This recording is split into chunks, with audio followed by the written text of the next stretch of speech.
My father is a drug-fighting hero. My daughter is a rising star in the police force. But I am the leader of the largest drug trafficking group. I am the monster who killed his wife and daughter. Today, my daughter, Shenjia, arrests me and brings me to trial. She wants to judge me along with my memories. She wants to expose all my crimes globally, but extracting memories would be agonizing. But facing a demon like me, no one would have sympathy. In the courtroom, Shenjia gritted her teeth and asked if I regretted anything. I shook my head to indicate that I have never regretted anything and would do the same if I could do it again. This angered everyone present, cursing me for personally killing my wife and son but feeling no regret. What kind of evil person could do such a thing? Shenjia couldn't help slapping me. Among the jurors, an elderly man wept inconsolably, saying, "You monster, how could you kill your own wife and son? How could you bring yourself to do it?" Hearing this voice, I shuddered violently, looking up with red, tired eyes, and whispered to myself, "He's my father-in-law. He was my father-in-law. When I had nothing, he believed in me and gambled on me by trusting me with his most precious daughter. But I let him down completely." In the distance, several men in uniforms exuded an uncommon aura of disappointment. I looked at them briefly before lowering my head again. They were my former classmates. I was once the most outstanding among them, but now I'm nothing. The judge then ordered someone to restrain me while connecting the memory extractor to my brain. As the machine started up, I felt excruciating pain as if my brain was being pierced by needles, my face twisting in agony. Everyone looked on with glee, happy to witness the demon's trial and see the full extent of my heinous crimes firsthand. Soon, my memories were extracted and shown on the big screen. A boy stood in front of the gates of the top police academy, gazing up at the words with a bright glint in his eyes. His eyes shone brightly. However, Shenjia in front of the screen felt nauseous, as she too graduated from that academy. She never imagined sharing an alma mater with this father of hers. It was utterly shameful to her. It was also a huge irony that 3 generations of their family graduated from the same school.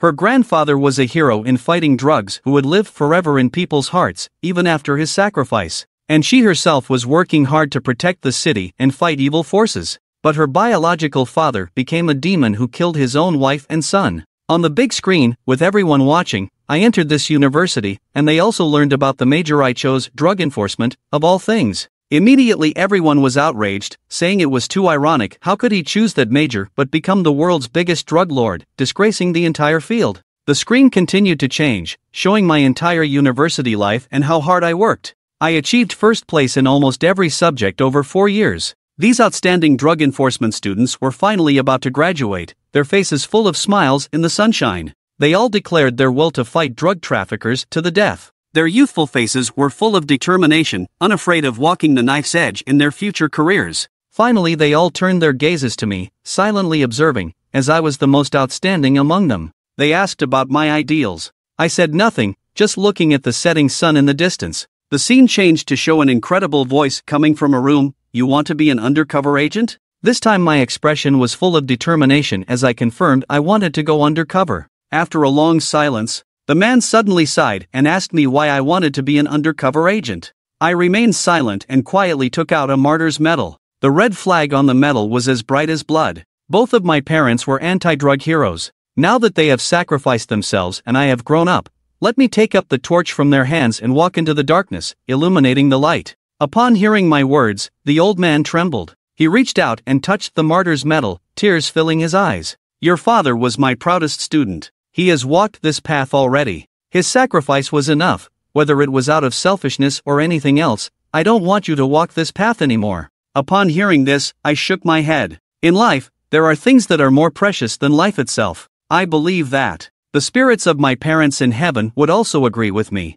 Do you know that as an undercover agent, everything you do will remain unknown? Your files, your information, everything will be sealed. Everything about you will be erased. You will have to endure endless loneliness. You will only be able to survive in the darkness. Your surroundings will be filled with enemies, and you will become an enemy of the world. You will be pointed at by thousands. You will be far from the light, the old man said. Even after the old man finished speaking, I firmly replied, "I'm willing." This scene silenced everyone in front of the big screen. Their hearts were restless. Shenjia's body trembled uncontrollably. She never expected that her so-called father would choose to become an undercover agent. Remembering what I just said, there are things in life that are more precious than life itself. Tears flowed uncontrollably. But even if you become an undercover agent, why did you have to kill your own wife and children, your blood relatives? And why did you have to kill your comrades, your brothers who shed blood together with you? Why did you become a demon? Why did you become an emotionless executioner?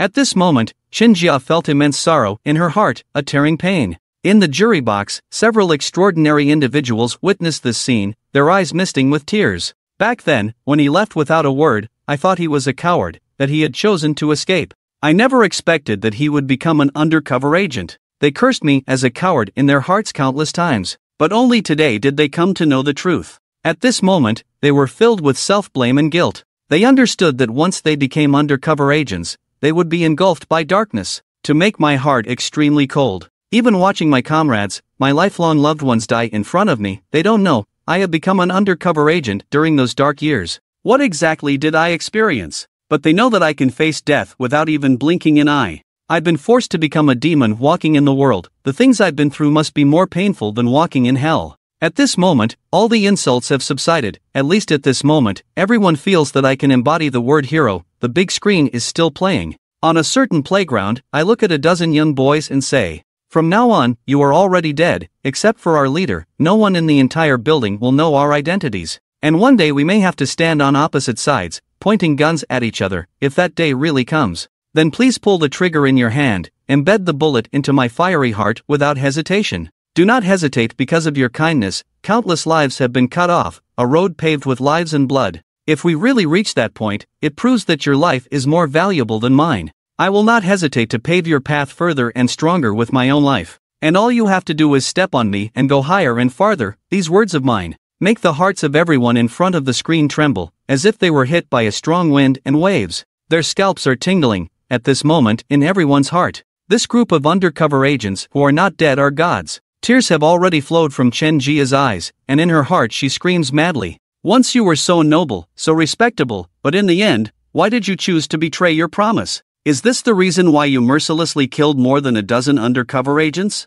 Do you think your life is worth more than theirs? I see you as a coward." Chen Jia screams angrily. Others don't know, but she knows. Most of this group of undercover agents died by my hands, and some were even dismembered and thrown into the wilderness. Thinking of this, Shinjia becomes even more disgusted. It's disgusting. Are these dozen lives less valuable than yours? Why don't you just die? In the big screen, I have already appeared in Black Triangle and become a member of a local drug trafficking organization called Heaven Group. This is the first step towards darkness for me. Because of my killing and arson, I have become a small leader. The boss of the Heaven Group, Tian Sha, wants to see me. What surprised me was, Tian Sha turned out to be a gentleman-looking man, and I could even feel a hint of familiarity from him. But I know it's all an illusion. It's impossible for the boss of the Heaven Group to be like he appears on the surface. At this moment, a maid brings coffee. Tian Sha smiles brightly and says to himself, "Wu Yu, 25 years old, graduate of Dalaki Police Academy." After graduation, she became an undercover agent for the Dalaki Police. She successfully infiltrated the Heaven Group through 2 hidden lines buried within the group. Tian Sha smiles as he speaks, but Wu Yu's eyes are full of despair. She knows she has been exposed. She looks at Tian Sha unwillingly and asks, "How did you find out? If you don't want others to know, don't do it yourself." Tian Sha shakes his head and then looks at me. "You're Chen Yi, one of Lao Wu's men, right? As you know, those of us in this line of work have always had no dealings with the police. Tell me, how should we deal with this Wu Yu?" Upon hearing his words, I calmly utter one word, "Kill." There is violence in my calm voice. "Good, since that's the case, you are in charge of dealing with her. Bury her in the backyard. It just so happens that my flowers haven't been fertilized for a long time." Upon hearing Tian Sha's words, I hesitate for a moment and then forcefully grab Wu Yu by the hair, brutally dragging her outside. With Wu Yu's screams, a sudden burst of strength erupts in my calm eyes.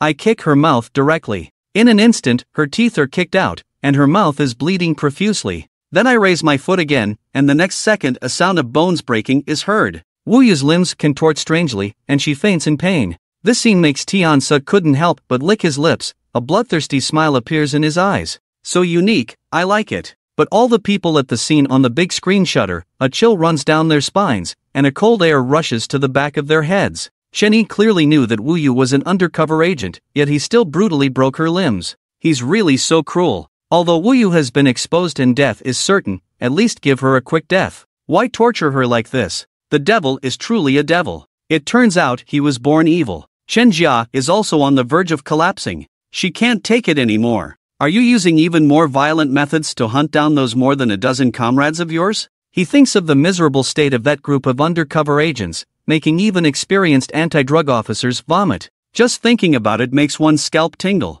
How cruel it is. Although many years have passed, that scene still haunts him in his nightmares. At this moment, everything on the big screen is still playing. I drag Wu Yu to the backyard, and a cold expression suddenly reveals a fierce look. You disgusting undercover agents, this is the consequence of going against us. Do you regret it now? Upon hearing these words, Wu Yu, who was already on the brink of death, weakly opened her eyes. Facing the moment of death, her face remained indifferent. Regret? Ever since I chose to become an undercover agent, I have already died. What is there to regret? I just have some regrets. Regrets that I couldn't pass on any useful information. Regrets for the countless years of effort by the police force. The line obtained through the sacrifices of countless undercover agents will end with me. My death holds no value whatsoever. That is my biggest regret. You evil monsters will never understand. In the end, he exerted all his remaining strength and lifted his head high. Seeing this, I suddenly felt a surge of anger and slapped Wu Yu's face. You're amazing, truly amazing. But you're still going to die by my hands. Do you know about money? Only money is heaven. Do you understand? I was almost going mad. At this point, some of the viewers in front of the screen couldn't help but grit their teeth in anger. Everyone can see it now. Chen Yi has already fallen. He has become addicted to money and cannot extricate himself. He has forgotten his undercover honor, mission, and everything. Compared to Wu Yu, Chen Yi is truly disappointing. He is no longer human. He wants to personally kill an undercover agent, just like his own father. Chen Jia clenched his fists tightly, staring at the screen, filled with hatred in his heart. At that moment, on the screen, I held Wu Yu's neck, lifting her up, turned away with my back facing the villa. Wu Yu's eyes were bulging from being choked. Her body convulsed in pain, but she suddenly saw an unbelievable sight. My lips trembled and moved silently, as if saying something. This made Wu Yu widen her eyes, with blood and tears streaming down. At this moment, the ferocity on my face completely disappeared, replaced by a face twisted in extreme pain. Tears flowed down incessantly. My lips moved, trembling silently, forming shapes. Although there was no sound, Wu Yu could clearly see from my lips I am begging for forgiveness, comrade. This comrade caused Wu Yu's mind to explode. The lifeless look in her eyes suddenly burst with dazzling light. It was like seeing the sun in the darkness. Even a hint of rosy color appeared. Wu Yu's lips laboriously moved, comrade. From now on, it's up to you. At this moment, she was filled with hope. Her mission and tasks could still be continued by someone else. Her death was not in vain. I closed my eyes in pain, tears streaming silently. Comrade Wu Yu, rest in peace. After saying that, I applied a little force with my hand, and the clear sound of bones breaking echoed. The next second, Wu Yu was breathless. At this moment, the hearts of everyone in front of the screen were trembling, as if being torn apart. Is Chen Yi really saying comrade while personally killing Wu Yu?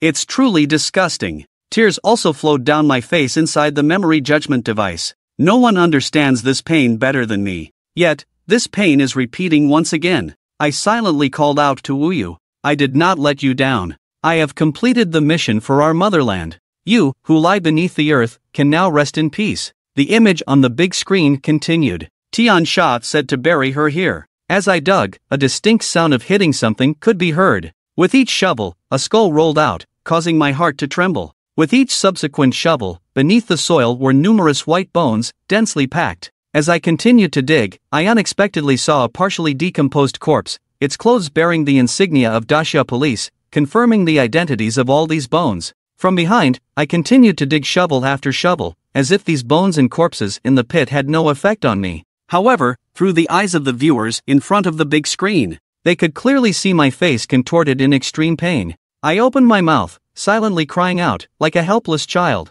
Here, surrounded by darkness, even crying out in pain is a luxury. At this moment, people all over the country began to weep. Wu Yu has been exposed, and he did this just to make Wu Yu's death more valuable. He was silently stabbed more than 10 times in a row, but at that time, his eyes were helpless like a child. He killed his comrades who fought alongside him. How desperate and painful he must be. In front of the national screen, countless people cried out, and Chen Jia at this time was already speechless, watching Wu Yu still devoted to the mission of the country before his death, seeing the bones in this pit, seeing Chen Yi crying helplessly and silently like a child. she was really about to collapse. It was she who led the team to break through the Kunsar group, and she personally arrested and killed hundreds of leaders of the Kunsar group. However, when she dug up the backyard of the Kunsar residence based on the clues left by the undercover agent, everyone on the scene cried. Most of the bones and bodies in this pit were undercover agents and police officers who had lost contact in the past 2 decades. They used to hold fantasies that they might still be lurking somewhere,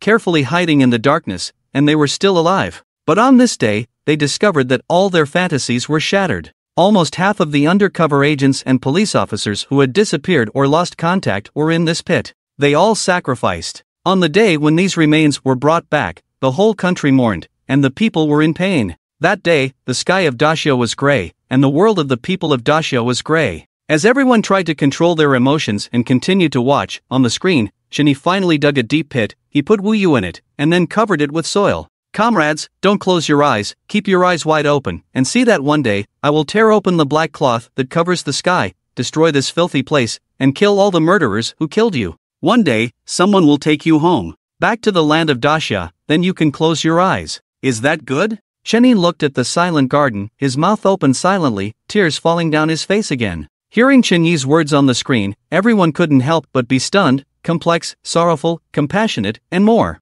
One day, back to the land of Dacia, then close your eyes. Is that good? Shenny, what kind of person are you? How did you become what you are now? Now that the Kunsar group has been broken, these unjust souls have returned to the land of Dacia, they can close their eyes. But what about you, Shenny? After standing for a few seconds, Shenny suddenly turned his head and wiped the traces on his face suddenly changed, the sorrow and vulnerability disappeared, and his face was full of ferocity and hostility. Who is it? Ha, you are indeed ruthless, tough, and courageous. Faced with so many dead people, you didn't even change your expression. Lao Wu and the boss didn't misjudge you. A hoarse laughter sounded, and a figure slowly appeared in the darkness not far away. It was an old man with a thin and shady face, but his eyes were also full of violence. He looked at the pit in front of Chenyi, and a touch of regret flashed in his eyes. What a pity, you actually killed him first, otherwise I could have had some fun. I have learned many ancient dynasties' torture methods, such as Lingqi and Ding Tian Dang. After practicing on the previous dozens of people, I have reached a state of perfection. It's a pity, it's a pity. Chenyi looked at him quietly, his expression unchanged, only the violence in his eyes became more and more intense. Most of the soldiers lying in the pit died at the hands of this person, and, before his death, he experienced inhuman torture. Alright, you can go back now. The boss said your test is passed. You can look forward to a bright future. The old man showed no surprise at the ferocity in Chenyi's eyes. He just spoke to himself. Chenyi glanced at the old man and left without looking back. After Chenyi left, the old man turned his head and looked towards a certain spot in the backyard. A faint red light flickered gently in that direction. In the magnificent villa hall, Kunsa looked at the smiling face of the old man on the screen and couldn't help but nod. This Chen bumming suits my taste. Lao Wu, bring him along this time to Dacia. Yes. On the other side, Chenyi finally walked out of the range of the villa's surveillance. The moment he stepped out of the surveillance range, Chenyi seemed to have drained all the strength from his body. He fell to his knees, his hands clenched into fists, nails digging into his flesh.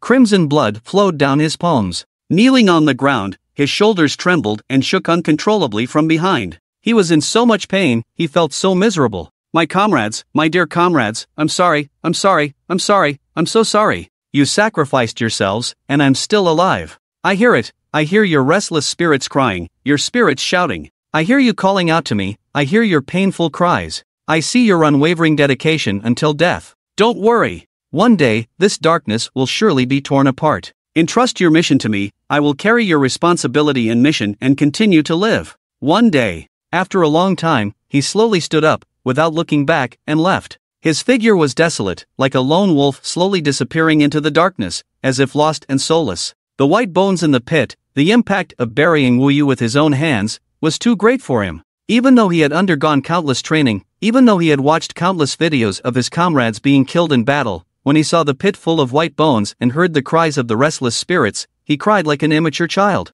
After all, he was a soldier, but he was also a human being, a flesh and blood person with emotions. Maybe he already knew that if Wu Yu didn't die, the outcome she would face next would be even worse than death. We used to think he was ruthless, heartless, and insane. But it turns out, he just wanted to help his comrades die for their own sake. If Wu Yu had fallen into the hands of that demon, who knows what would have happened? He just looked at the location of the surveillance. I think he has already discovered its existence, so he could only find the best way to make Wu Yu die. Clearly, they were comrades who fought side by side, but he personally killed Wu Yu in the cruelest way. It's hard to imagine how much pain he felt when Wu Yu died in his hands. The only thing he can do is silently mourn and cry. At this moment, even venting is a luxury for him. Did you see it? When Wu Yu died in his hands, there was a smile on her lips, because she knew her death was meaningful. His figure, like a lost lone wolf in the darkness, can only silently lick his wounds in the darkness. At this moment, he may still hold a glimmer of hope in his heart. I heard it too. Countless souls crying out. What are they crying out for?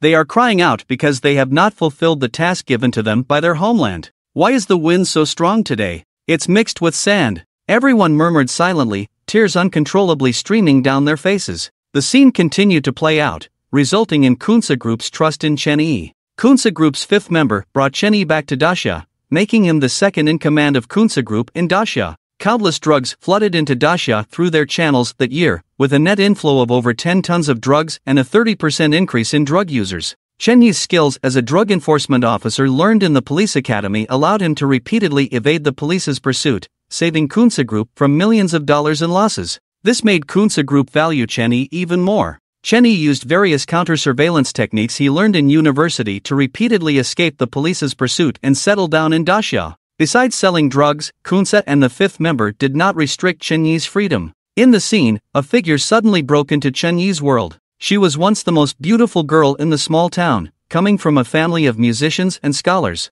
She graduated from a prestigious university but voluntarily returned to the only middle school in the small town to become a music teacher, causing a sensation in the town. This was no less than a small earthquake. The main reason for this sensation was that she became the center of pursuit for many young men, including talented and well-off young talents. The first real encounter was at a music concert. Perhaps because he had done too many bad things or wanted to have fewer nightmares in the quiet of the night, this was the evaluation given by the fifth member to Chen Yi. Regardless, Chen Yi gradually developed a liking for music. During that concert, perhaps it was destined by fate, her seat was right next to Chen Yi's. When she walked over, the entire dimly lit concert hall seemed to be illuminated. She seemed like an angel, wearing a white long dress. Her exquisite face, elegant and noble demeanor, was full of dignity like a queen, yet gentle like a princess. Her face was like a silver plate, her eyes like water chestnuts, her lips naturally red, her eyebrows naturally green. In front of the screen, when this woman appeared, Xinjia couldn't help but cry softly, overwhelming sadness filling her heart. She reached out towards the screen, as if wanting to touch the woman's face on the screen. She trembled, her lips quivering, as if using all her strength. She hoarsely shouted that word, Mom. That's right. The woman who suddenly entered Chen Yi's world on the screen was her mother, Bai Luo. At this time, Bai Luo was in the prime of her youth, so beautiful, like a fairy in Chen Yi's eyes. But the last time Chen Jia saw her, she saw Chen Yi personally handing her a knife, and in the blink of an eye, her pure white dress was soaked in blood. Chen Jia cried, wanting to shout with all her might, but found that she had no strength in her body. At this moment, the old man who had cursed Chen Yi when he first entered the courtroom also covered his chest and shed tears of grief. His heart was filled with sorrow. His old and hoarse voice rang out, "Daughter, my daughter." He wanted to stop his daughter, even though he knew it was impossible. When he learned from his granddaughter that it was Chen Yi, this demon, who had personally handed the knife to his daughter's chest, he almost went crazy. But he was powerless and could only silently shed tears. Fortunately, now the demon has finally faced justice, and his daughter's revenge has been avenged. All the audience heard the old man and Chen Jia's tearful words, and finally confirmed that this beautiful and somewhat dreamlike girl is actually Chen Jia's mother, Bai Luo, who is also Chen Yi's wife. I didn't expect Chen Yi's wife to be so beautiful. What goddess, what star, they all pale in comparison to her, it's unimaginable. I have to say, back then Chen Yi really deserved Bai Luo. Leaving aside everything else, just the fact that he was an undercover agent. He was no worse than anyone else. Such a fateful connection. This is fate. Everyone shook their heads and sighed. On the screen, Chen Yi glanced at Bai Luo and felt his heart start to race. He had undergone the harshest training and knew how to control his emotions. He remained calm in the face of danger and shed silent tears when he killed his comrades in battle. He buried his deepest sorrows within him. But when she barged into his world like this, he admitted that he couldn't control his heartbeat. He quickly averted his gaze, feeling as helpless as a child. His attempt to disguise himself as cold and distant, a pinnacle of disguise technique, seemed so clumsy at this moment. Even his awkwardness appeared somewhat naive and adorable. Love is truly mysterious. Even if you are powerful, facing it for the first time can still make you feel as flustered as a child. At this moment, Chen Yi, apart from being an undercover agent dedicated to his country, he is still that innocent young man. Actually, we have overlooked one thing. If we set aside his undercover identity, he is just a young man in his 20s. If he hadn't chosen to be an undercover agent, do you think they would have lived happily together forever? People discussed and stopped their tears, looking at Chen Yi, who now appeared as pure as a blank sheet of paper. His naive appearance made them unable to help but laugh. Amidst the tears and laughter, some even laughed until they had a runny nose. On the screen, Bai Luo was being harassed by a group of rich kids. When she saw Chen Yi sitting next to her, her eyes lit up. She lifted her skirt and ran over, grabbing Chen Yi's wrist. She leaned close to his ear and pleaded, "Mister, please help me get rid of them. Pretend to be my boyfriend." Their meeting was like something out of a novel. Everyone could clearly see that when Chen Yi's wrist was held, his body instinctively trembled. When Bai Luo whispered in his ears turned red in an instant, and his face blushed like a monkey's bottom. His intended coldness and distance, keeping people at arm's length, vanished in an instant. All of this was beyond his expectations. His brain even experienced a brief blankness. Bai Luo held his arm, her delicate face filled with a smile. She held onto Chen Yi's arm and then looked up, revealing her cute little fangs to her pursuers. "Sorry, everyone. I already have a boyfriend." Upon hearing Bai Luo's words and seeing Chen Yi motionless, everyone was skeptical. But then, they widened their eyes in astonishment as they saw Bai Luo lightly peck Chen Yi's cheek. "Ah!" The pursuers left dejectedly. Seeing them leave, Bai Luo quickly moved her lips away from Chen Yi's face and let go of his arm. Chen Yi stood there like a statue, while Bai Luo lowered her head like a quail. This concert. Both of them felt it was very long. After the concert, Chen Yi got up and quickly left. Suddenly, a hand fell on his shoulder. Years of habit made Chen Yi's face burst with killing intent. He grabbed the hand on his shoulder and performed a shoulder throw. Jokingly, when he took exams, he always ranked first in every subject, including grappling. Could he tolerate this humiliation? But when he felt the soft touch on his back and heard the familiar exclamation, he almost couldn't help but turn around. Chen Yi's eyes widened suddenly, and at the same time, he exerted a great force. Snap! Bai Luo was lightly thrown to the ground, staring at Chen Yi in astonishment. I'm sorry, I didn't mean to." Chen Yi's face turned red like a monkey's but again, then he turned and ran away. Faced with a ruthless enemy, he never flinched, but when faced with a harmless girl, he panicked and ran away. "Ha ha, what an idiot, so stupidly cute." Bai Luo watched Chen Yi's retreating figure and suddenly burst into laughter. When she laughed, everyone in front of the screen was stunned. Bai Luo's laughter was really beautiful. Like the blooming sun, like an angel smiling. "Oh my god, I feel like falling in love. This smile, it's really healing. If there are angels in the world, then it must be Bai Luo. If there is an angelic smile in the world, it must be Bai Luo's smile." Everyone sighed. On the screen, Chen Yi's figure disappeared quickly amidst the crowd. Bai Luo stood up and dusted off her clothes. She looked at Chen Yi's disappearing figure and suddenly had a premonition that she would meet him again. Chen Yi returned to the drug den and poured himself a glass of ice water. His heart was pounding, but he forcefully suppressed the feeling because he knew that since becoming an undercover agent,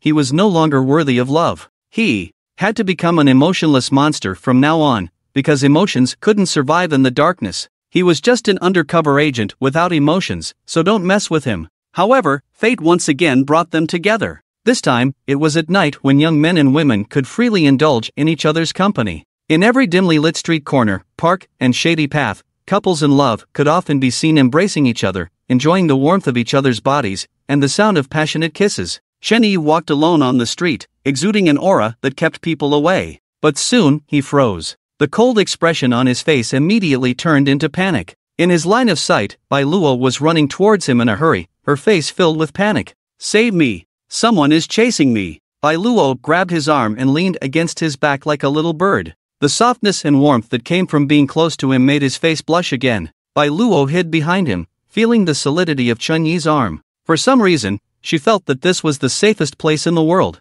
Chen Yi looked at a group of hooligans and waved his fists warningly, telling everyone to stay away from her. After that day, she became an unattainable island for young men. And he, without any competitors, swam freely across the ocean with the Red Rose and reached the island. After that day, the whole town seemed to become very small. He and she always coincidentally met each other. She would look at him with surprise, then greet him with a sweet smile. He didn't know that these coincidences were all the result of her careful planning. From the moment he appeared on the street, she started planning when to leave, when to walk down the first street, when to pass by the cafe, and then have a beautiful encounter with him, making everything seem less abrupt or annoying to Cheney. Finally, under her relentless efforts, Cheney finally agreed to talk to her for the first time, go shopping with her for the first time, have a meal with her for the first time, watch a movie with her for the first time. His firsts were also her firsts. Cheney didn't say much, and she chose to remain silent, but as long as they exchanged a glance, they could understand what the other was thinking.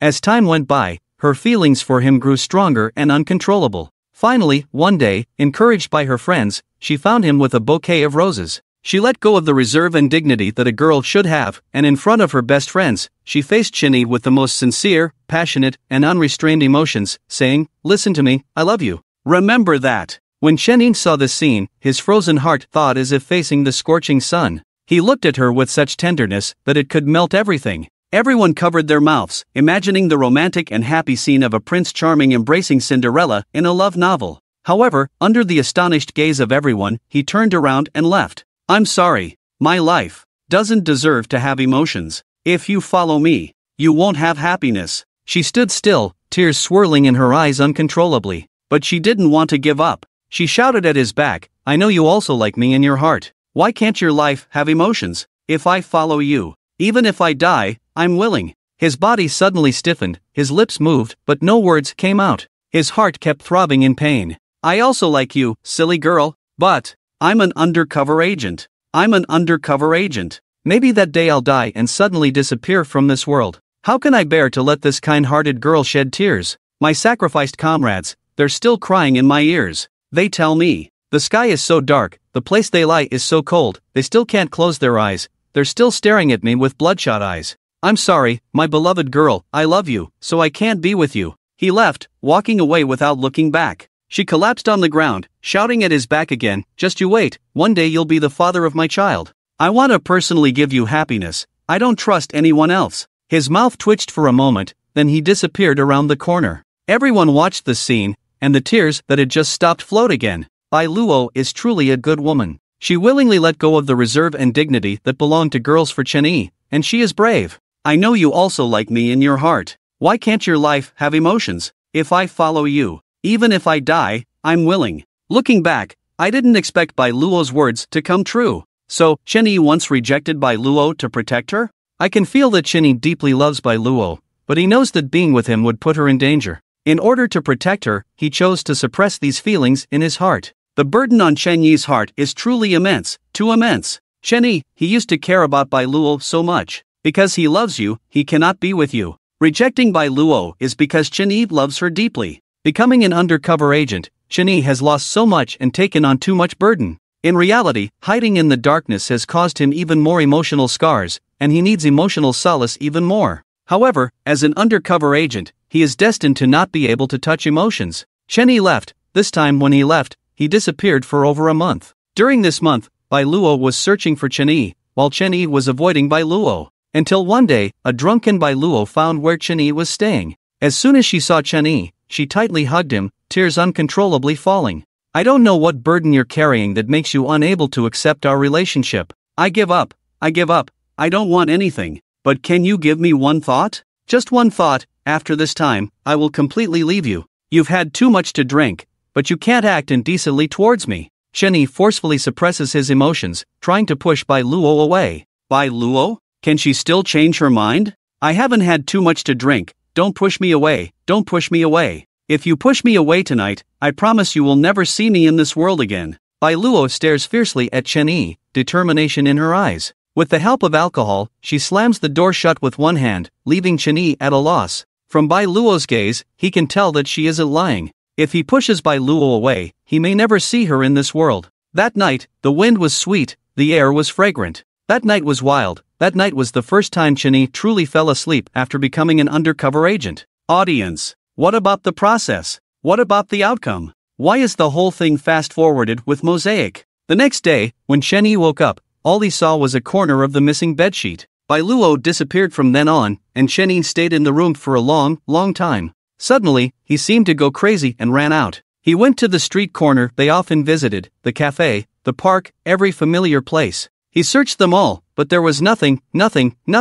Shen-Yi returned to the room in a daze. This time, he felt like he truly lost Bai Luo. Shen-Yi's world once again lost its luster, completely plunged into darkness. Seeing this, in front of the premier room, countless people silently shed tears. What is love in this world, only to make people sacrifice themselves? I'm not as brave as Bai Luo, but I support her doing this. Both of them clearly love each other in their hearts, but they just can't be together. The most painful thing in this world is this. Shen-Yi has lost so much because he became an undercover agent. We owe him. How can there be a way to have both in this world, not betraying the Buddha nor betraying you? When Shen-Yi desperately searched every street and alley but couldn't find Bai Luo, how desperate must his heart have been? He can hide in the darkness and become the light that illuminates the world, but he can illuminate others, but not himself. Although it's not the right time to say this now, I want to see the process. In the memory judgment device, 2 clear tears flowed from Shen-Yi's eyes, becoming an undercover agent.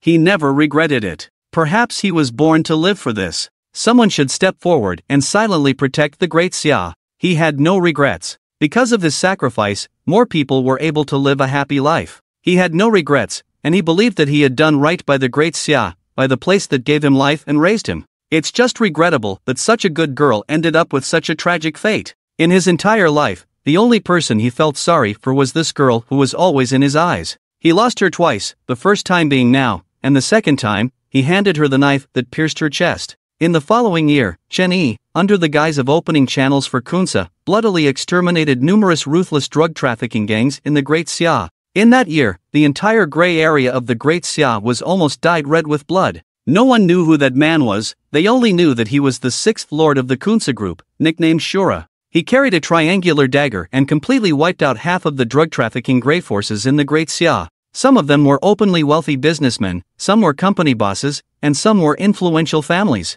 But no matter who they were, if they had black murder cases in their hands, if they had tortured police officers, they all died miserably. That year was also known as the Year of Blood in the Great Xia. It was also the year when Shen-Yi's infamous reputation began to spread throughout the Great Xia. The Great Xia police dispatched countless manpower and resources to hunt down Shen-Yi, listing him as the highest level wanted criminal. The Great Xia media went crazy with reports, portraying Shen-Yi as a cold-blooded killer. Especially in one surveillance footage, when they saw Shen-Yi smiling after killing 13 people, it sent shivers down everyone's spine and solidified Shen-Yi's reputation as a serial killer. However, not many people knew that these people who were killed were members of drug trafficking groups, and their hands had once tortured the people and police officers of the Great Xia. They had the blood of Shen-Yi's comrades in arms on their hands. Seeing this, countless people couldn't help but exclaim, So, the crimes that Shen-Yi committed that shook the Great Xia that year were actually avenging the police officers and people of the Great Xia who were killed? These people had the blood of police officers and people of the Great Xia on their hands, but they were still able to roam freely in the world, while Shen-Yi killed them. He should have been our hero, but we mistakenly treated him as a devil. These people are the devils. When everyone suddenly realized, a sense of guilt also rose in their hearts. Those people deserved to die, and Shen-Yi, he just wanted to avenge his comrades in arms. What was wrong with that? But even though he was doing heroic deeds, he was treated as a devil. A strong sense of guilt rose in their hearts. In that year, Shen-Yi transformed into Shura. He numbed himself with killing and alcohol. He had always hidden his dark heart, and it was once again buried in the deepest depths, where there was an endless abyss, where there was boundless darkness, where no light could be seen. In that year, Bai Luo never appeared again, as if she had completely disappeared from this world. But on that day, when Shen-Yi returned home, at the doorstep, he saw Bai Luo, and in Bai Luo's arms was a child. Originally, after that night with Shen-Yi, Bai Luo left the county. According to her promise, she would no longer disturb Shen-Yi after that night. She would obediently leave his side. However, 1 month later, she discovered that she was pregnant. In order to avoid being discovered by her father and family, she left alone to a distant place, carried the pregnancy for 10 months, and gave birth to her first child. And that child is Chen Jia. Shen-Yi looked at Bai Luo, his eyes instantly turning red. He then looked at the child in Bai Luo's arms and choked up. Bai Luo looked at Shen-Yi, unable to say anything, only 2 lines of clear tears falling. Her face was all worn out, but the child in her arms slept soundly, happily sucking on a finger in his dreams. Shen-Yi took difficult steps forward, trembling hand reaching out, but froze in midair. Bai Luo handed the child in her arms to him, her face radiating maternal brilliance. "Take a look. This is your child." Chenny reached out, carefully accepting the child. His movements were clumsy, cautious, and appeared simple-minded. These hands of his, which had never trembled even when faced with a gun, were trembling now. He was afraid that he might accidentally harm the small life in his arms, afraid that he might accidentally let the angel in his arms fly away. His face was filled with panic and caution, his posture extremely stiff. He held the small life in his arms, not daring to make the slightest movement. Sweat instantly appeared on his forehead. However, in his eyes that had been cold for countless days and months, they finally slowly melted. In those eyes filled with darkness, they gradually became bright for the first time, allowing him to feel warmth in this boundless darkness for the first time. Wow! As if sensing an unfamiliar breath, the baby in his arms opened its mouth, puckered twice, and then let out a loud cry. When this clear cry broke the silence of the night, Chenyi's body trembled violently. His precious baby had arrived. At that moment, an indescribable excitement, joy, and the pride of becoming a father filled his entire body. He felt the continuation and sublimation of life. Tears finally fell. "Child. This is my child. My child." Chenyi held the child in his arms, crying uncontrollably. He cried for his own uselessness, for his own incompetence. He cried for forcibly pushing away a girl who was full of himself, and then letting her suffer so much alone. "Yes. This is your child." Bai Luo walked over, tears of deep affection also filling her eyes. Chenyi looked up, his tear-stained face looking at Bai Luo. In a hoarse voice, he said, I regret. I want to be with you, no matter what the future holds. I have no regrets." In the end, the two of them came together. When faced with the choice, Chenyi felt that his life had suddenly become clear. For the first time in his life, he went against his principles. He didn't want to push away the girl who was full of him anymore, and he didn't want to push away his own child. When countless people saw the moment when Chenyi and Bai Luo finally got together on the screen, they were moved to tears. So, Bai Luo disappeared for over a year because she was pregnant. She carried the pregnancy alone for 10 months and gave birth to this baby. Bai Luo is so brave. Sob, so touching. They finally got together, but I'm scared again because the ending for both of them is ultimately a tragedy. This little life should be our Commander Chen. I didn't expect Commander Chen's birth to be so complicated. Chenyi finally stopped avoiding. I don't know why, even though I know their ending is tragic, I genuinely feel happy for them now. When that crying sound rang out, it was also the moment when Chenyi saw hope again. If Chenyi wasn't an undercover agent, or if he decided to quit being an undercover agent and live a normal life from now on, that would be the best ending. Chenyi has sacrificed too much because of being an undercover agent. Some people are happy that the two of them have finally overcome all obstacles and achieved happiness, while others sigh because of the tragic ending. But no matter what, at this moment, everyone is wishing them well. Chenyi no longer pushes away the girl who is all he sees in his eyes. The days to come seem to be the days that Chenyi should be living. After finishing his work outside, he rushes home like an arrow, with the warm home as his target. He arrives home around 7 in the evening, quickly opens the door, and rushes into the bedroom. Seeing the mother and daughter, he suddenly feels at ease. The little baby lies on the left side of her mother, tilting her head to the right, eagerly sucking on the sweet milk.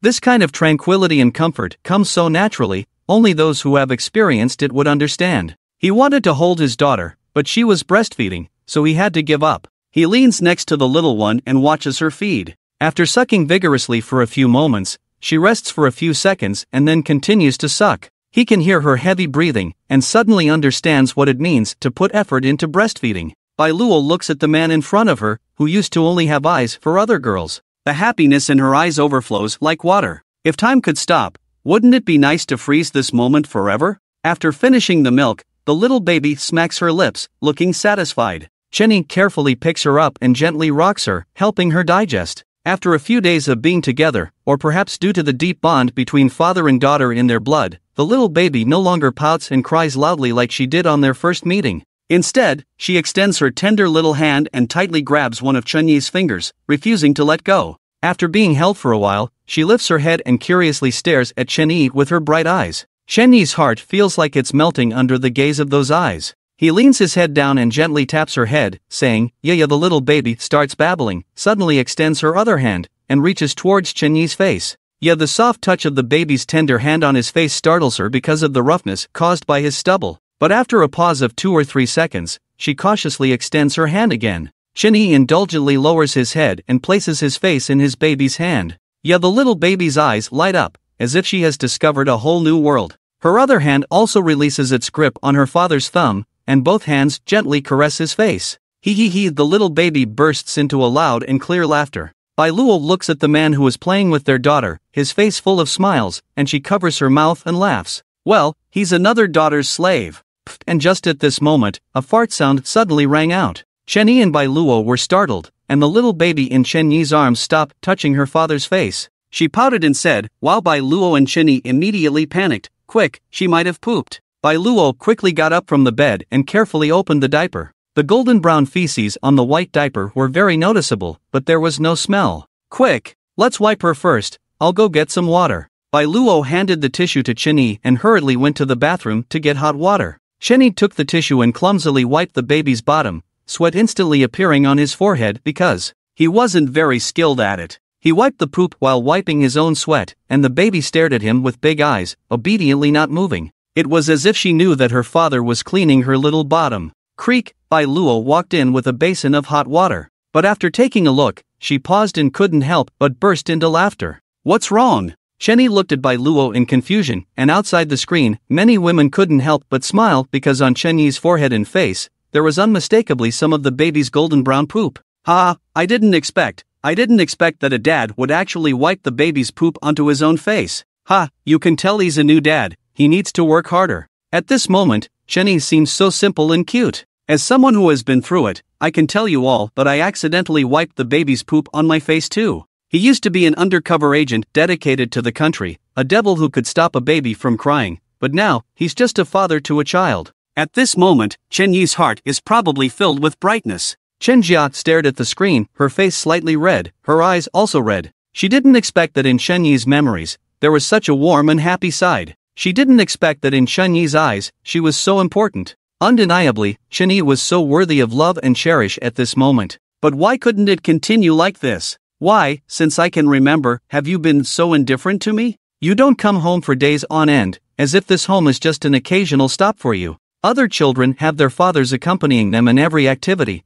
but my kindergarten always has only a lonely mother. On the screen, when Chen-yi saw the golden brown poop on his face in the mirror, he didn't feel any disgust. Instead, his face was filled with pride and self-satisfaction. "Look, my baby daughter's poop smells good." After changing the baby's diaper, Chen-yi took all the used diapers to the bathroom and threw them away. Then he went to the kitchen to cook stir-fried pork with green bamboo shoots and noodles. His wife, who was breastfeeding, needed to eat 6 meals a day. Today, she only had 1 meal, so there were still 2 meals left to go. Listening to the chopping sound in the kitchen, Bai Luo held the baby in her arms and looked at the man in the kitchen. A smile of happiness couldn't help but appear on her face. In this world, the 2 people she cared about the most were by her side. There was nothing happier than this. She lowered her head and looked at the little baby who was pouting and about to cry because she had left her father's embrace. She couldn't help but pout as well. "I've given birth to a rival for my husband." The meal was quickly prepared, although it wasn't very abundant. It was all beneficial for pregnant women and also the taste that Bai Luo liked.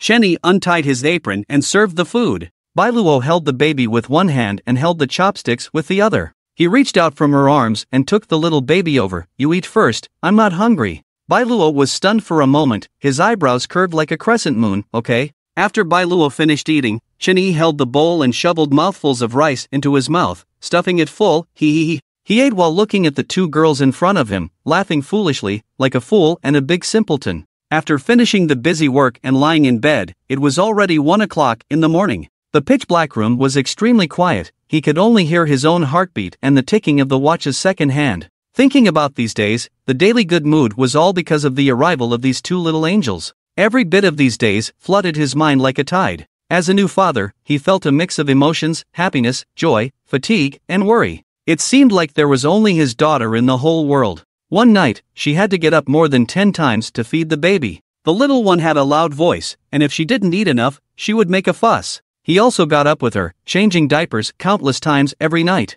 But as soon as he saw his daughter, he felt an endless amount of energy in his body. He could stay awake all night and do anything. It was all worth it. Bai Luo needed nutrition for breastfeeding, so she told him she wanted to eat free-range chicken. The next day, he drove several kilometers to buy a chicken, but when he entered the narrow alley 2 kilometers away from the farmer's house, it turned out to be blocked by a gate. So he had to reverse 2 kilometers to get out. The next day, he got up early and went to the farmer's house again, finally buying a free-range chicken. After becoming a father, he truly understood that in the eyes of parents, children are priceless treasures. Every subtle change from conception to birth tugs at the heartstrings. And now, as a new father, he experienced the magic of life for the first time. He truly understood the difficulties of being a parent and deeply understood the mix of sorrow and joy, grief and worry, busyness and concern that his parents had when raising him. He lay in bed, thinking of that figure like a mountain, thinking of that small mound he had once knelt before. Dad, you've become a grandfather. Her name is Chen Jia, she's as cute as an angel.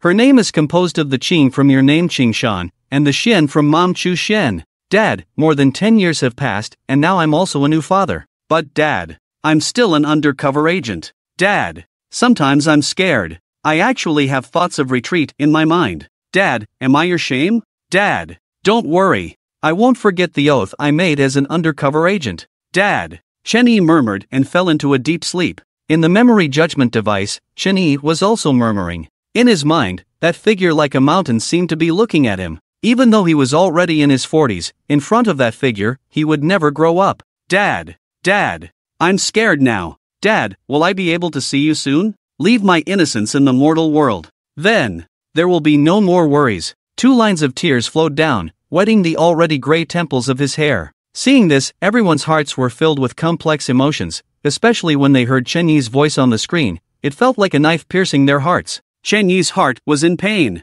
They could feel it. He longed for this happiness to continue, but his undercover identity made it impossible. He struggled. He once thought about giving up everything for the girl he loved, but he couldn't forget the oath he made as an undercover agent. It's so difficult to choose between national duty and lifelong love. If he hadn't become an undercover agent, would he be happier? Could this tragic ending be changed? If he chose to retreat, he would live his whole life in self-blame and guilt. Everyone understood the pain in Chen Yi's heart. The current happiness was destined to be short-lived. Chen Yi's undercover identity meant that this peace was only temporary. As long as the darkness shrouded the sky, he would never be able to live in peace. When he fell asleep, his mind was filled with the cries of those unjust souls. Days passed, and the peaceful days became sweeter. On this day, it was Chen Jia's full moon celebration. Bai Luo looked at Chen Yi and said, I heard that getting married is very cheap now, only 9 yuan at the Civil Affairs Bureau. Let me treat you. Chen Yi was stunned for a moment, then smiled and said, okay.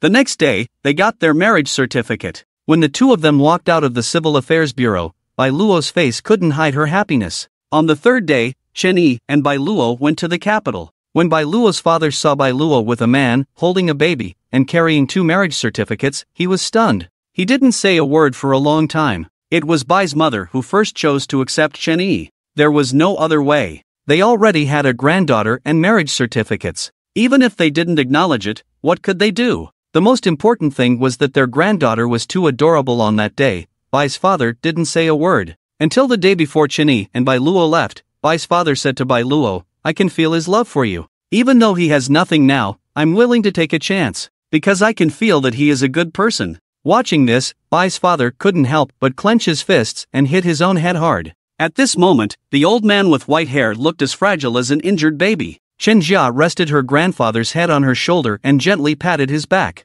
When Bai's mother heard this tragic news, she fell seriously ill and passed away not long after. The once happy family was shattered in an instant because of Chen Yi. Bai Cheng almost lost his life several times, but Chen Jia was still young. He left Chen Jia alone in this world, feeling worried and guilty towards the deceased Bai Luo. That's why he persevered for more than 20 years, raising Chen Jia to adulthood. Seeing the 2 grandfathers and grandson crying in pain, everyone's faces were filled with complex emotions and sighs. On the screen, the story continued. In the following days, Chen Yi, Bai Luo, and their daughter lived a very sweet life. My daughter is so adorable, damn. How can she be so cute? I can't believe I'm her father. I can't believe I have such a beautiful and cute daughter. He would always be fascinated by his little bundle of joy. Should I buy this? How about that? If there's anything missing, tell me and I'll buy it for my daughter. Is her formula milk finished? I'll go buy it. What do you want this for? I'll buy it. Don't be mean to her. She's so cute, we can't be mean to her. Hurry up and cover her with a blanket so she doesn't freeze. My daughter is indeed smart, she inherited it from me. Your mom and I are also first-time parents, we have no experience, so please forgive us for any oversight. Seeing this, some people couldn't help but shed tears. Looking at Chun-Yi, I suddenly remembered my dad. When I got married, he pretended to be strong, but as the wedding car was about to leave, my dad suddenly pressed against the car window. He bent down, leaned on the car window, and touched his daughter's face without saying a word. Then he silently lowered his head, pressed his forehead against the back of his hand, and his hunched back trembled slightly. He couldn't restrain himself any longer and started sobbing. When I first started university, every weekend my dad would say to me, "If you need anything, remember to call me." Later, there was a time when I was upset at school and dealt with it on my own. When I mentioned this to my dad, he got really excited and said, "Didn't I tell you to call me if you have any problems? Why didn't you call? You have to tell me so I can support you.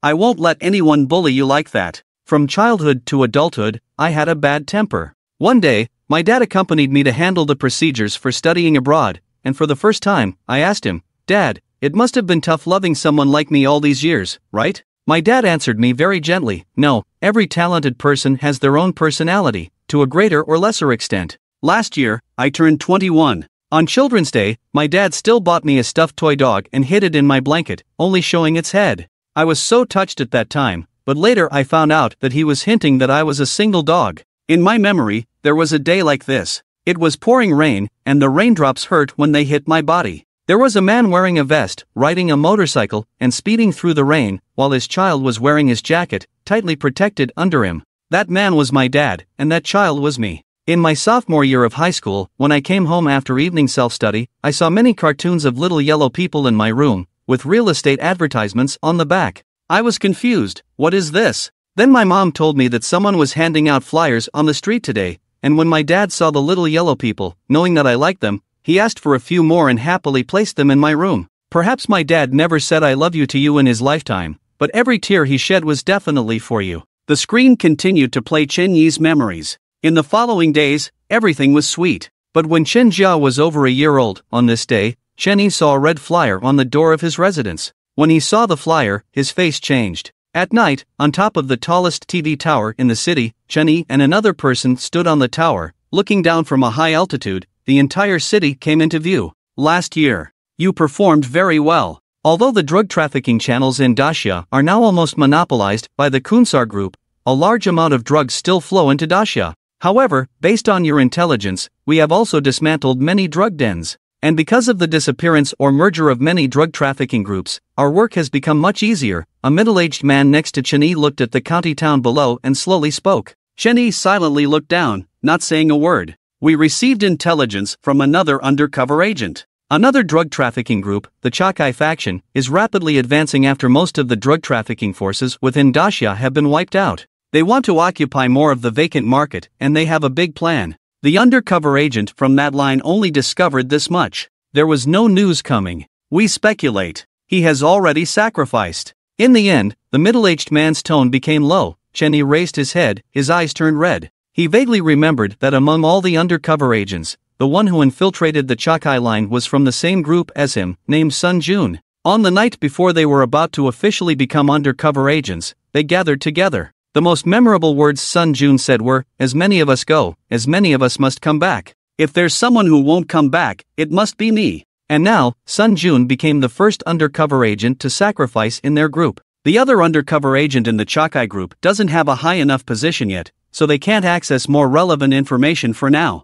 But as the largest drug trafficking group within Daxia, if the Chakai group wants to carry out their big plan, there's a high probability they will cooperate with the Kunsai group. So we want to leverage your position in the Kunsai group to make contact with the Chakai group and obtain more information, and also find out about the news of that undercover agent in the Chakai line. Alright, Chen-Yi nodded with red eyes. He would definitely uncover the truth behind Sun Jun's death. His comrade's sacrifice wouldn't be in vain. They talked for a long time, and when they were about to leave, Chen-Yi hesitated for a long time. He suddenly called out to the middle-aged man, "Boss." The middle-aged man stopped and looked at Chen-Yi with confusion. "What's wrong?" "Nothing. I will definitely work hard to complete the mission." Chen-Yi lowered his head. "By the way, you've been wronged. The people you killed deserved it, but for the sake of your safety, we couldn't clear your name." The middle-aged man suddenly looked at Chen-Yi, a hint of guilt appearing on his face. Chen Yi was clearly a hero, but he had been falsely portrayed as a devil by the media. What was even more frustrating was that, even if they knew the truth, they couldn't clear his name and let Chen Yi become the devil in the eyes of the people of Daxia. Chen Yi shook his head. It's alright. As long as I can fulfill my duty to the country, a little injustice. What's there to fear? Even if one day the whole world stands against me, even if no one believes in me, as long as my heart remains dedicated to the country, I will continue forward. After Chen Yi finished speaking, the middle-aged man looked deeply at him and nodded heavily. You're impressive, all of you are impressive. The country won't forget you. One day, the whole of Daxia will understand you. They may not see your contributions, but when they live their peaceful and stable lives, everything you've done will be worth it. Don't put too much pressure on yourself. All actions must be carried out with safety as the priority. This line of yours was built on the sacrifice of countless comrades. It must not fail and render their efforts in vain. I understand, boss. Chen Yi was taken aback, then nodded heavily. A strong sense of guilt rose from the depths of his heart. After the middle-aged man left, Chen Yi slapped himself hard. Chen Yi, do you know how many comrades' blood was shed for this line of yours? How dare you have thoughts of retreat? Have you forgotten your initial oath? You coward, do you feel ashamed? You coward, do you deserve to be called an undercover agent? Worthless. You're just worthless. If you dare to retreat, even if you die, you won't have the face to meet those who sacrificed. Can you forget Wu Yu's bloody face when you close your eyes? Can you forget the countless bones and restless spirits? Can you forget the oath you made in front of your parents' graves? Remember, your life as an undercover agent is built on the sacrifices of many. If you dare to retreat, their deaths would be in vain. Chen Yi, you are an undercover agent. As long as you're alive, you cannot entertain such thoughts, until your last breath. Chen Yi said to himself fiercely in his heart. After that day, he completely dispelled any thoughts of retreat. As long as he's alive, he will remain undercover. From the moment he became an undercover agent, he had no way out and no choice. Upon returning, Chen Yi began to use his identity as Lu Yi, the sixth leader of the Kunsa group, to make contact with the Chakai group. The contact person was right. The Chakai group indeed had a grand plan to join forces with the Kunsa group and eliminate all the major and minor criminal groups within Daxia, then dominate the vast market of Daxia. If they could achieve this, the influence of the Kunsa group and the Chakai group would grow even further, making them a dominant force in the world. Chen Yi and the fifth leader of the Kunsa group in Daxia became the key figures in overseeing the cooperation between the Kunsa group and the Chakai group. The first step of the Chakai group's grand plan was to continue eliminating the drug trafficking groups within Daxia, exposing their market share. Chen Yi's previous bloodshed made this first step much smoother, which also made the Kunsa and Chakai groups value and trust him even more. The reputation of Lu Yi, the sixth leader of the Kunsa group, soared in the gray areas like the Black Triangle, but what people remembered most was his bloody nickname, Shura. Wherever Shura went, no grass would grow. Every time Chen Yi took action, he would inevitably crush a major drug trafficking den, killing each and every wicked drug dealer. In just over a year, all the drug trafficking dens in the entire Daxia, except for a few supersized groups, were wiped out by the Kunsa and Chakai groups, and naturally, Chen Yi became the greatest hero. Ah, come, Lu Yi, let's toast to the success of our plan's first step, to the greatest hero. A middle-aged man with a strong Thai accent raised a glass of red wine to Chen Yi. However, Chen Yi coldly glanced at him, not moving, and continued to drink his wine. After his investigation during this period, it was true that the undercover agent from the Chakai group had encountered trouble, and all three undercover agents, including Sun Jun, were exposed and brutally killed. If it weren't for the sake of the overall situation, he would have wanted to massacre the black-clad individuals right here. The middle-aged man stood awkwardly in place, a hint of malice flashing in his eyes. As the second in command of the Chakai group in Daxia, Black Monkey's status was not much lower than Lu Ye's. If it weren't for Chen Yi's significant contributions in this matter, even receiving praise and admiration from both Kunsa and Chakai, he wouldn't have bothered with this arrogant Daxia person.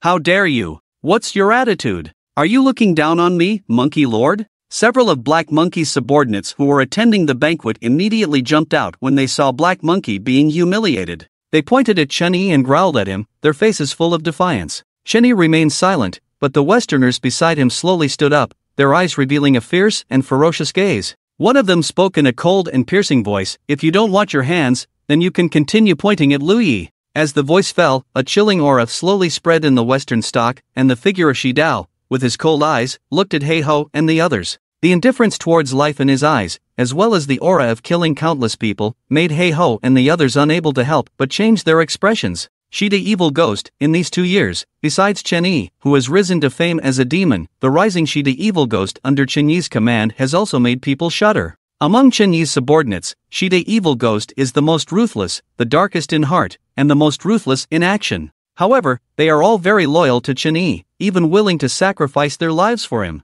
Looking at the protection of Chen Yi by Shi the evil ghost, Kunsa Group's fifth lord showed a complex and envious expression. You should know that even he is envious of Shi the evil ghost. If he had the assistance of Shi the evil ghost, his performance might not be worse than Chen Yi's. It was he who brought Chen Yi into the Kunsa Group, but now Chen Yi has already surpassed him, and even in the hearts of everyone in Daxia, Chen Yi has surpassed him, the fifth lord. Seeing that the situation was a bit tense, the fifth lord laughed and walked to the middle of the two. Ha, we are all family, there's no need to be so tense. Our first step has been very successful. We should be happy today, happy. Lao Lu, Monkey Lord, is our partner. How can you treat Monkey Lord like this? Monkey Lord, Lao Lu has always been like this, not only to you, even to me and the other older brothers above. He always has a sour face. Don't mind him, ha, let's drink, drink. The fifth lord raised his cup to Heiho and Chen Yi, and only then did Heiho smile. It's alright, it's alright. In their Daxia dialect, Lao Lu is just being true to himself, ha.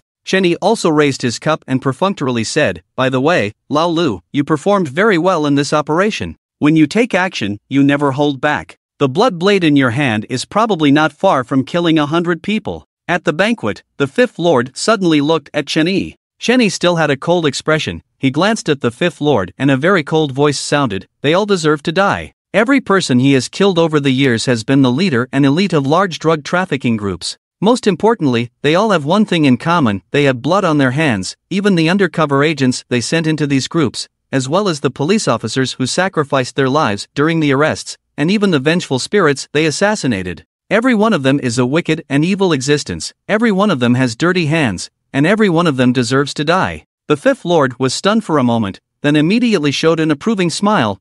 Yes, anyone who stands in front of my Kunsa group deserves to die. 2 hours later, Heiho left with his subordinates, leaving only the fifth lord, Chen Yi, and a few trusted confidants at the banquet. Lao Lu, what's wrong with you today? Although Heiho is only the second in command within Daxia, his vengeful nature is well known. Although we are not afraid of him, it's not worth it to provoke such trouble for no reason. The fifth lord looked at Chen Yi, but Chen Yi didn't raise his head, only a cold voice came out. Wu Go, we worked hard to personally eliminate the majority of the drug trafficking groups. Why should they, the Cha-Cha group, do nothing and still want to share the benefits with us? And, haven't you noticed the tricks that Heiho and the others are playing? In the end, Chen Yi looked up at the fifth lord, and the fifth lord also looked at Chen Yi. Their gazes intertwined in the air, and the fifth lord's brows furrowed as if he had thought of something very difficult. Wu Ge, there are so many markets now available in Daxia. This is a big cake that everyone is eyeing, both domestically and internationally. Countless powerful forces have already set their sights on it. Whenever they have the opportunity, they will take a bite. Now, with the joint defense of our Kunsa group and Chakai group, they are not daring to act rashly. However, the Black Monkey and his gang are hiding their strength, and their ambitious intentions are well known. Chakai group is waiting for an opportunity to dominate the market of Daxia City. We cannot sit idly by. As Chen Yi finished speaking, Wu Ye's face became serious, his eyebrows furrowed tightly together. After a while, he raised his head and spoke in a low voice, let's not worry about this matter for now. Big brother will naturally have his plans. Just remind our brothers to be cautious and not be deceived by the Black Monkey. After the situation is settled, we can settle the score. Alright, Chen Yi nodded. He didn't expect a few words to make the Kunsa group turn against him. His goal was to plant a seed of doubt about the Chakai group in Wu Ye's mind. Not long after, Chen Yi took his leave, and outside the villa, he stopped in his tracks and turned his head slightly to look at the Western Devil behind him. You guys can go back now. It's a sensitive time, so don't let your guard down and don't act recklessly. Yes, big brother. The Western Devil nodded respectfully. By the way, don't slack off in monitoring the Black Monkey and Wu Yi. If they show any unusual behavior, contact me immediately. Yes. The 5 Western Devils nodded respectfully, then slowly retreated into the darkness. Chen Yi continued walking, getting farther and farther away, and then slowly disappeared into the distance. After circling around the city for a while, Chen Yi finally arrived at a small courtyard in the suburbs. He pushed open the door, and inside the courtyard, Bai Luo was sitting on a chair, holding the little one, waiting. When the door opened, Bai Luo immediately stood up, tears filling her eyes as she looked at Chen Yi. The sharp aura that emanated from Chun Yi's body had inexplicably softened. He walked over and gently embraced the two of them in his arms. You have worked hard. Bai Luo vigorously shook her head. It's not hard. As long as I'm with you, I'm not afraid of anything, even if it's hard. Silly. At night, Chen Yi held the baby in his right hand and Bai Luo in his left hand. Bai Luo raised her head several times, wanting to say something but hesitating. In the end, she chose to lower her head and rested on Chen Yi's chest. Silly, what do you want to say? Bai Luo raised her head, lightly biting her red lips, as if she had made up her mind. Can you stop doing those things? Let's leave this place far behind. Let's go to a place where no one knows us, and live a peaceful life. Okay? Chen Yi's body stiffened. In the darkness, he remained silent. The light in Bai Luo's eyes dimmed, and she rested her head on Chen Yi's chest again. Go to sleep. I'm tired. After a while, Bai Luo's regular snoring sounded, and Chen Yi let out a sigh. Silly. Silly. Silly. The next morning, Bai Luo woke up and looked at the empty bed, feeling a bit dazed. How many times had this happened? How many times had she woken up and not seen him? He started leaving early and coming back late, sometimes gone for months. Every time he returned, he was exhausted, sometimes falling asleep as soon as he touched the bed. Bai Luo would tenderly bring him hot water to wash,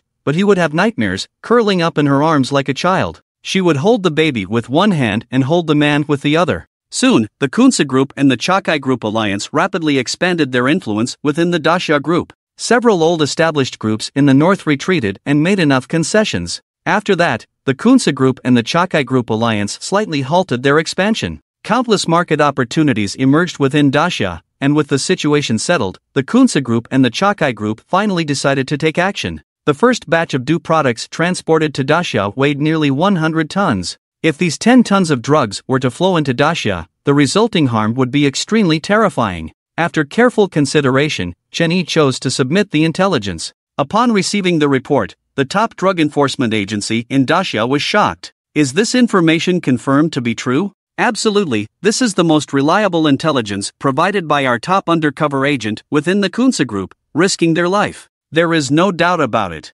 Good. The head of the top drug enforcement agency in Daxia nodded heavily. They quickly assembled nearly 200 outstanding drug enforcement officers and began making meticulous arrangements and deployments. They were only waiting for this astonishing batch of DU products to enter Daxia so they could capture them all at once. This time, the Director General of the top drug enforcement agency in Daxia, Lin Chang, personally took command. Ding Hui, the captain of the 1st Brigade of the Drug Enforcement Agency and the most outstanding police officer in Daxia, led the team. Ding Hui was the instructor who trained Chen Yi and others. At the border between Huadian and Daxia, Ding Hui led nearly 100 drug enforcement officers and over 100 elite armed police officers in ambush. Despite the invasion of countless mosquitoes during the night, Ding Hui and his team remained motionless. As time passed, they still hadn't noticed any movement in the distance. Ding Hui looked at his night vision watch several times, and his expression became increasingly serious. It was getting closer. At the headquarters of the top drug enforcement agency in Daxia, Lin Chang and the others were on high alert. Finally, a faint glimmer of light appeared in the distance and disappeared in an instant. After a long time, faint lights began to appear one after another. They're here! Ding Hui's eyes lit up, and everyone immediately became alert. They gently moved their frozen fingers. As time passed, they finally saw clearly that the faint lights in the distance were handheld flashlights emitting a dim yellow glow. The people carrying these flashlights had packages on their backs, and behind every other person, they were pulling a wooden cart that seemed to be carrying a lot of things. In their hands, in addition to the flashlights, they also held AK rifles. Don't act hastily. Wait for them to get closer and try not to let anyone escape. Yes. 200 meters, 100 meters, 90 meters, 80 meters, 70 meters, 50 meters. When all the drug traffickers stepped within 50 meters, Ding Hui's eyes lit up, and he shouted, "Fire!" Bang! Bang! Bang! As Ding Hui's words fell, the barrels of all the drug enforcement officers' guns began spewing bullets. Ding Hui fired his gun while shouting, "We are the Daxia police. You have been surrounded by us. Drop your weapons and surrender." Bang!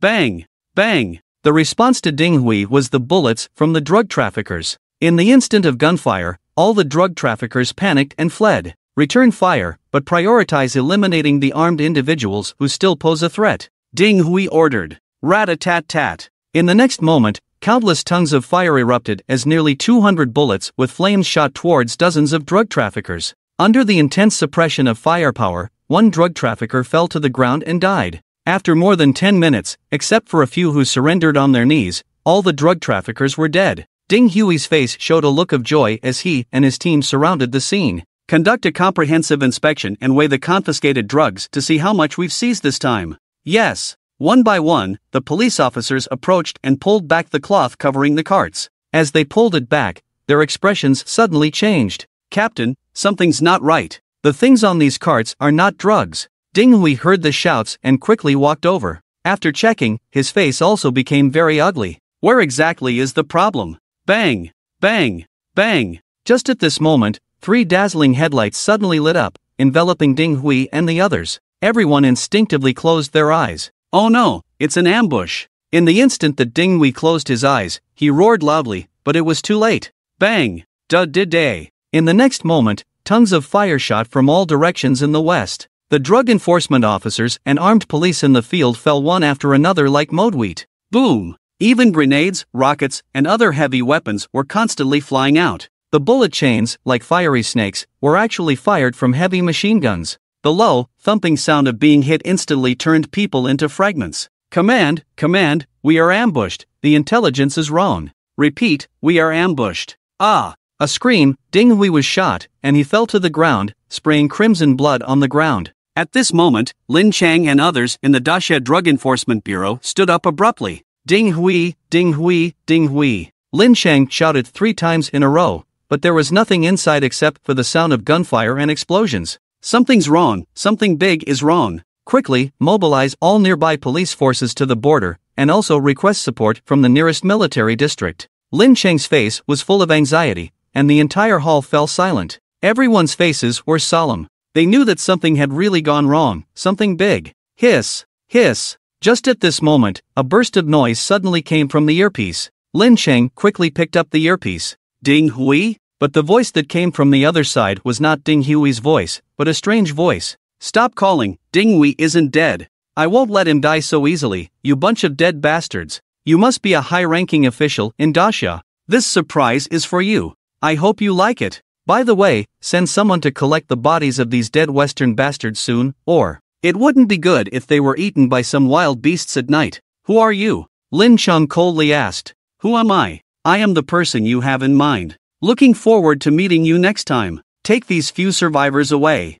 I want to have some fun with them. From this point on, there was no more sound in the earpiece, and it fell into eternal silence. Over an hour later, the police forces and the military that were called nearby finally arrived at the scene. When the photos from the scene were displayed on the big screen, Lin Chang stumbled and almost fell to the ground. Everyone at the scene widened their eyes, their faces pale, filled with grief, sorrow, and sadness. On the big screen, the drug enforcement officers lay quietly on the cold ground, and the land beneath them had already been stained red with blood. Limbs and arms were scattered everywhere. Seeing this scene, everyone's faces became extremely ugly, and some couldn't help but vomit. Tears streamed down their faces.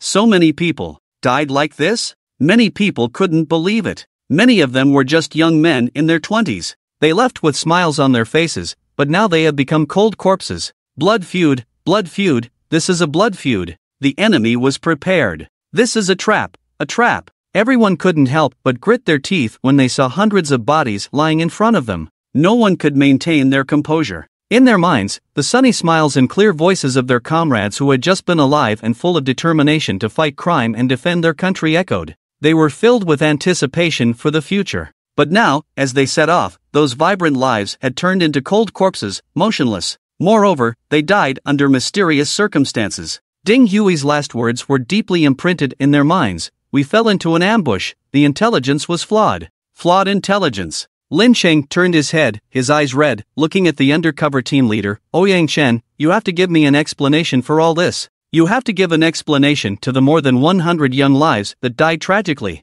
The undercover team leader's face turned pale, his eyes filled with bewilderment and disbelief. It's impossible, our intelligence couldn't be wrong. The intelligence couldn't be wrong? So you mean there's a problem with your undercover agents? A senior police inspector with 3 flowers on his shoulder couldn't help but roar, because one of the people who had just gone on the mission was his child. Among the more than 100 dead police officers, there was a cold corpse that belonged to his child. What do you mean by this? Our undercover agents have undergone the most rigorous training and would never betray our country even in death. The undercover team leader's eyes were bloodshot as he tightly clenched his fists. Then how do you explain this operation? This operation was clearly a trap, aimed at the Great Xia anti-drug police. Anyone with eyes can see that there are major problems with it. Yet here you are, trying to defend a traitor who likely betrayed our country? The police inspector was furious, and although the others didn't speak, their gaze towards the undercover team leader turned icy. The undercover team leader bore the greatest responsibility for the countless deaths of police officers this time.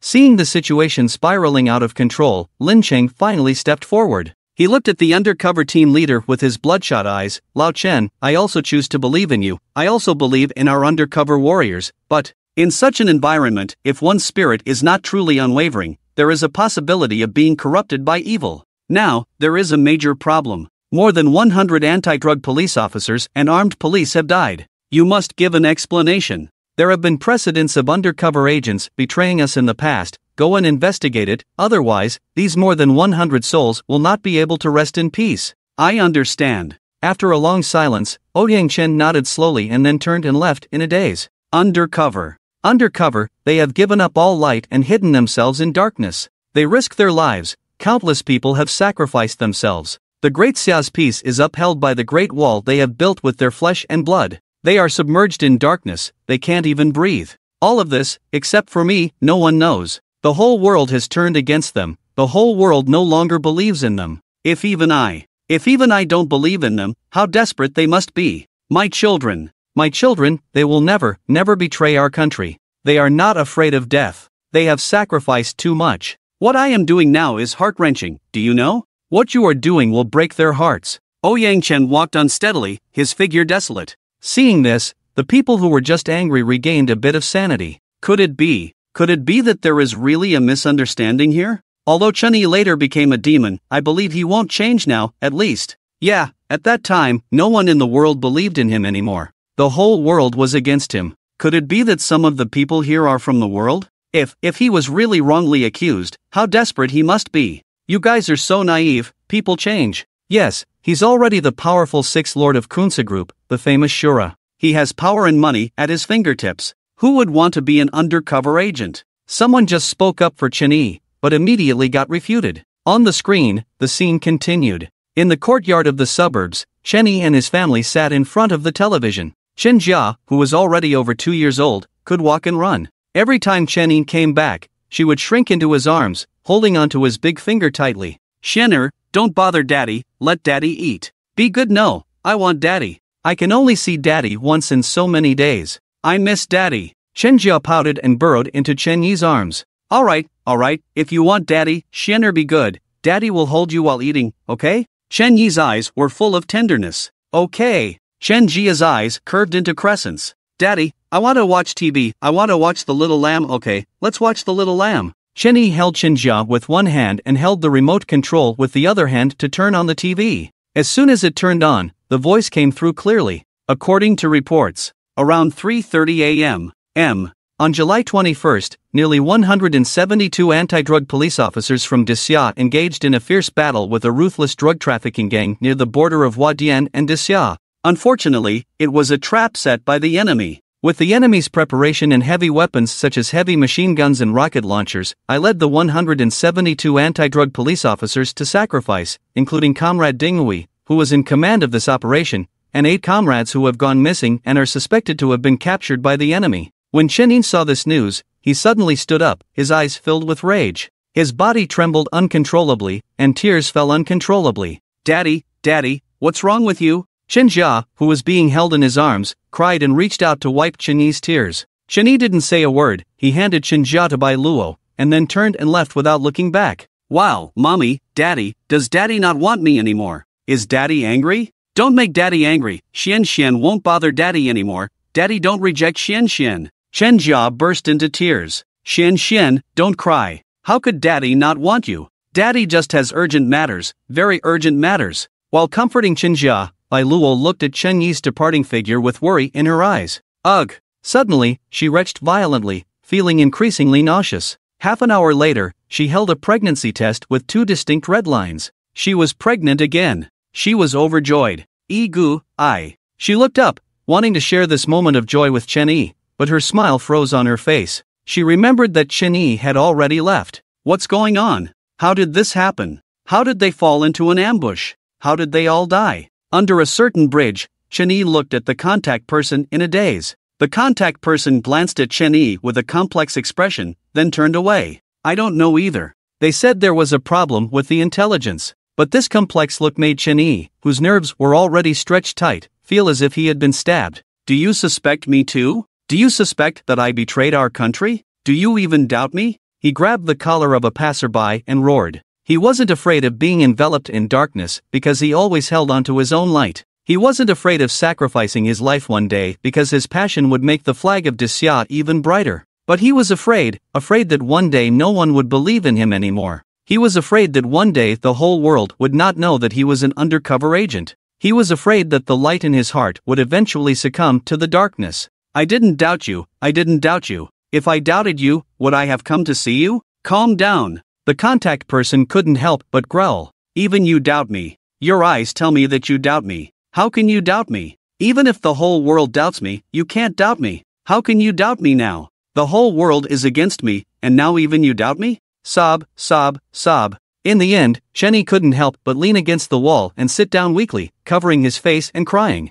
I didn't doubt you, Chen Yi. Yang Chen, didn't doubt you. It's just, over 100 people died. Many of them were your classmates at the police academy. They were your brothers, your comrades. But now they have become cold corpses. Even Ding Hui, the instructor who became an undercover agent with you, and several other surviving officers have disappeared without a trace. We need to give them an explanation. The contact person looked at Chen Yi's painful expression, and his eyes also turned red. He also hated himself in his heart. Chen Yi's heart was already tormented and filled with self-blame, and at this moment, no one's heart could be more painful than his. But he still had to add insult to injury. The dangerous scenes of being an undercover agent, the outstanding achievements in fighting against drugs over the years, all of these were the result of countless undercover agents' perseverance and sacrifice, even at the cost of their lives. Some of them couldn't even have their names engraved on tombstones. Some say that the reason we can't see the darkness is because countless brave people have kept it hidden from our sight.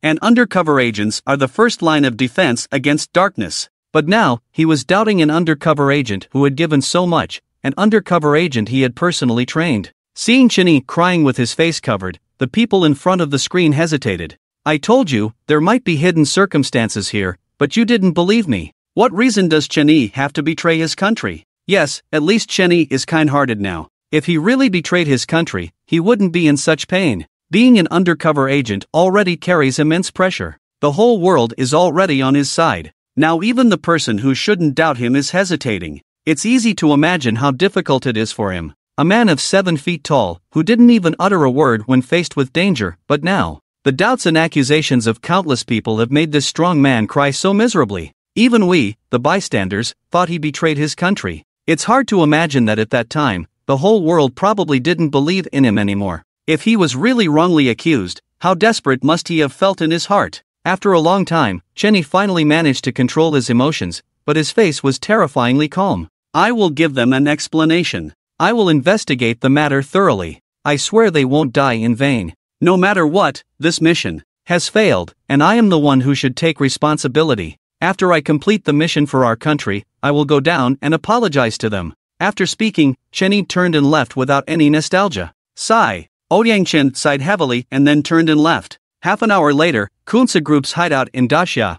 Impressive, impressive. Your Chakai group still has some tricks up its sleeve. This time, you managed to kill over 100 drug enforcement officers. I'm afraid Daxia will be in chaos. But this can be seen as a warning and a bloody lesson for Daxia. This is the consequence of going against us. Just as Chen Yi walked outside the hideout, he heard the loud laughter coming from inside. 6th Master. Seeing Chen Yi, the people at the entrance immediately bowed respectfully. Chen Yi nodded coldly and then walked in. Inside the hall, Kunsa Group's 5th Master and Chakai Group's Black Monkey were toasting and exchanging cups, clearly in a very good mood. When they saw Chen Yi, Black Monkey paused for a moment and then burst into laughter. He poured a glass of red wine and handed it to Chen Yi. Old 5th, you came just in time. Good news, great news. I'm the 6th Master. Chen Yi took the wine and drank it in one gulp, then spoke up. What good news? You don't know yet? haven't you watched the news? Do you know that in our cooperation with Chakai Group this time,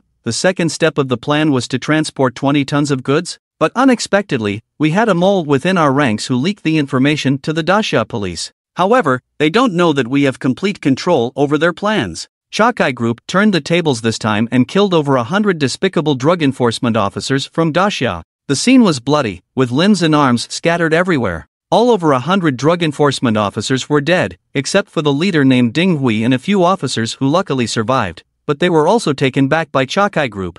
They are probably living worse than dead now. Throughout history, we have been suppressed by them. They don't know how much of our goods they have intercepted, how many of our people they have captured, and the losses they have caused us. Now they have suffered heavy casualties for the first time. Ah, it's so satisfying, damn satisfying. At the end, Fifth Master raised his glass and drank it all, while Black Monkey had a smile on his face. Only Chin-Yi remained outwardly cold, but a strong sense of killing intent was almost uncontrollable in his eyes. Ha! Sixth Master, what's wrong with you? Aren't you happy about this good news? Black Monkey looked at Chin-Yi with confusion. Whether I'm happy or not is none of your damn business. Chin-Yi poured another glass of wine and drank it all in one gulp. Ha! Sixth Master is still calm. Black Monkey was in a great mood and wasn't angered by Chin-Yi's words. Fifth Master also nodded with a smile. They were already used to Chin-Yi's temper. The mole you mentioned. Who is it? Chin-Yi suddenly spoke up. I don't know either. It's what the general said.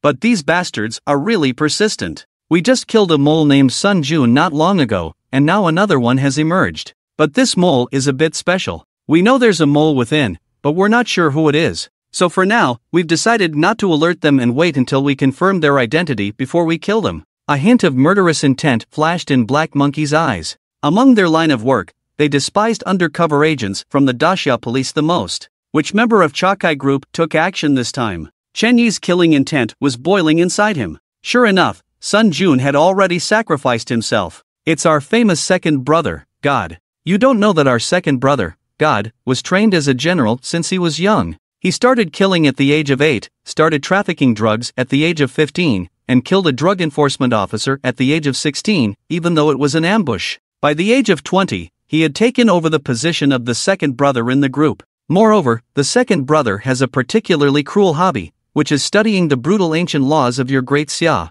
Anyone who falls into his hands will have a bad ending. By the way, your Kunsa Group's Western Lord and Rat Lord have also consulted our second brother on this skill. Black Monkey's face was full of excitement. Kunsa Group's Rat Lord, who was the sneaky middle-aged man who monitored Chin-Yi killing Wu Yu, didn't continue listening. He turned around and left. Black Monkey and Fifth Lord exchanged a glance and didn't say anything. They were already used to Chen-Yi's strange behavior. After all, anyone with abilities has some quirks. God? If you dare to touch Instructor Ding and the others, I'll send you to heaven. Chen-Yi walked out of the villa, looked up at the sky, turned around and left. Half an hour later, in the suburbs, Chen-Yi pushed open the door. Daddy! Daddy's back! Seeing Chen-Yi, Chen-Jia's eyes were full of joy, with a bright smile on her face. But as she smiled, her mouth pouted, tears welled up in her eyes, and the figure that was about to rush over stopped. Daddy, Xian was wrong. Xian shouldn't have bothered you. Don't be angry. Don't abandon Xian and Mommy.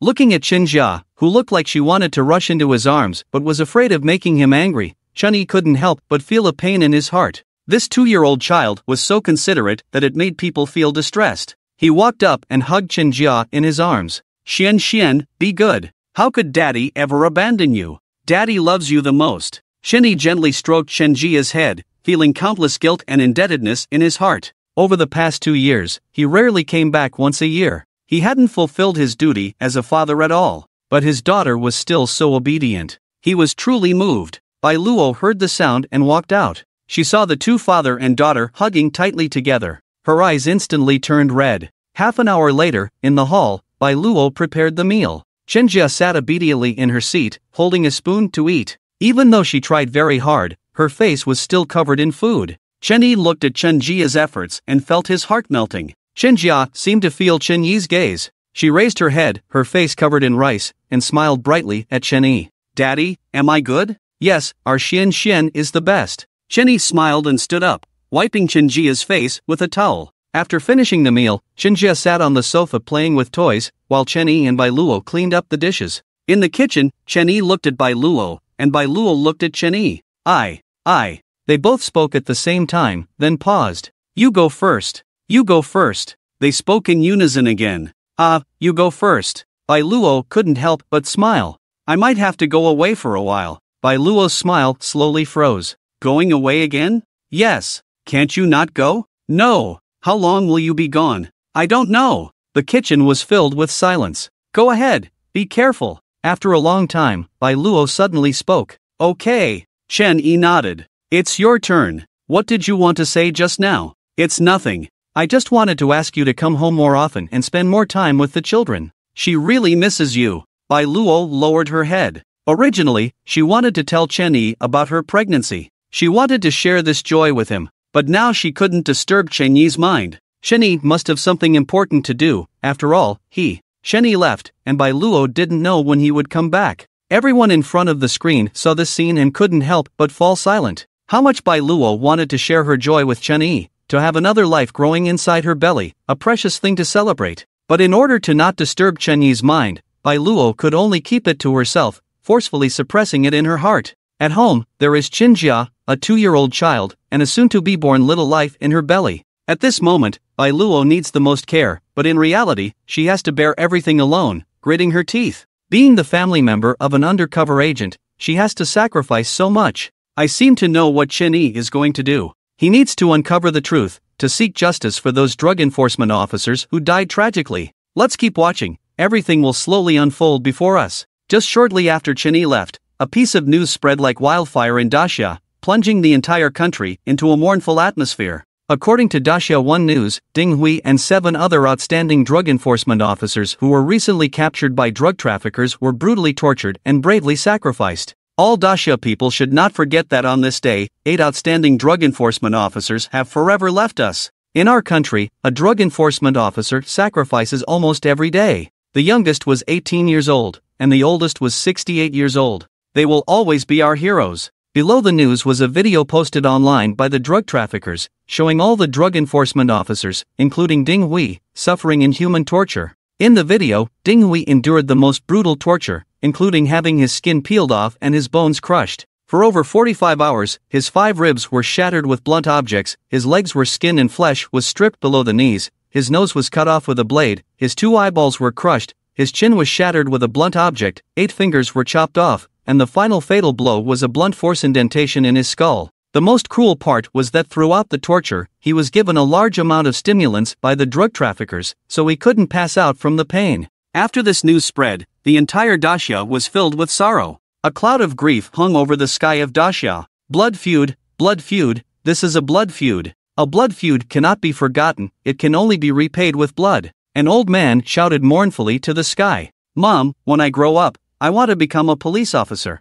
I want to avenge the police uncles who died tragically. In front of the television, a child tightly clenched his fist. No one should forget this day. On this day, the entire country of Daxia mourned. Countless people walked out of their homes and flooded the streets, holding white chrysanthemums or lighting white candles. On this day, the entire country of Daxia was filled with grief. Even though this event happened over a decade ago, when Chen Yi saw this scene again in his memory, many people couldn't help but cry in sadness. They would never forget this event. The sorrow was forever engraved in the hearts of the people of Daxia.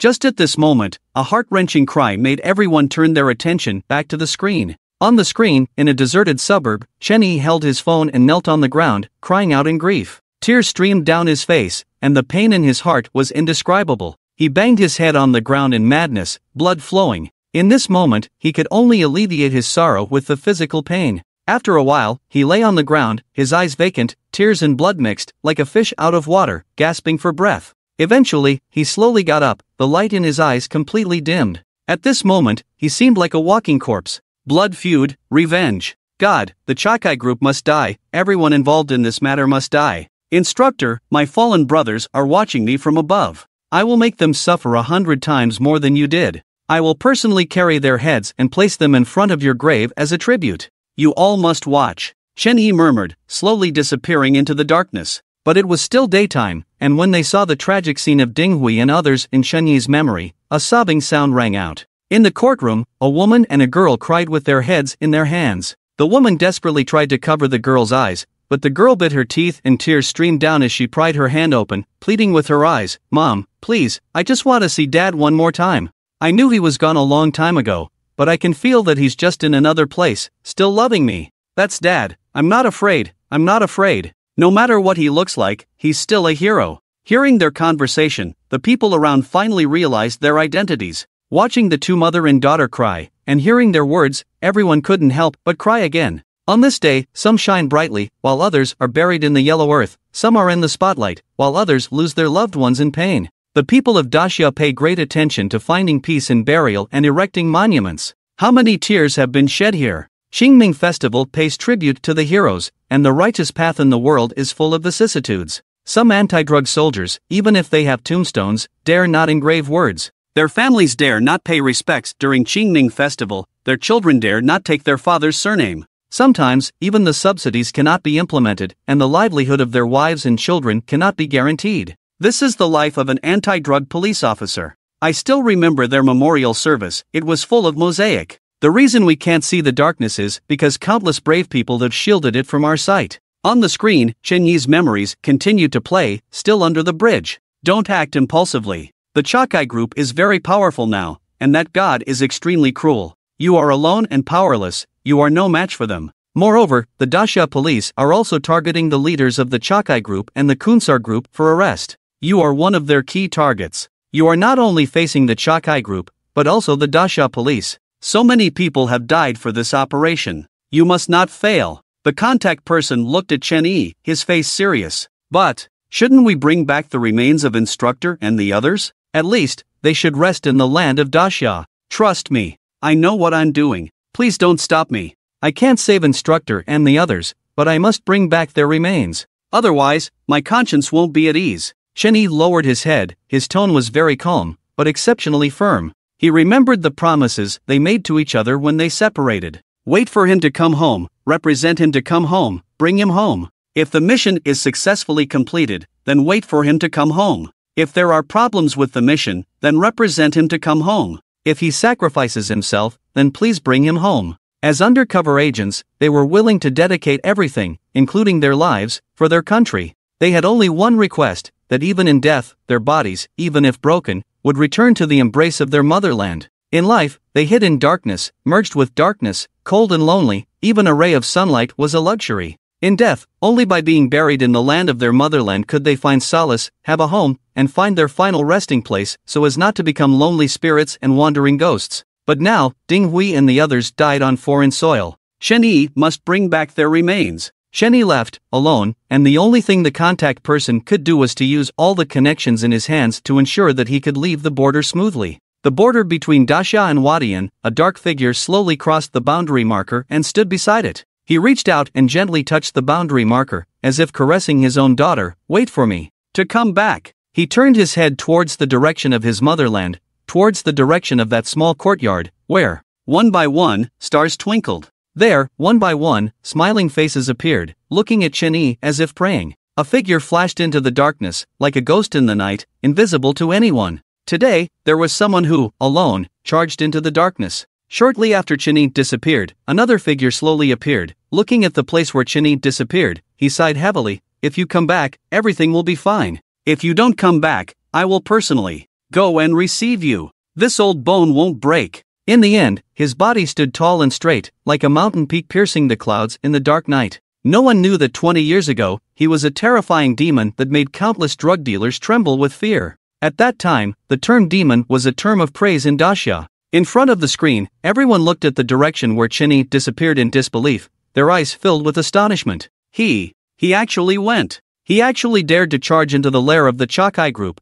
which is extremely dangerous. That's a tiger's den. He is not only facing the extremely dangerous Chakai group, but also the Daxia police. At this moment, he has already stood on the opposite side of the world. However, he still wants to save the remains of his teammates. Mom, is he really a devil? But, why does he still want to save Dad's remains? I'm afraid of him, but I don't hate him. Ding Lin couldn't help but ask, holding on to her mother. She also stared at the screen in a daze. She had no idea that Chen Yi had single-handedly infiltrated the Chakai group for the remains of Ding Hui and the others. She thought it was the Daxia police. Her heart suddenly became complicated, but in the end, she shook her head firmly. Linner. The crimes he committed were heinous, even if he is good now. It cannot conceal the sins he later committed as a demon. We can appreciate his current actions, but that is not a reason for us to forgive him for becoming a devil later on. Ding Lin didn't answer her mother's words. She was innocent in her heart and didn't know what the future held.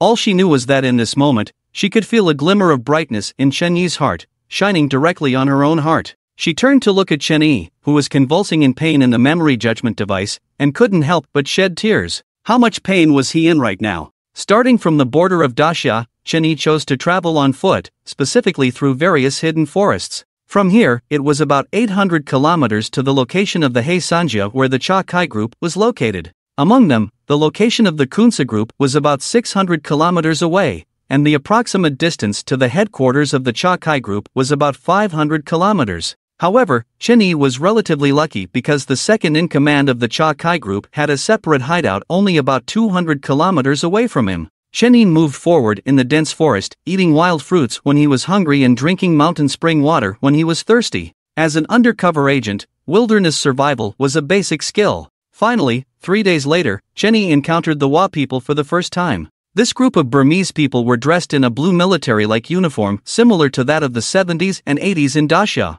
The leader carried an AK on his back, and the others carried various cold weapons, including homemade bows and arrows. In close combat in this dense forest, the deterrent power of these bows and arrows was not much less than that of firearms and ammunition. Moreover, the arrows of these bows and arrows were all dipped in highly toxic poison, basically causing fatal injuries. Many external forces were very wary of this weapon, and in some environments, it was even more feared than firearms. Fortunately, Chen Yi had lived in the hideout of the Kunsa group for a while before, so he knew a little bit of the basic language communication. After a simple exchange, Chen Yi learned that this group of people were a small group of smugglers. They obtained goods from the border of Daxia and then transported them to the resource-scarce Heisanja area for sale. In the Heisanja, the two things that were most abundant were drugs and money, while everyday necessities were the most scarce. After the exchange, Chen Yi got on their cart. After knowing that Chen Yi was not a bandit, this group of smugglers became more friendly and even applied a yellow shangluan powder, also known as Nakate, to Chen Yi.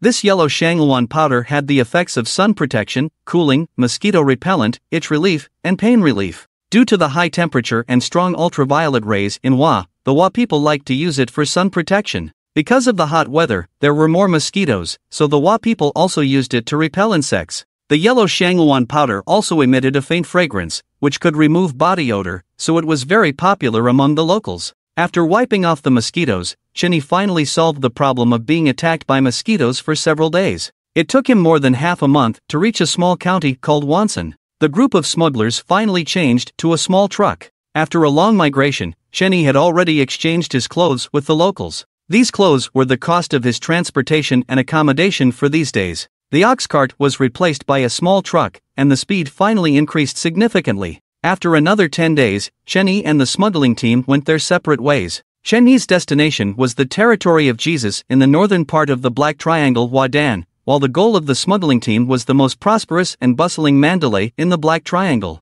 Before leaving, Chen Yi asked the smuggling team for a poisonous arrow. He carefully wrapped the arrowhead with a cloth strip and then entered the dense forest. 3 days later, he had entered the territory of the gods' forces. There would often be a patrol team with guns patrolling the border. These people, ranging from 50 to 60 years old, and some as young as 7 or 8 years old, all held guns in their hands and had a cruel look in their eyes. Chen Yi carefully avoided the patrol team and slowly approached the central area. As time passed, Chen Yi saw vast tracts of land along the way, where people were constantly working, and the poisonous plants were being cultivated. These things were the root of all evil. Countless women and children in the fields showed relieved smiles. This year had been favorable, and the poisonous plants grew very well. It was a year of high yield. After crossing several fields of poisonous plants, a few days later, Chen Yi finally approached the god's stronghold. Next to the stronghold were buildings constructed with bamboo, which were places for the god's subordinates to rest and refine the poisonous plants.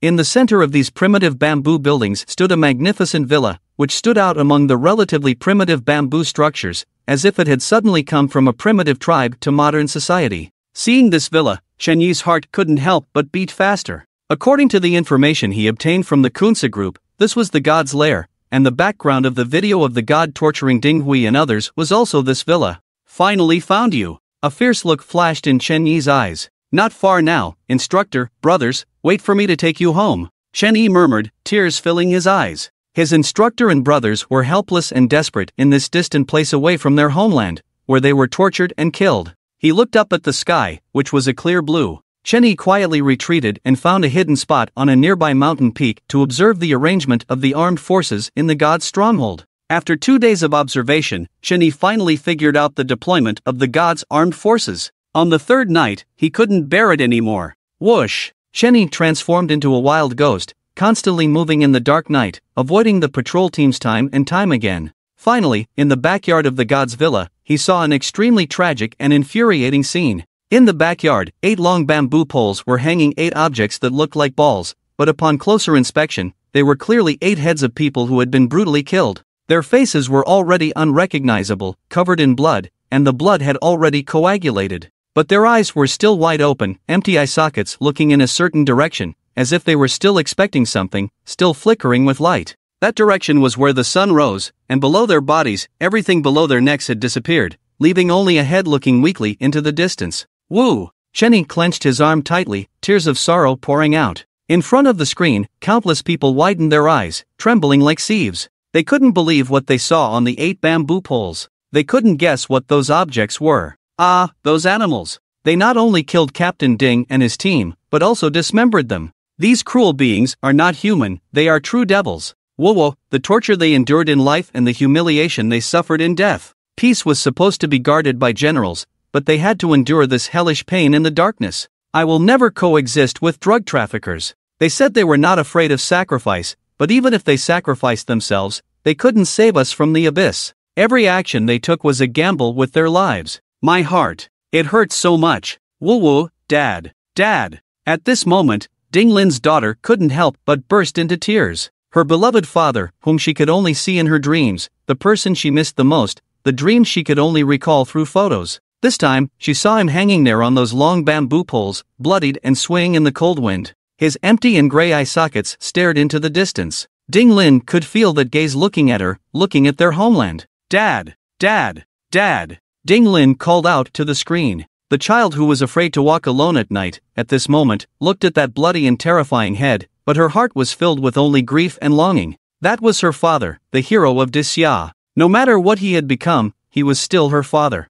How could a child be afraid of their own father? Ding Hui's wife also covered her mouth, unable to speak through her tears. She knew that Ding Hui had died, tortured to death, but she didn't expect that even after death, Ding Hui would not find peace. He was left hanging in the cold wind, lonely. He had become a wandering ghost, still gazing towards the direction of their homeland. Her daughter was right, he hadn't died, he had just moved to another place to continue loving them. The courtroom, the entire Disya, everyone watching, at this moment, couldn't help but cry out in pain. Chen Jia's swollen eyes continued to shed tears, and everyone wept. On the screen, Chen Yi finally regained control of his emotions. He carefully lowered each bamboo pole, gently removing each head. Despite the processing and drying, a faint stench filled the air. However, Chen Yi tenderly and carefully cleared the weeds from their heads, then put them inside his clothes and tied a knot. Carrying the 8 heads on his back, he slowly left. In a small county town, he found some lime and materials for handling corpses. After a simple treatment to prevent further decay, he hid the 8 heads in a cave.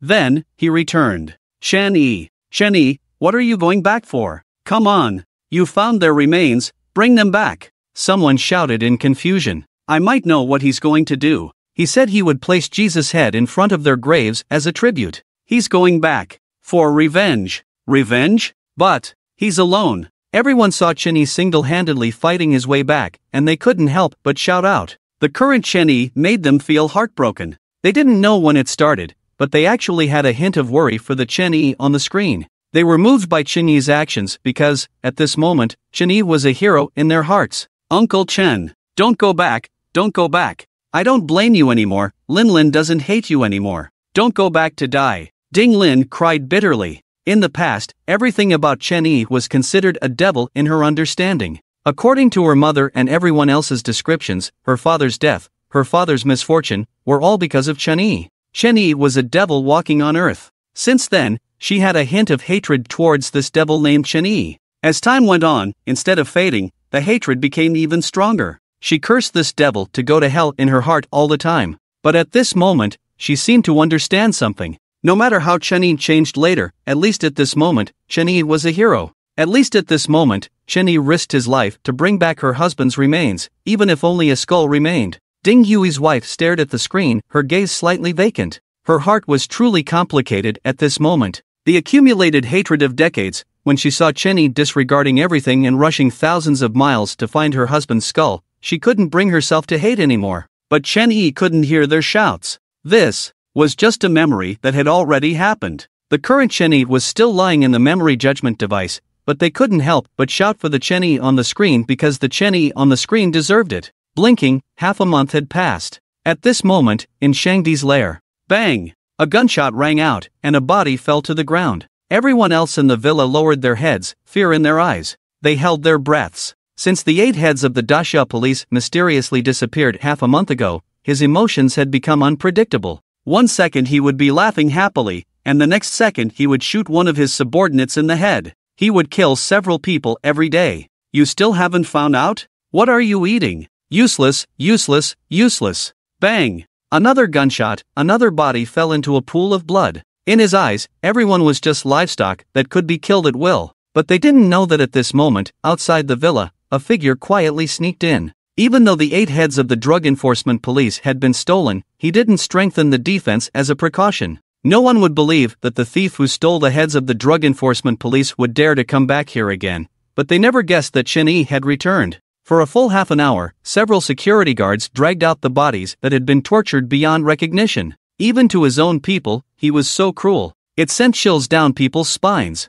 The entire villa was silent, only he was there. Sometimes he would roar, and a figure slowly crept into the room from the blind spot of the surveillance. The hall was brightly lit, and there were still thick bloodstains on the floor, but he showed no intention of cleaning it up. This twisted mentality had already surpassed the limits of humanity. Chenyi cautiously approached the room where the continuous roars were coming from. In the entire villa, there was no one else but him. In the bedroom at this moment, Shangdi continued to roar. Even though he had killed countless subordinates, he was still angry. These useless idiots had actually lost all his beloved toys. He had planned to preserve them after drying them. These 8 heads were more precious to him than antiques. Bang! Ah! But at this moment, he felt a sudden pain in the back of his head, his vision went black, and he lost consciousness. When he opened his eyes again, he found that his hands and legs were bound, and in front of him was a man with his back turned, repeatedly heating a knife over the fire. As if knowing that he had woken up, the figure slowly turned his head, revealing a devilish smile on his face.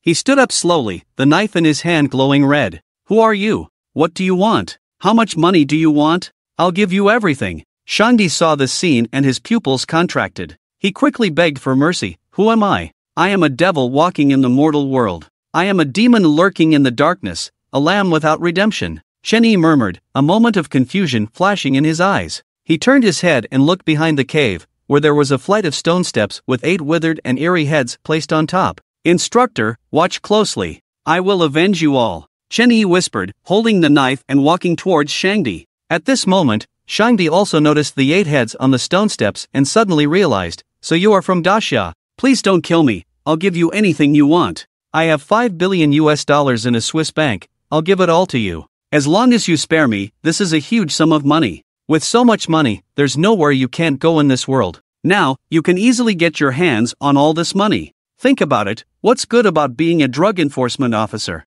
Perhaps everything you do will go unnoticed even if you sacrifice your life. Maybe your deaths will bring a moment of sadness to Daxia, but in this age of internet dominance, this age of entertainment to death, as soon as a scandal involving a celebrity arises, it won't take long for you to disappear from the internet. And maybe in just a few days, the whole era will forget about you. No one will remember that there was once someone who sacrificed themselves in the darkness. The only mark you will leave in this world is an unnamed tombstone. I have also been paying attention to you, Daxia. Didn't a fan of a Daxia celebrity say recently, what they lost is just a life, but their brother lost the opportunity to debut? And someone else said, if their appa didn't use drugs, where would the drug dealers come from? Where would the people come from who pay your drug enforcement officers? Tell me, are these Daxia people worth fighting so hard for? Are they worth the sacrifices you are making for them? And now, all you have to do is nod, and you will receive $5 billion. You will become the elite of the world. With money, you will have everything. With money, you will be superior to others. you will be able to give a better life to those you love and those who love you. How about it? In the end, Shangdi's eyes were filled with a smile. He believed that when Chen Yin heard these words, his heart must have turned cold. With the temptation of $5 billion, Chen Yi would surely betray himself. Any normal person would make the right choice. As people watched, countless individuals in front of their screens were stunned. A deep sense of guilt filled their chests, their faces turned pale and powerless. They wanted to argue, to loudly proclaim that it wasn't true, but they had to admit it. Shangdi was speaking of events that happened over a decade ago, events that occurred right before their eyes. They knew that the wealthy second generation with shady dealings still thrived on the internet, becoming an idol worshipped by thousands. Even after this scandalous event, his fans miraculously increased. Those who could say that the Drug Enforcement Police were guilty still cheered for him in his fan circle. A certain so-called celebrity, after being released from prison, gave an interview claiming to have endured a boring vacation and wanting to return to acting. When criticized, they played the victim, saying, "I'm just a child, why won't you leave me alone?" The most detestable thing in this world is not when someone makes a mistake, but when they make a mistake, cross the line, and show no remorse. Furthermore, their fans constantly whitewash their actions, begging for forgiveness, a chance to start over, a second opportunity. The celebrity's boring vacation comes to an end, and perhaps with a simple apology, they can transform themselves and continue acting, singing, appearing on variety shows, selling their idol image, and enjoying the benefits of fan economy, making a fortune. But have we ever thought about how those drug enforcement police who were injured, disabled, or even lost their lives can start over? How can a lost life be regained? For those who have blood on their hands from buying and using drugs, how much suffering have the drug enforcement police and the people endured? Think about how many people have dedicated everything, including their lives, in the fight against drugs. Because of the existence of drugs, many drug enforcement heroes have died tragically at the hands of drug lords, leaving their parents and children with no one to rely on.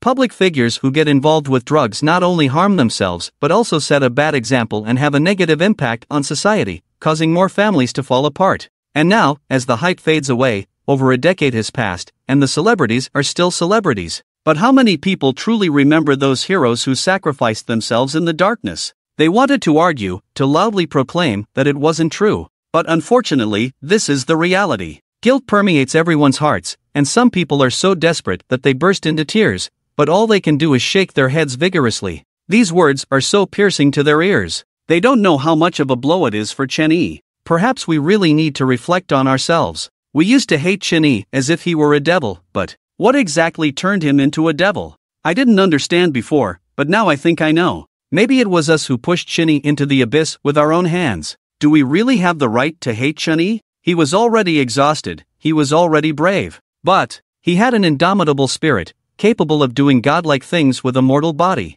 But at this moment, he must be truly desperate. He never expected that the one who would deliver the fatal blow wouldn't be a wicked enemy, but the person he was willing to protect even if it meant falling into the abyss. Many people stared at the screen, tears uncontrollably streaming down their faces. When these words were spoken by a notorious drug dealer, the impact on them was even greater. They looked at Yang Yi, who was bowing his head in silence on the screen, and felt a heart-wrenching pain and guilt. They wanted to shout out loud, telling him not to believe in Jesus' words, but they couldn't find the words to say. They could only stare at Chen Yi with hope and anticipation, hoping that he wouldn't believe in Jesus. Ha ha ha ha ha. However, to everyone's surprise, Chen Yi couldn't help but laugh. There was a mocking look in his eyes as he looked at Jesus. "What are you laughing at?" Jesus asked in confusion, and the people outside the screen were equally puzzled. "What am I laughing at?" "I'm laughing at your foolishness, I'm laughing at your futile struggle before death. You, what ethnic person, know a few words in Daxia language, and you really think you understand Daxia?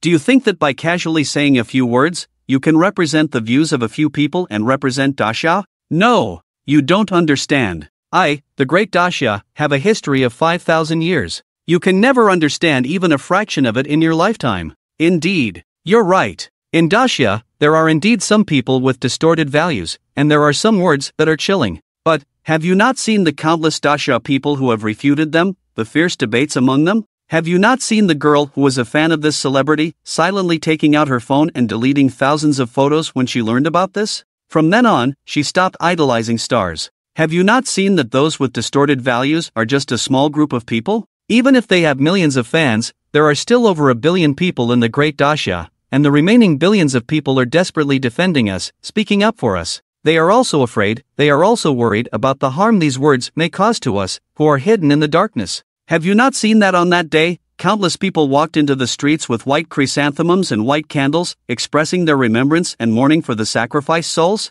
Have you not seen that countless people shed tears because of our sacrifice? They know that there is no such thing as a peaceful time in this world, there are only people who carry the burden for them. Have you not seen that? But I have seen it, my comrades have seen it. It is precisely because of this that we are willing to stand in the darkness and guard the light for them, even at the cost of our lives. As Chen Yi's words fell, Jesus was dumbfounded, and all the viewers in front of the screen were also stunned. After a moment, tears welled up in their eyes again, filled with joy and excitement. Every word Chen Yi said was what they wanted to say but didn't dare to. They thought that Chen Yi would hate them for it, that he would fall into darkness because of it. They didn't dare to argue, they could only silently shed tears because they owed Chen Yi. But they didn't expect that Chen Yi could see through it even better than they could. Thank you, Chen Yi, thank you for understanding us. Chen Yi, thank you for believing in us. We truly know that you are guarding us in the darkness, so we cherish this hard-won peace. I didn't expect that even when the whole world is against him, he still has such trust in the Dasha people.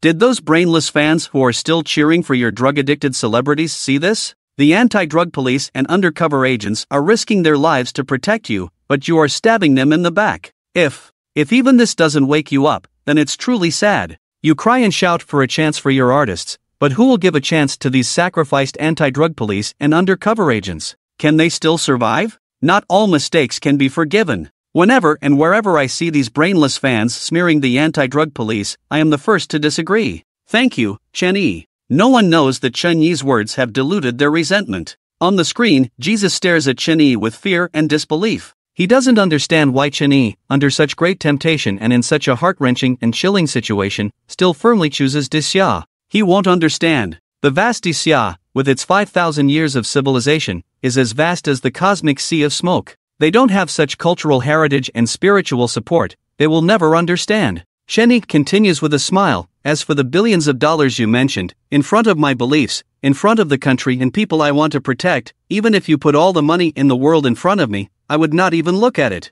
The country I am willing to sacrifice my life for cannot be measured by money. So, take your money and repent in hell. It seems that heaven does not welcome you. Chen Yi holds the blood-red dagger and slowly approaches God. Seeing the dagger in Chen Yi's hand, God moves back in fear, but behind him is already a cold mountain wall. He has nowhere to retreat. I surrender, I am now a captive of your Disya. You must treat captives well, you cannot kill me. Yes, you cannot kill me, you can only judge me according to the laws of your Disya. If you misuse the death penalty, you are breaking the law. God shouts madly, his eyes revealing a thirst for life. As long as he doesn't die now, the intelligence group that received the news will definitely send someone to save him, and he will have a chance to escape. At worst, even if he is judged by the Disya court, he will only be executed by firing squad. But Chen Yi in front of him will not let him die so easily. This time, Chen Yi ignores God's shouting and yelling. He grabs God's collar and stabs him in the cheek with the dagger, then comes out from the other side. The blood-red dagger immediately makes a sizzling sound, and white smoke keeps rising, just like using a hot iron tongs to scald the hair on a pig's face in the countryside.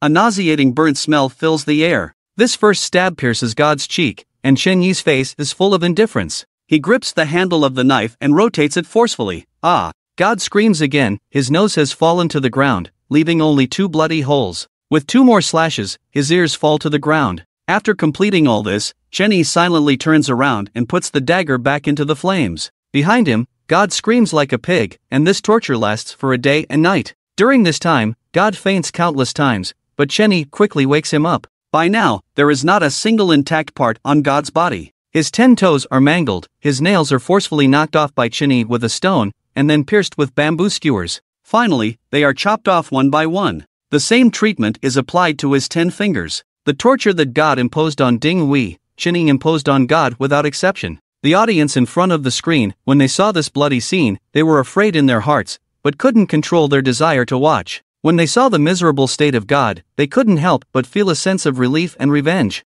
After a day and night, Chen Yi decapitated God with a knife. He looked at the heads of Ding Hui and others and said, "Instructor, big brother, brothers, I have avenged you. Did you see it? Did you see it?" He carefully wrapped the 8 heads in clothes, then wrapped God's head in pants and put it away. He turned around and left the cave, but he didn't go in the direction of Dasha, but in the direction of God's hideout. Seeing this scene, everyone in front of the screen was shocked. Shan-yi, what is he doing? Didn't he rescue the remains of his comrades? Didn't he avenge Ding Instructor and the others? Why? Why is he going back? At this moment, countless people couldn't help but call out to Chen-yi, tears streaming down Ding Lin's face. Uncle, come back. Ding Lin doesn't hate you anymore. I was wrong before. I beg you. Ding Lin's mother, with tears in her eyes, finally spoke slowly. Shan-yi, I hated you for more than 10 years, but now I know I was wrong. Ding Hui's death is not your fault, not your fault. Almost everyone was calling out, whether it was the court or the screens all over Daxia,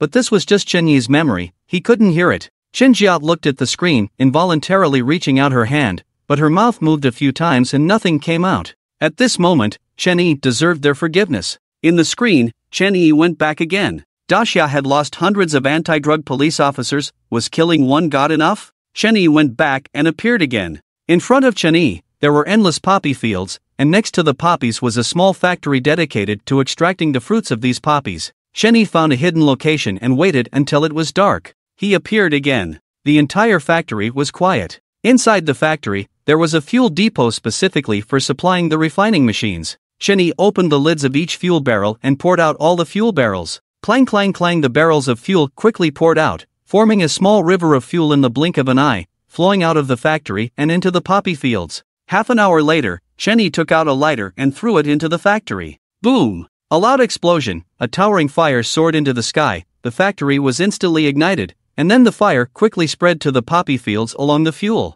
Enjoy your last moments. Enjoy it before going to hell. The blazing fire instantly caught the attention of the patrol personnel. Clang clang clang clang. They frantically beat the gongs, and countless people ran out of bamboo and thatched houses, running and jumping in chaos, then grabbing basins and buckets to fetch water and put out the fire. Unfortunately, the fire was too big, coupled with the hot weather and lack of water sources, the fire quickly spread to the poppy fields. Because God had disappeared, most of the armed personnel had been called back, so there were not enough people. Burn it all, burn it all. Chen-yi stood in the darkness, illuminated by the flames rising into the sky. That night, the people and dogs in the village were all high. The killer is here, the killer is here. Suddenly, a child with a weapon spotted Chen-yi and immediately shouted madly. Bang! Chen-yi didn't hesitate to send him to the afterlife with a shot, then turned around and ran away. Hearing the gunshot, countless people immediately surrounded Chen-yi. Bang! Chen-yi didn't hesitate and raised his gun to shoot. As he turned a corner, Chen-yi stopped.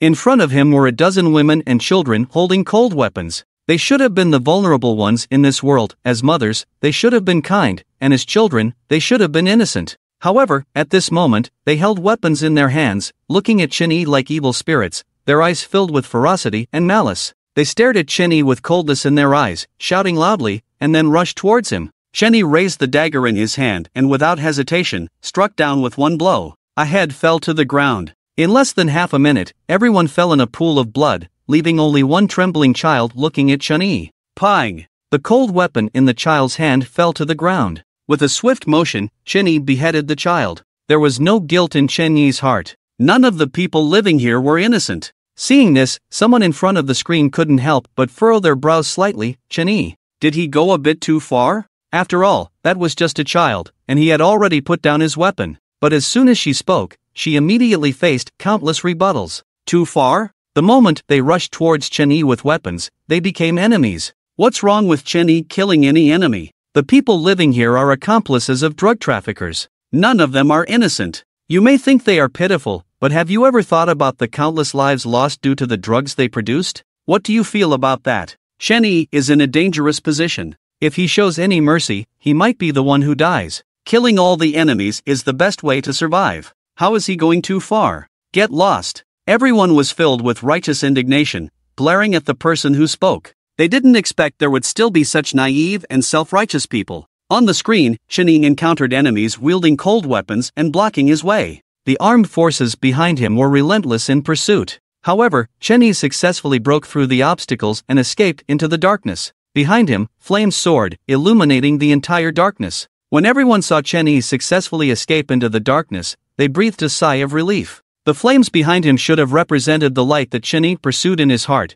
but at this moment, he had to escape into the darkness to save his life. How ironic, truly ironic. The screen turned dark, and when it reappeared, it was a cemetery. Tombstones stood tall, but strangely, there were no names or resumes of the deceased, no descriptions in any written language. All that was there were the same 4 characters, martyr's grave. The only embellishment was the vibrant red flag pattern dyed with their blood. Shenyi found the 8 newest graves and buried the 8 heads in the empty graves, covering them with yellow soil. Then, Shenyi took out the head of God and placed it in front of the 8 graves. "Instructor, brothers, you can rest now." Shenyi's eyes became teary again, and tears fell in large drops. He still remembered Ding Hui's voice and appearance. He still remembered the iron-blooded man who shed tears when they parted ways. He had said that when everyone's mission was over, they would gather again, and for every person who didn't make it back, they would bring someone back. But he never expected that the once iron-blooded hero would now lie cold on the ground, without even a name on the tombstone. In this world, some people shine brightly, while others are buried deep in the yellow soil. Some are in the spotlight, while others suffer the loss of their loved ones. The glamorous and eye-catching life is desired by everyone, but the life buried in the yellow earth and the painful loss of loved ones is not something that everyone dares to bear. There is a profession that hides all the elements of an action movie: gunfights, undercover work, fear, lifelong disabilities, being killed, family members dying tragically. But for the sake of a pure land, a bright, peaceful, and harmonious society, they carry out the most dangerous and lonely missions. They never give up on one thing deep in their hearts. Deep down, they always remember that they are police officers. They run through the dangers every day, defending the peace and stability of society with their precious lives. After a long time, Shenyi wiped away his tears, stood up, and performed the most standard military salute in front of the 8 tombs. He left, just like that. A few days later, a news shocked the entire daxia. More than 100 anti-drug police officers and armed police officers were trapped and killed. Later, the culprits who tortured and killed Ding Hui and the other 7 anti-drug police officers were discovered. One of the major drug lords in Wadian, the second in command of the Chakai group, had his hideout destroyed, and thousands of kilograms of drugs were burned in a big fire. Even the heads of Ding Hui and the other 7 were found buried in their graves. In front of the 8 tombs, a strange discovery was made: the head of the redeemed god. In an instant, the entire daxia boiled over, and everyone cheered. They speculated that it must have been the daxia police who took action, and the drug lord god was brought to justice, which allowed the people of daxia to vent their anger. In order not to dampen the people's mood, the daxia police tacitly accepted this matter. Only one person knew who did it. In front of Ding Hui's grave, Ouyang Chen stared at the head of God in a daze, his face full of excitement. "Shenyi, you little brat, you truly deserve to be the most elite undercover agent under Ding Hui. You didn't let us down, didn't let daxia down." Seeing this, the faces of several middle-aged men in the courtroom suddenly became enlightened. No wonder when we went to pay tribute to the instructor, we found the head of God. It turns out that it was all done by Shenyi. God tortured and killed Instructor Ding and the others, and Shenyi's actions can be considered as avenging everyone. Risking his life to infiltrate God's hideout, retrieving the remains of Instructor Ding and the others, killing God, and placing God's head in front of Instructor Ding's grave as redemption. Shenyi is truly remarkable. So, it was all done by Shenyi? We thought it was the daxia police who did it. Shenyi, what else have you done that we don't know about? A few days later, Shenyi, who had been missing for months, finally returned to his own base in the Kunsar group. Shenyi had disappeared for months, but no one in the Kunsar group had noticed because the Western Devil had been continuing to clean up large and medium-sized remnants of drug trafficking forces and channels in daxia in Shenyi's name every day for the past few months. The influence of the Kunsar group grew larger every few days, and naturally, the Kunsar group believed that Shenyi was responsible for these actions. In an inconspicuous small building, Shenyi appeared slowly. "Boss Lu! Boss Lu!" Everyone immediately saluted respectfully, their eyes filled with fanaticism. Because in the past few months, Shenyi, along with the Western Devil and 5 others, had swept through at least 10 large and medium-sized drug trafficking channels and forces, allowing the Kunsar group's influence to grow once again. Even Kunsar personally sent a commendation letter, and Shenyi's position in the Kunsar group became higher and higher. Now that Shenyi had returned, they were naturally overjoyed. The news of Shenyi's return spread immediately within the Kunsar group, and as soon as the Western Devil heard the news, he hurried back without stopping. "Boss Lu." In Shenyi's study, the Western Devil stood respectfully in front of Shenyi. You've done well in these past few months.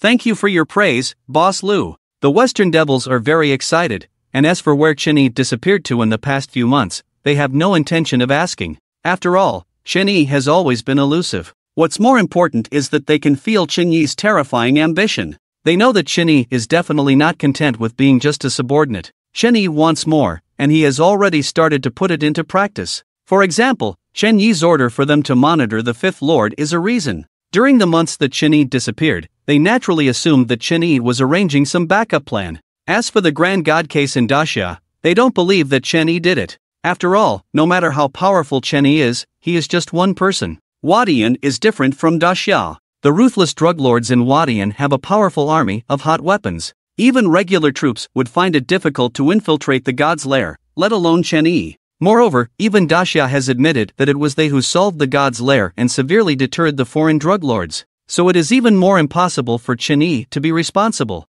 They are loyal to Chen Yi. First, because Chen Yi saved their lives. Second, because Chen Yi's ruthlessness and personal charm made them willingly submit. And third, because of Chen Yi's ambition. Although they are now known as the Western Devils under Chen Yi's command, with a formidable reputation, they still want to be the boss. And if Chen Yi can take over the Kunsa group, then Chen Yi will be the boss of the Kunsa group. As Chen Yi's most trusted subordinates, Chen Yi will definitely not treat them unfairly. Has anything major happened during this time? No, it's just that the Fifth Lord has been looking for you several times. He said that if you come back, go see him immediately. Good. You can go rest for now. Yes. The Western Devils left, and Chen Yi headed towards the Fifth Lord's lair. Just as he arrived at the villa, Chen Yi saw the Fifth Lord slamming the table, his face turning pale. At this moment, he also noticed Chen Yi. Old Six, you finally came? The Fifth Lord's face brightened, and he quickly approached. Five brother. What's going on? Chen Yi pretended to be puzzled and looked at the Fifth Lord.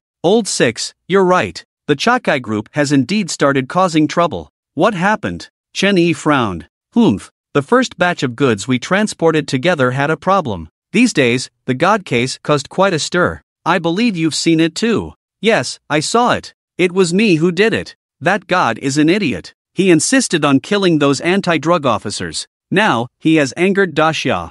They sent people to wipe out his lair. Originally, this had nothing to do with us, but the disgusting part is that the Chakai group actually used this incident as an excuse to claim that the entire batch of goods was stored in the god's lair. With the fire set by the Daxia police, everything was burned down. And now, they have the audacity to demand that we deliver another batch of goods. Can you believe how brainless they are? Damn it! The Fifth Lord was furious, his beard bristling. If only we had listened to you from the beginning and taken care of the Black Monkey, then we could have taken their market share in Daxia without all these troubles. Enough, Five brother. Since the situation has already happened, getting angry now won't help. What does the big brother say? Chen Yi remained calm. Big brother is also very angry, but for now, with Daxia's strong stance, we can't move against the Chakai group. We have to let them be the shield. We'll deal with it once the storm passes. By the way, Big Brother's 60th birthday is in a few days. Don't go back today. Rest here and prepare.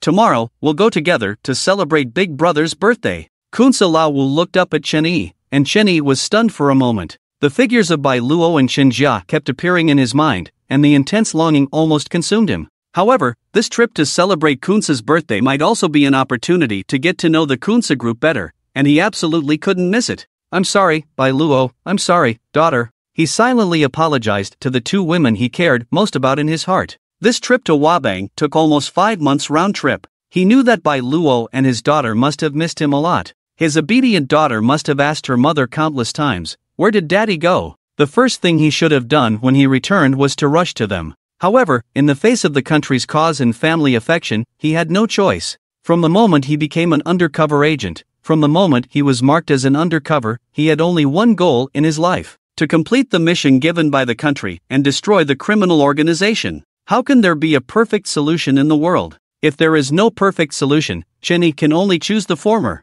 In the small courtyard in the suburbs, Chen Jia was already over 3 years old. On the second day after Chen Yi left, it was her birthday. At this time, with 2 little braids hanging from the sides of her ears, her chubby face looked so adorable that one would want to give her a kiss. At this moment, Chen Jia was sitting on the old rocking horse in the yard, her eyes fixed on the direction of the street corner outside the courtyard. Since the second day after Chen Yi left, this was what she did most every day. "Shen, come and eat." White Luo's voice came from the room. "Okay, Mom." Chen Jia took one last look outside the yard, then walked disappointedly towards the house. White Luo wiped Chen Jia's little paws carefully with a towel, and then started eating. Just as Chen Jia picked up her rice, she couldn't help but raise her head and ask, "Mom, when will Dad come back? I miss Dad." White Luo was stunned for a moment, then forced a smile and said, soon, soon. Dad will be back soon. Xian, eat quickly. White Luo picked up a chopstick of food and put it in Chen Jia's bowl. Only then did Chen Jia lower her head and start eating, scooping the rice into her mouth in big mouthfuls. Xian, I've told you so many times, eat slowly, don't choke. Seeing Chen Jia's appearance, White Luo quickly spoke up. No, Dad used to praise me, saying that I eat very well, so every time I eat, I want to eat deliciously and perfectly. When Dad sees that Xian is still so great when he comes back, he will come to see Xian more often and won't dislike Xian anymore. Chen Jia raised her head, her eyes filled with anticipation. Hearing Chen Jia's words, White Luo was slightly stunned, and then her eyes immediately turned red. She originally thought that her daughter ate so fast because she was hungry or had developed a habit, but she didn't expect that her daughter just didn't want Chen to dislike them and wanted him to visit them more often. Xian, Dad doesn't dislike you, Dad really likes you. Do you know? You are the best in Dad's heart. But why hasn't Dad come to see Xian for so long? Xian really misses Dad. I dreamt of Dad again last night. The neighbors Xiaonan laughed at Xian again yesterday, saying that Xian is a wild child without a dad. Chen Jia lowered her head in disappointment,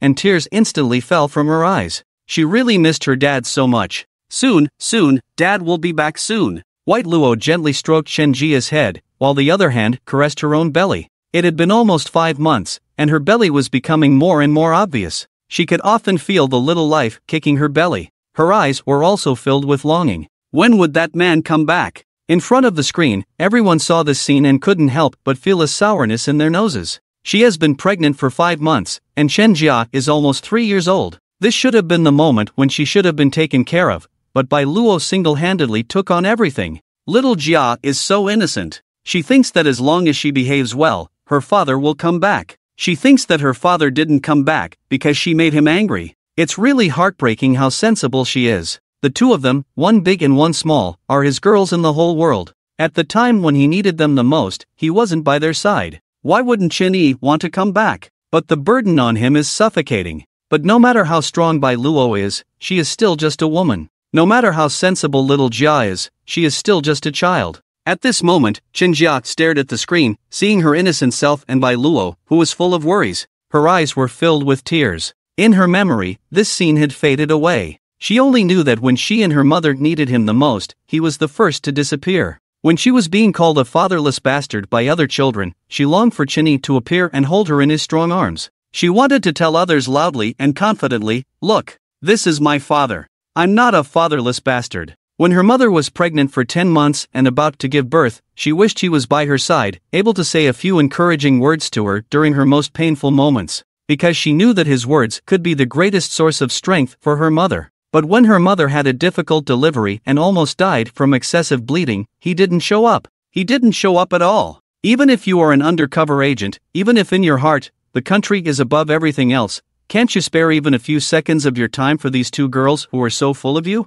I hate you. Chen Jia recalled those days, and her tears couldn't be controlled. Her body trembled slightly. Even until now, Chen Yi's memory was always positive. Until now, Chen Yi could still be considered a hero. Some misunderstandings had been cleared up, but Chen Yi was the hero of others, not hers and Bai Luo's. The scene on the screen changed. It was already the next day. Chen Yi, along with 2 people from the Western Devil and Kunsa Lao Wu, left Daxia and headed to the Black Triangle area where Kunsa Group was located. Kunsa's birthday celebration was approaching, and the main leaders from all over the world would depart early to avoid being late and angering Kunsa. And if Kunsa was displeased, their fate would be miserable. Kunsa Lao Wu, Chen Yi, and the Western Devil, along with a few trusted subordinates of Kunsa Lao Wu, a total of 15 people, left Daxia and headed towards Wadian. 1 day later, the convoy left the Daxia border. 3 days later, on the night before Kunsa's birthday celebration, Chen Yi and Lao Wu finally arrived at Kunsa Group. But this time,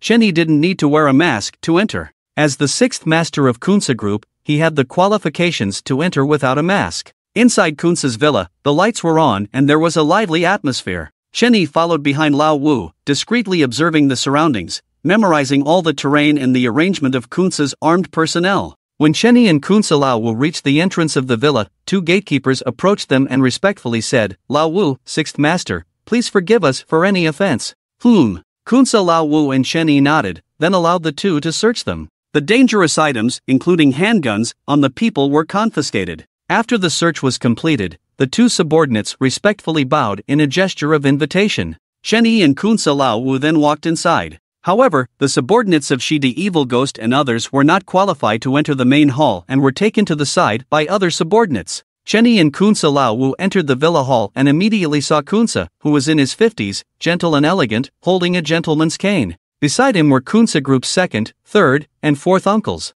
Chen Yi had seen Shi Yi before, the skinny old man who had secretly monitored him. The third uncle was a middle-aged man with a burly figure and a face full of flesh. This person was once a ruthless underground boxing champion known as the Black Emperor. He had ruled the underground boxing scene for nearly 5 years, and every opponent he faced had a miserable fate, with the best outcome being broken hands and legs, spending the rest of their lives in a hospital bed. Before Kunsa took over the Kunsa Group, he valued him for his ruthlessness and became one of Kunsa's trusted subordinates. After Kunsa succeeded, he became the third uncle of the Kunsa Group. The second uncle was a man of the same type as Kunsa, named Koenbu, but he was slightly older than Kunsa. He was a distant relative of the Kunsa family and had the greatest authority in the Kunsa Group besides Kunsa. He was responsible for a region that included the vast Heizhou and the surrounding areas of East Asia and Southeast Asia. The drugs that passed through his hands each year amounted to thousands of tons, and the money that passed through his hands was no less than billions. Because of their blood relationship, Kunsa trusted Koenbu the most. When Kunsa and the others saw Chen Yi and Kunsa Lao Wu enter, they immediately turned their heads. "Ah, Lao Wu and Lao Lu are back." The Black Emperor laughed heartily and was the first to stand up to welcome them. Kunsa also raised his head, with a faint smile in his eyes. Seeing this, Koenbu and Lao Shi slowly stood up. "Lao Wu and Lao Lu are really busy people. You only came back on the last day of Big Brother's birthday?" Lao Shi said with a sinister smile. His eyes were full of gloom and sneer, but his gaze was mostly fixed on Chen Yi. Looking at this person who had just entered the Kunsa Group a few years ago and could be easily crushed by him, but now sat on an equal footing with him, Lao Shi felt a sense of imbalance in his heart. Most importantly, every time Chen Yi saw him, he didn't even have a trace of awe in his heart, which made him very unhappy. "Shigu, don't be angry. Actually, we wanted to come earlier, but you know the situation in Daxia now. The day before we came back, Lao Wu and I were still fighting to occupy the Daxia market. In these few months, we have wiped out 5 small and medium-sized forces. We are truly working for the group. Otherwise, we would have arrived earlier." Kunsa Lao Wu frowned slightly and then spoke.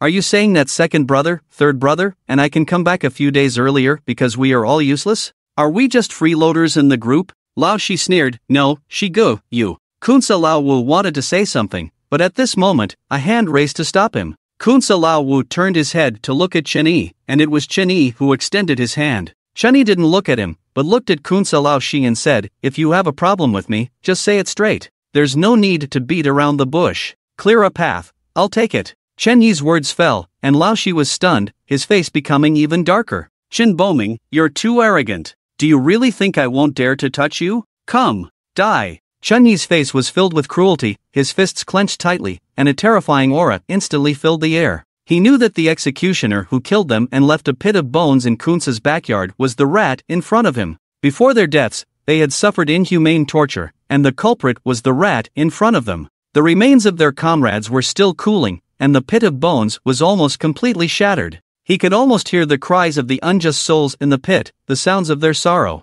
Even as lost souls, they couldn't forget the pain they had endured. They died with unfinished business. Staring at Chen Yi with eyes as if looking at a dead man, Kunsa Lao Shi couldn't help but shiver, as if being targeted by a ferocious beast from ancient times. He could feel the terrifying bloodthirst emanating from Chen Yi, a terror that could only be cultivated by killing countless people. However, in front of so many people, how could he willingly bow down to Chen Yi? His face turned ugly, outrageous. "Chen Yi, you truly have no regard for authority. You don't even respect our elder brother or us, the seniors. Elder brother, look at this Lao Lu. He's really arrogant." Finally, Kunsa Lao Shi, who was in a difficult position, turned his head to look at Kunsa. TSK. Seeing the rat's behavior, Black Emperor couldn't help but sneer. Koenbu also withdrew his gaze and stopped looking at the rat. They didn't expect the rat to back down, which made them look down on the rat even more. After all, as the number one figure in the Kunsa Group, having been a member for more than 10 years,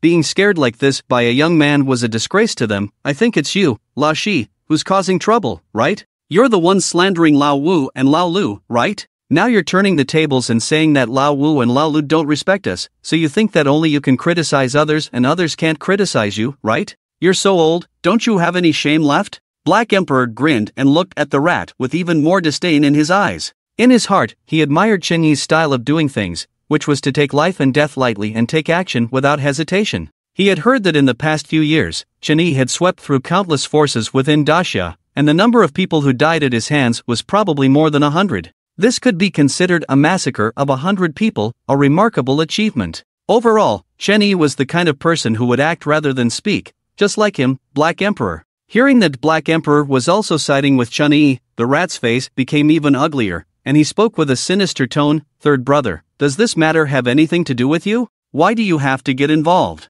Besides, how many years have I been in the group? How much have I contributed to the group? Chen Yi has only been in the group for a short time, and you're not speaking up for me, but you're speaking up for him? You've gone too far, haven't you? Too far? How many years have you been in the group? It's only now that you've taken on the position of the group's elder, while Chen Yi has only been in the group for a short time. Let me tell you, you got this position by relying on your age, by accumulating seniority, while Chen Yi fought his way up with his own hands. And now you're using your seniority to show off in front of Lao Lu. Don't you feel ashamed? Third brother, you. The rat's face turned as red as a monkey's bottom when his past was exposed. He looked angrily at Black Emperor, his fists clenched tightly. Black Emperor had a fierce smile on his face and stared back at him without backing down, his eyes filled with contempt. The tension in the entire villa instantly reached its peak, and everyone witnessed this scene. Kunsa's mouth suddenly curved at an imperceptible angle, but in the next moment, it returned to normal. As the leader of the entire group,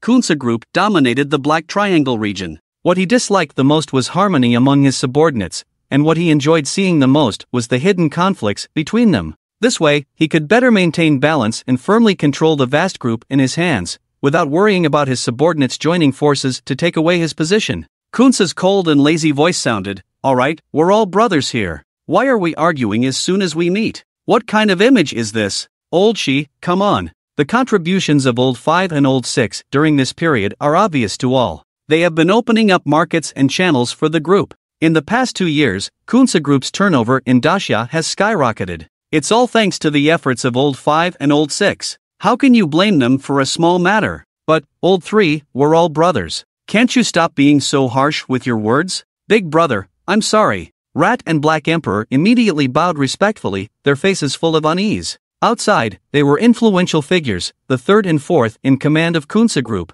But in front of Kunsa, they were just younger brothers. Big brother, we're sorry too. Old 5 and Chen Yi also bowed. What did you do wrong? I was talking about them. You didn't do anything wrong. Moreover, you are the biggest contributors to the group this year. Stop standing there and take your seats. Yes, big brother. Kunsa's words fell, and everyone finally took their seats. Let the servants bring the food. We can eat and talk at the same time. Kunsa spoke, and a butler immediately turned around respectfully and left. Soon, a maid pushed a food cart forward. The cart was filled with luxurious dishes, both Western and Chinese, very sumptuous. A beautiful maid pushed the cart with Chinese dishes in front of Chen Yi, then knelt in front of him and placed the dishes on the table in front of him. Old 6, I know you like Daxia cuisine, so I specially brought in some top Chinese chefs from around the world. These dishes are made by their craftsmanship. Try them and see how they taste. Kunsa looked at Chen Yi. Rat, upon hearing this, looked at Chen Yi with envy and jealousy in his eyes. Why? Why was Chen Yi, a newcomer who had only been in the group for a few years, receiving such special treatment from the boss? A trace of resentment slowly passed through his eyes. Chen Yi looked at the dishes on the table in front of him, and his eyes couldn't help but light up. He picked up his chopsticks and took a few bites, then nodded and said, "Not bad. The Buddha jumps over the wall dish is quite authentic, but the chili in the spicy chicken, it's not Daxia chili, so the taste is a bit off. The mapo tofu is the same." Chen Yi commented as he ate. "Ah, good, good, good. As long as you like it, as long as you enjoy it. Since you like it, I'll give you this chef who makes Buddha jumps over the wall. Bring him up." Kunsa waved his hand, and 2 henchmen escorted a man wearing a chef's uniform up. The man was probably in his 50s, with a face full of beaten scars and shackles on his feet. He kept his head down the whole time, his face filled with fear. "Old 6, this is a world-renowned Daxia cuisine chef. From now on, he will be your exclusive chef." Kunsa had a smile on his face. "Thank you, big brother." Kunsa nodded, then turned to the chef. The smile on his face instantly turned cold. "Haven't you greeted Lord Six yet? From now on, he is your master. If it weren't for Lord Six saying that your daxia cuisine is delicious, I would have buried you long ago." The chef quickly trembled and knelt in front of Chen Yi. "Lord Six." Chen Yi nodded indifferently, but as he looked at the chef's battered body, his heart clenched tightly. Just then, Kunsa's face turned cold again. "However, the remaining few are damned. They can't even make a few authentic daxia dishes? Take them out and execute them." "Yes." Several subordinates pulled the chefs out of the kitchen and brought them outside. Chen Yi's face changed slightly. "Da!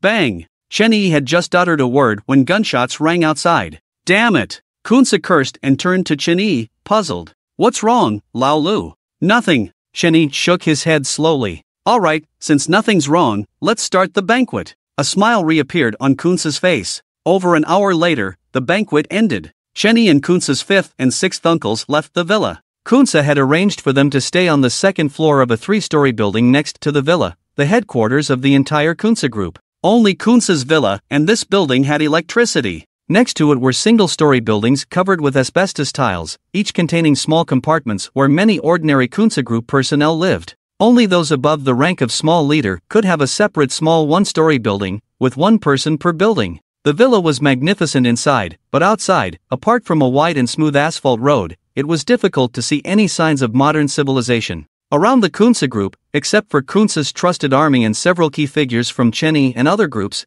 no one else was allowed to carry firearms. "Fifth Lord, Sixth Lord, here are your guns." After Chen Yi and Uncle Tai came out, Kunsa's trusted men who had just searched them returned their weapons. "Fifth Lord, Sixth Lord." The Western Devil and Uncle Tai's trusted men saw Chen Yi coming out and hurriedly surrounded him. Chen Yi nodded, but his gaze inadvertently fell on the area where several Kunsa members were cleaning. Under the light, the ground there was faintly crimson, faint but stinging Chen Yi's eyes. These people died because of him, just because of a word he said. "Kunsa, you beast." Seeing this, some viewers outside the screen couldn't help but gasp. Kunsa is truly brutal. He killed 3 people just because of a dish. They don't value our lives as daxia people. This animal. The next morning, Chen Yi and Uncle Tai got up early, washed up, and went out. In the villa's courtyard, there were already many figures, mostly leaders of various sizes from the Kunsa group and managers from further away. "Fifth Lord, Sixth Lord, Fifth Lord, Sixth Lord." When they saw Chen Yi and Kai Shu, everyone immediately bowed and paid their respects, especially when they saw Chen Yi. Their respect was even stronger. Chen Yi's reputation as a demon in the Kunsa group, in the global gray area, was well known. However, there were a few people whose gaze towards Chen Yi was not so friendly. These people were close to Kunsa's Old West Rat. As time went on, more and more big shots from the gray areas came to Kunsa's lair. There was Baong, the number 3 figure of the Cha Kai group in the Black Triangle region, Long Yichun, the number 2 figure of the Luo Xinghan group, Madeline, the number 4 figure of the famous Silver Triangle's Moxage group, and Fergan, the number 2 figure of the Golden Crescent drug trafficking group, and so on.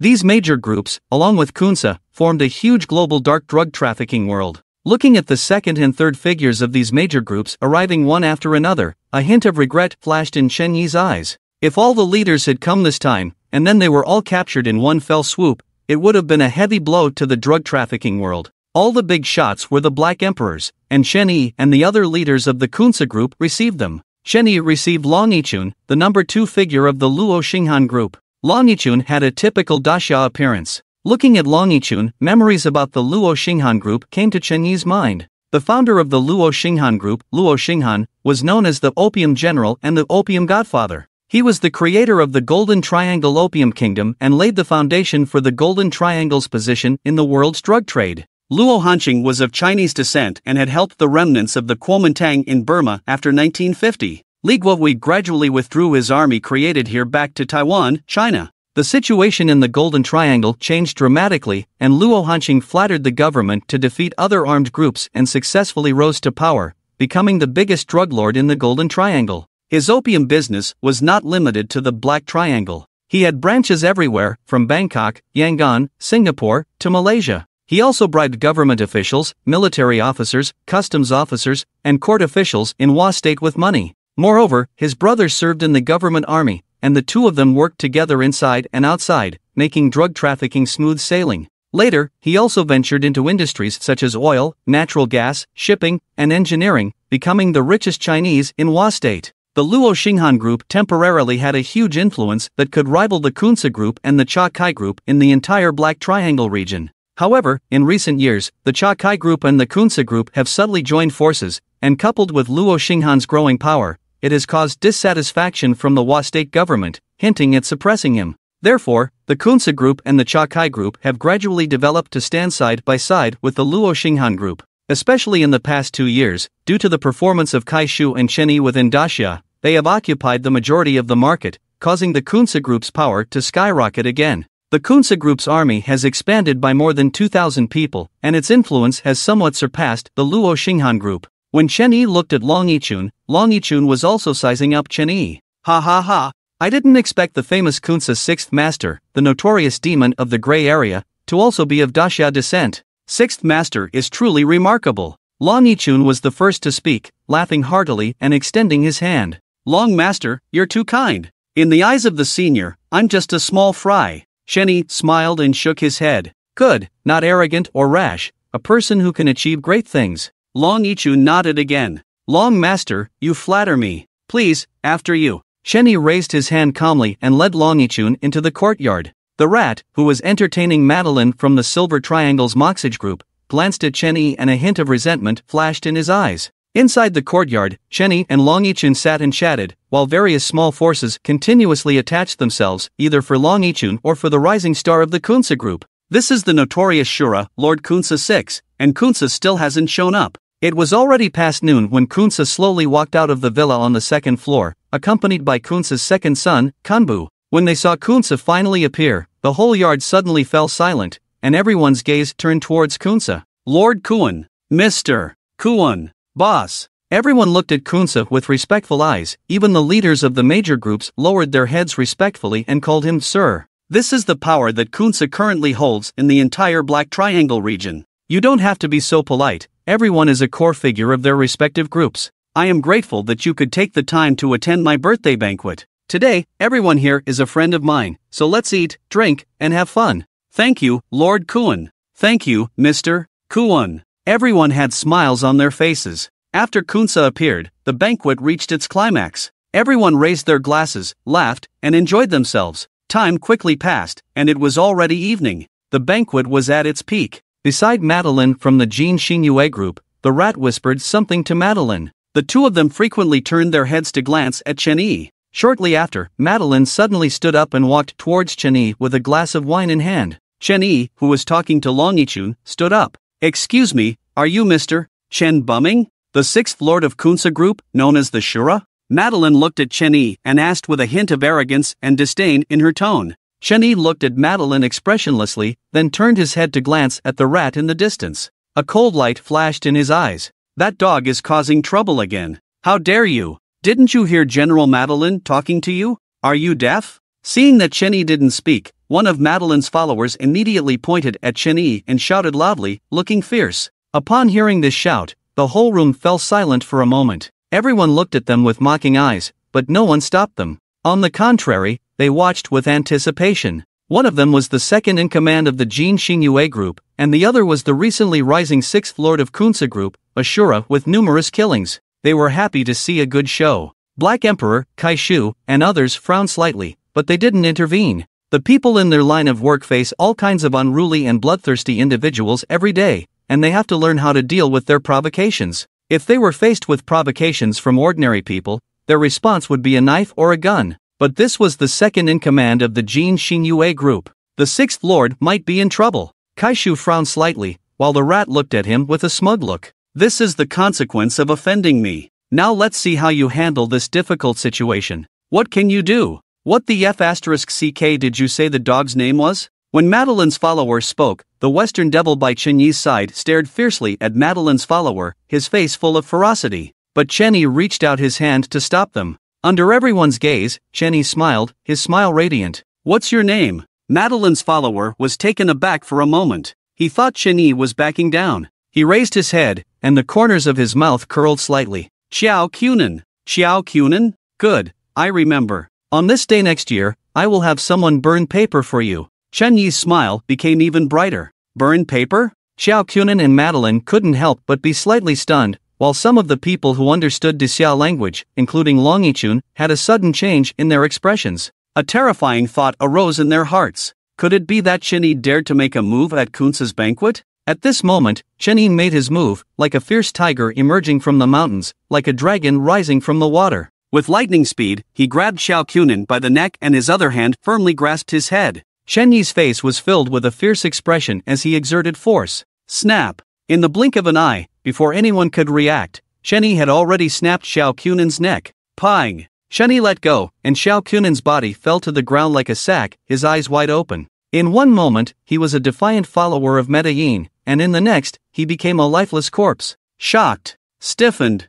Hiss. After recovering from the shock, everyone couldn't help but gasp in fear as they looked at Chen Yi. Ah! Chen Bumming, you dare to kill my man? Medellin became furious and roared like a lion. His remaining followers surrounded Chen Yi, staring at him intently. Compared to Medellin's rage, Chen Yi remained calm and collected. He took a towel from the leader of the Western Evil Ghosts, Luo Sha, and wiped his hands. He casually threw the towel onto Xiao Kunin's body and looked up at Medellin with a hint of mockery. Mr. Medellin, your dog was disobedient, growling at me. Clearly, it lacks discipline. I just happen to enjoy helping others. Now, this dog doesn't growl or bark anymore. You don't need to thank me. You. Medellin clenched his fists, his eyes wide like copper bells. But as soon as he stepped forward, the Western Evil Ghosts closed in on him. At the same time, the members of the Kunsa group who were maintaining order with their firearms tightened their grip on their weapons. Black Emperor clenched his fist, a fierce expression appearing on his face as he slowly approached.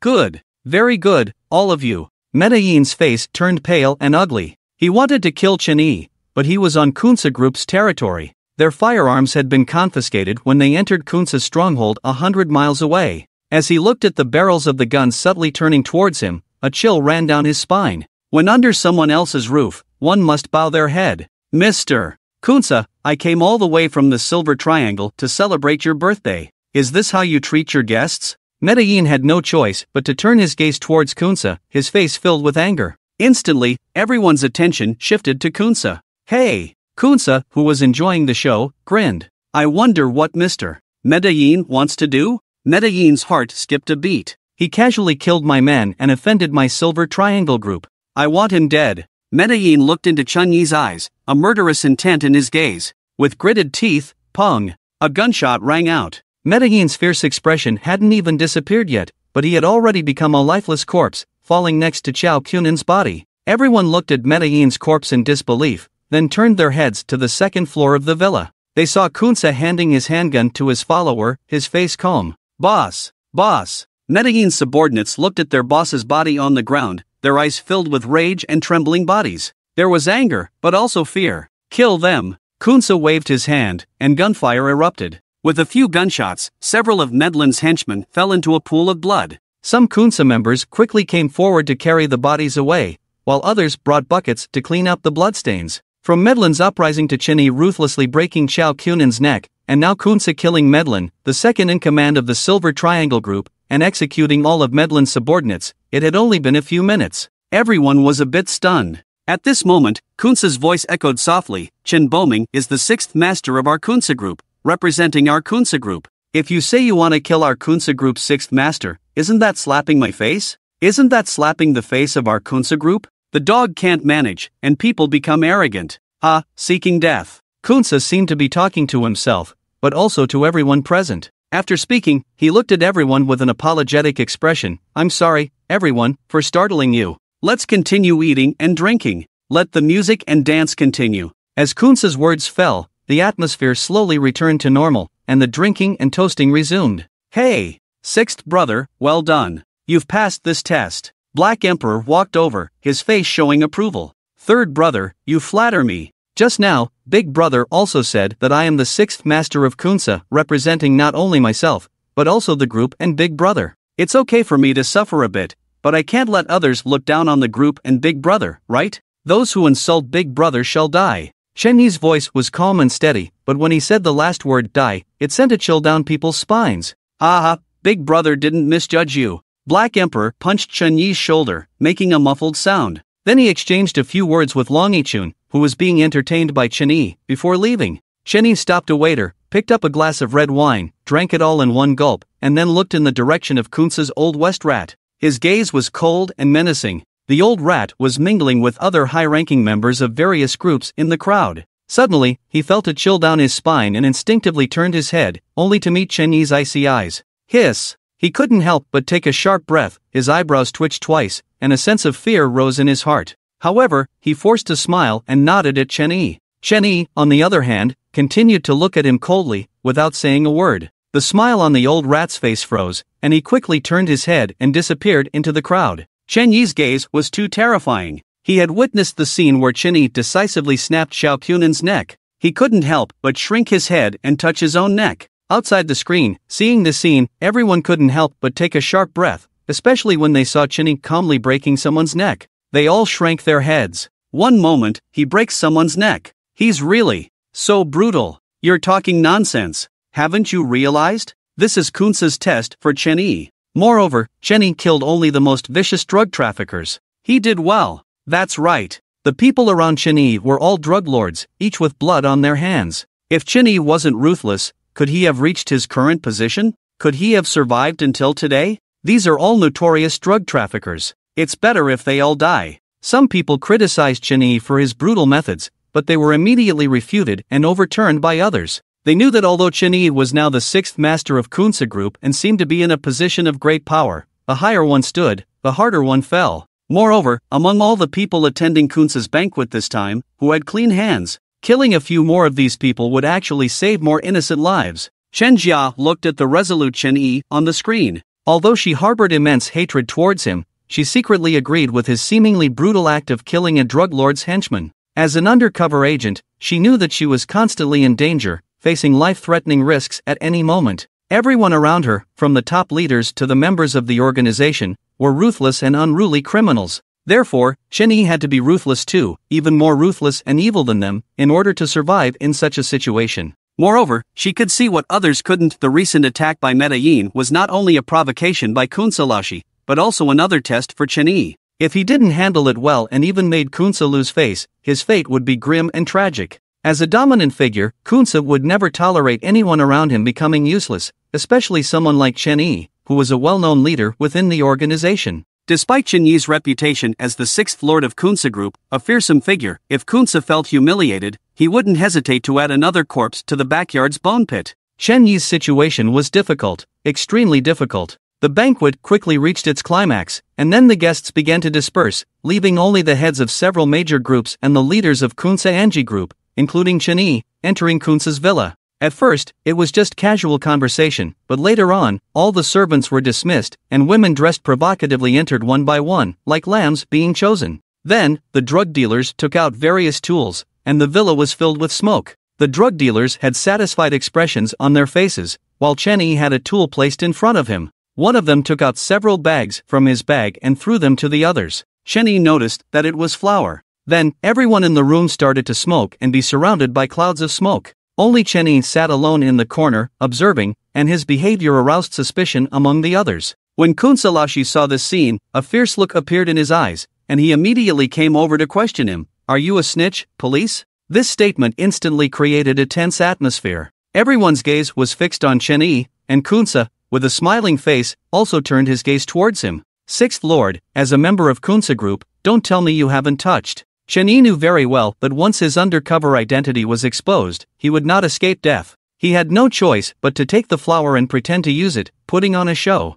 Fortunately, he had done his homework before and had studied the details of drug dealers using drugs. Chen Yi's skillful and feigned actions successfully dispelled their suspicions. Although he had also studied drugs, this was the first time Chen Yi had smelled such a strange odor, and he almost couldn't help but vomit. Seeing Chen Yi's actions, Kunsa and the others finally showed satisfied smiles. By this time, the nauseating smell had disappeared for Chen Yi, and he felt a sense of exhilaration, as if he was floating. Seeing this, outside the screen, countless people frowned. Chen Yi, he actually started touching this thing at this moment? From this moment on, he is no longer himself. I knew he had transformed from a selfless hero into a demon. Once he touched this thing, even the strongest will be destroyed. This thing not only ruins countless lives, but also destroys the families of heroes. It is like an evil flower blooming in the world, deceiving people with its beautiful appearance. Once someone picks it, it will unleash a catastrophic disaster. I wish one day there will be no more heroin, methamphetamine, ecstasy,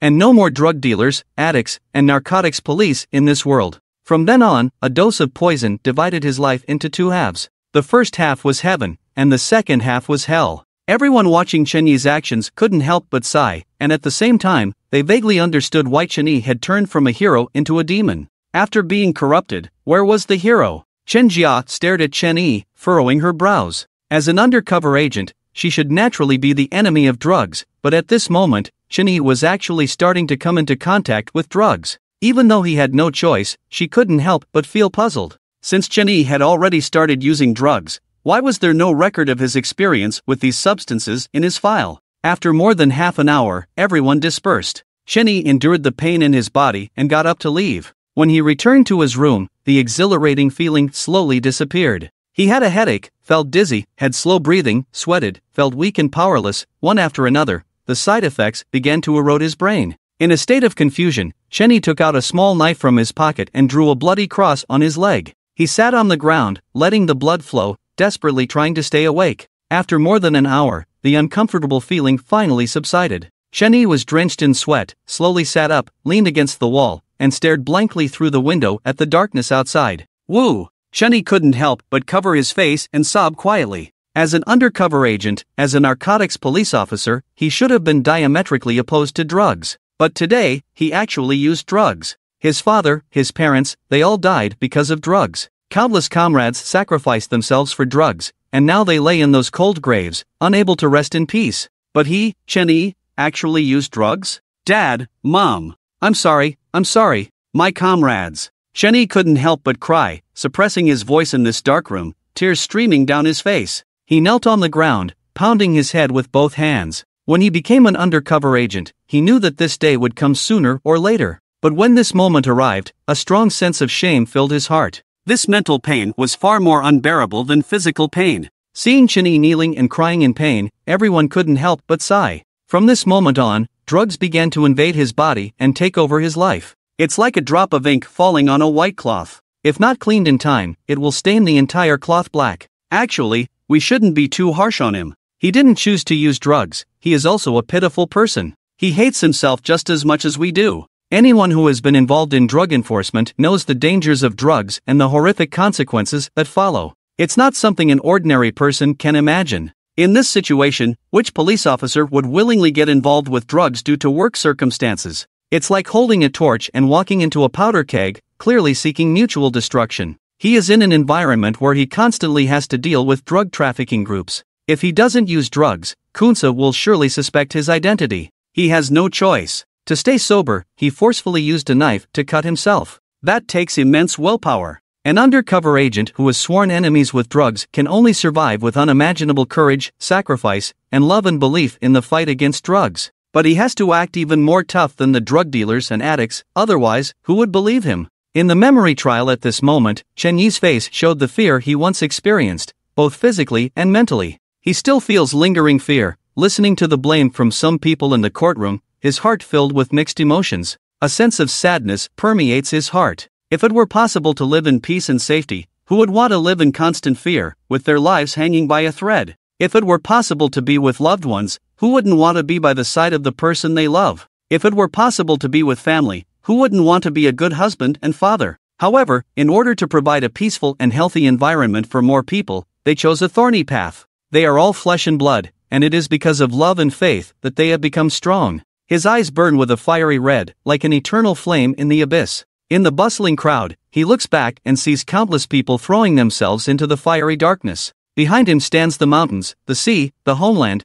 and the unnamed souls lying in graves. Time quickly passes, and outside the Kunsa group's hideout, a few miles away, dawn is about to break. The air is filled with a bone-chilling cold. Xiaoyang tightens his clothes, but the cold wind still finds its way through the gaps and creeps into his neck. A team of police officers, wearing bulletproof vests and armed with guns, cautiously advance in the darkness. Seeing this scene, a middle-aged man in the courtroom can't help but get excited, because the person at the front of the team is none other than Commander Suegwa, the leader of this beheading operation. At the same time, he also has another identity, one of Chen Yi's comrades from university. On the screen, Su Jia is like a leopard in the dark, leading a team of over 100 people, carefully bypassing the Kunsa Group's hidden posts and guards, heading straight for the Kunsa Group's hideout. According to the informant's tip-off, this day is Kunsa, the leader of the generation of drug lords, Kunsa's 60th birthday. All the leaders of the Kunsa Group, as well as the world-class drug trafficking groups in the Golden Triangle, Chakai Group, Luoxinghan Group, and the Silver Triangle, will send representatives to congratulate Kunsa. When they received this news, the top officials of Daxia decided to send a beheading team to take action against the leaders of the Kunsa Group and the representatives sent by the major drug trafficking groups. If the operation is successful, it will not only cause significant losses to the major drug trafficking groups, but also greatly enhance the authority of the Daxia police force. It will also provide an explanation to the drug enforcement officers who died tragically during this period. Even though Ouyang Chen strongly advised against it, it was of no use. Ouyang Chen's reason was that he did not receive any intelligence from Chen Yi, the informant. He believed that if there was a chance to capture so many drug lords at once, Chen Yi would not miss this opportunity. However, not many people believed Ouyang Chen anymore, because the last time Ouyang Chen's informant, who was Chen Yi, provided intelligence, nearly 200 people died. Even though they had no evidence to prove that Chen Yi had become a traitor, they were no longer willing to trust him. In fact, they even believed that Chen Yi had completely betrayed them, otherwise he would not have failed to report back with this information.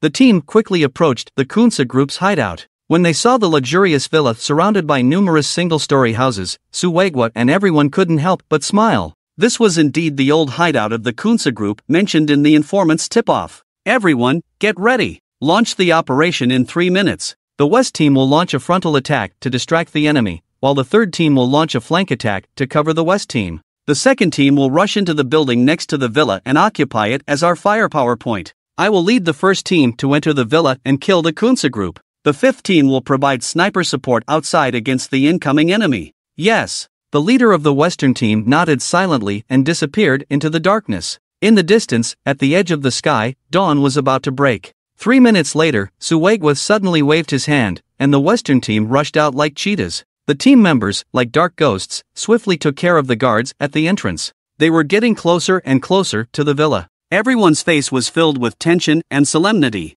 Closer. Even closer now. Everyone tightened their grip on their guns, and Su Weiguo and the others felt their hearts almost jumping out of their chests. This mission was a matter of life and death, and they had to quickly eliminate all the leaders of the Kunsa Group, including Kunsa himself. All killed or captured first, then quickly withdraw in the short time before Kunsa's men can react, withdraw from Kunsa Group's lair. There, they have the support of the combined forces of Daxia and Wadian. I hope this mission can be completed perfectly. I hope everyone who comes can return safely. Su Weiguo, running, suddenly made a gesture, bang bang bang. Just as Su Weiguo and the others were about to enter the villa, in the darkness, a fierce gunfire erupted. In the previously silent villa, gun barrels emitted fierce flames. Without any preparation, several team members fell to the ground. Su Weiguo's eyes widened in shock, his head buzzing. It's an ambush. Everyone retreat. Su Weiguo's eyes were about to overflow with blood. He knew they had been ambushed. The intelligence this time was flawed.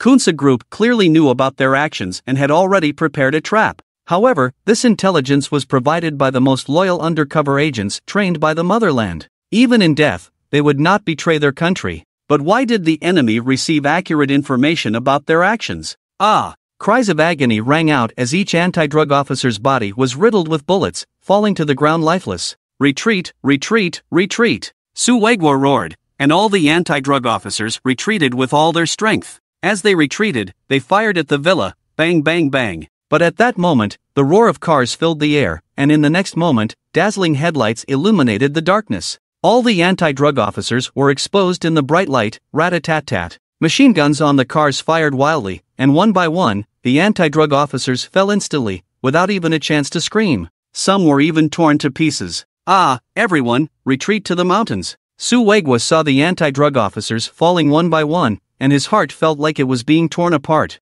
With the help of the car headlights, he saw the surrounding terrain clearly. Under his command, the anti-drug officers quickly ran towards the forest in the mountains. Kunsa Group had come prepared, with a large number of people and cars for transportation. They couldn't possibly outrun them, so their only chance of survival was to enter the dense forest. All the anti-drug officers desperately retreated towards the mountains. Finally, after leaving behind dozens of cold, lifeless bodies, they finally entered the forest. In the moment when the gunfire rang out, Chen Yi woke up. When he walked out of the room and saw the situation illuminated by the convoy's lights, his heart was instantly twisted. Listening to Su Weiguo shouting retreat in the purest Daxia language, he knew that the people in front of him were definitely a team sent by Daxia, and they must not be a simple team if they could find Kunce's lair. But now it seemed that there must have been a major oversight in this mission. Something must have gone wrong. Otherwise, why would Kunce Group have already prepared an ambush? Ambush! Chen Yi's eyes narrowed suddenly, and a burst of murderous intent erupted.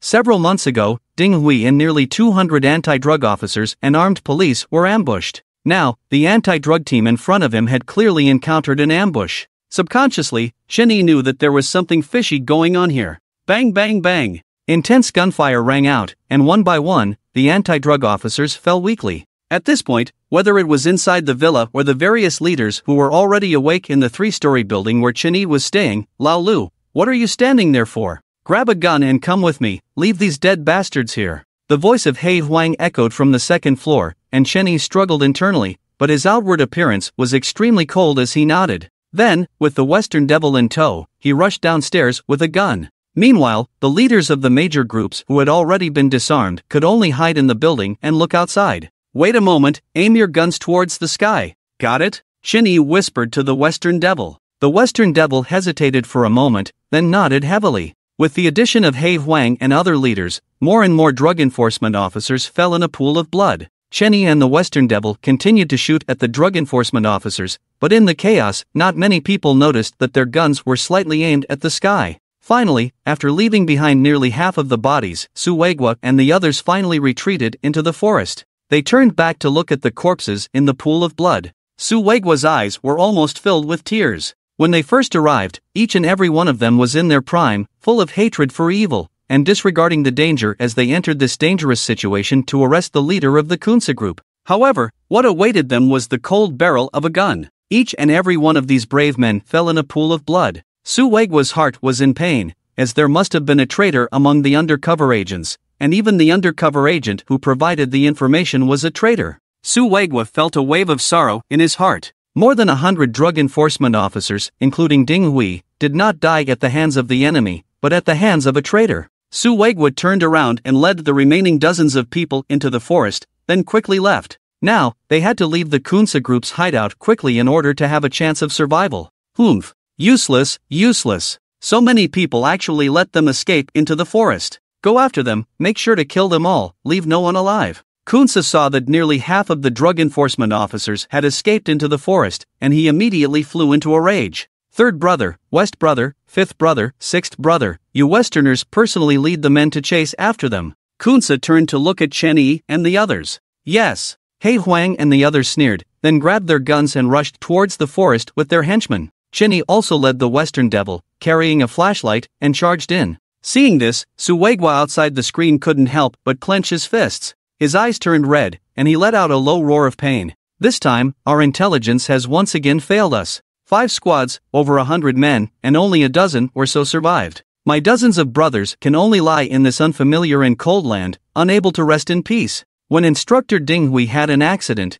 it was because of a problem with the undercover agent. This time, it's also because of the undercover agent. Many undercover agents hide in the darkness. They should have illuminated the darkness, but often someone can't resist the erosion of darkness and completely falls into it. Hearing Su Weiguo's low roar, the people beside him couldn't help but have their eyes turn red. They were all drug enforcement officers who had luckily survived this operation. In that operation, nearly 100 brothers were forever left in an unfamiliar land. They only received the bodies of these heroes after breaking through the Kunce Group not long ago. One can imagine how much pain they felt. Because the memory extractor can only extract important and profound parts of Chen Yi's memories, some memories were ignored. Therefore, they subconsciously believed that Chen Yi had betrayed them. Otherwise, he would surely know about the ambush of the Kunce Group. If he hadn't betrayed them, why didn't he report this information? If this information had been reported, these nearly 100 brothers wouldn't have had to die. Watching the screen, Chen Yi, with the Western Devil carrying a handgun, relentlessly pursued,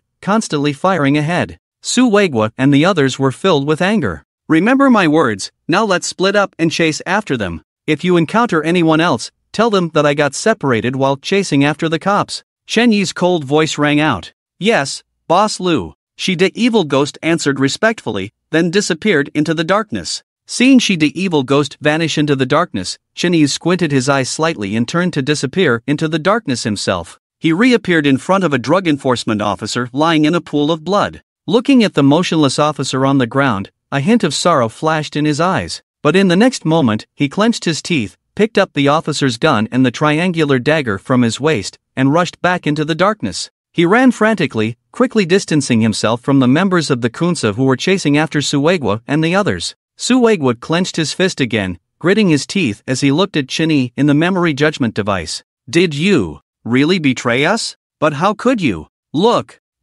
everyone. Why did Chen Yi stop? And he's changing direction. A cry of surprise suddenly erupted. Everyone immediately turned their gaze back to the screen. In the darkness, Chen Yi, who had been speeding away, had come to a halt. Following his line of sight, he even saw a drug enforcement officer at the back desperately trying to escape. When Chen Yi's flashlight shone on him, he was instantly terrified, his face filled with a bitter smile. But in the next moment, determination appeared on his face. Since he couldn't survive, he would let his brothers live on. He suddenly turned around, his face showing a resolute acceptance of death. Bang! But suddenly, a gunshot rang out, and the flashlight in Chen Yi's hand instantly went blind. The lagging drug enforcement officer was momentarily stunned, then quickly turned around and continued to flee. Outside the screen, everyone was slightly stunned because they had witnessed Chen Yi blinding his own flashlight. Just as everyone was in a daze, Chen Yi had already started running in the opposite direction. Soon, in front of him, several flashlights were moving rapidly.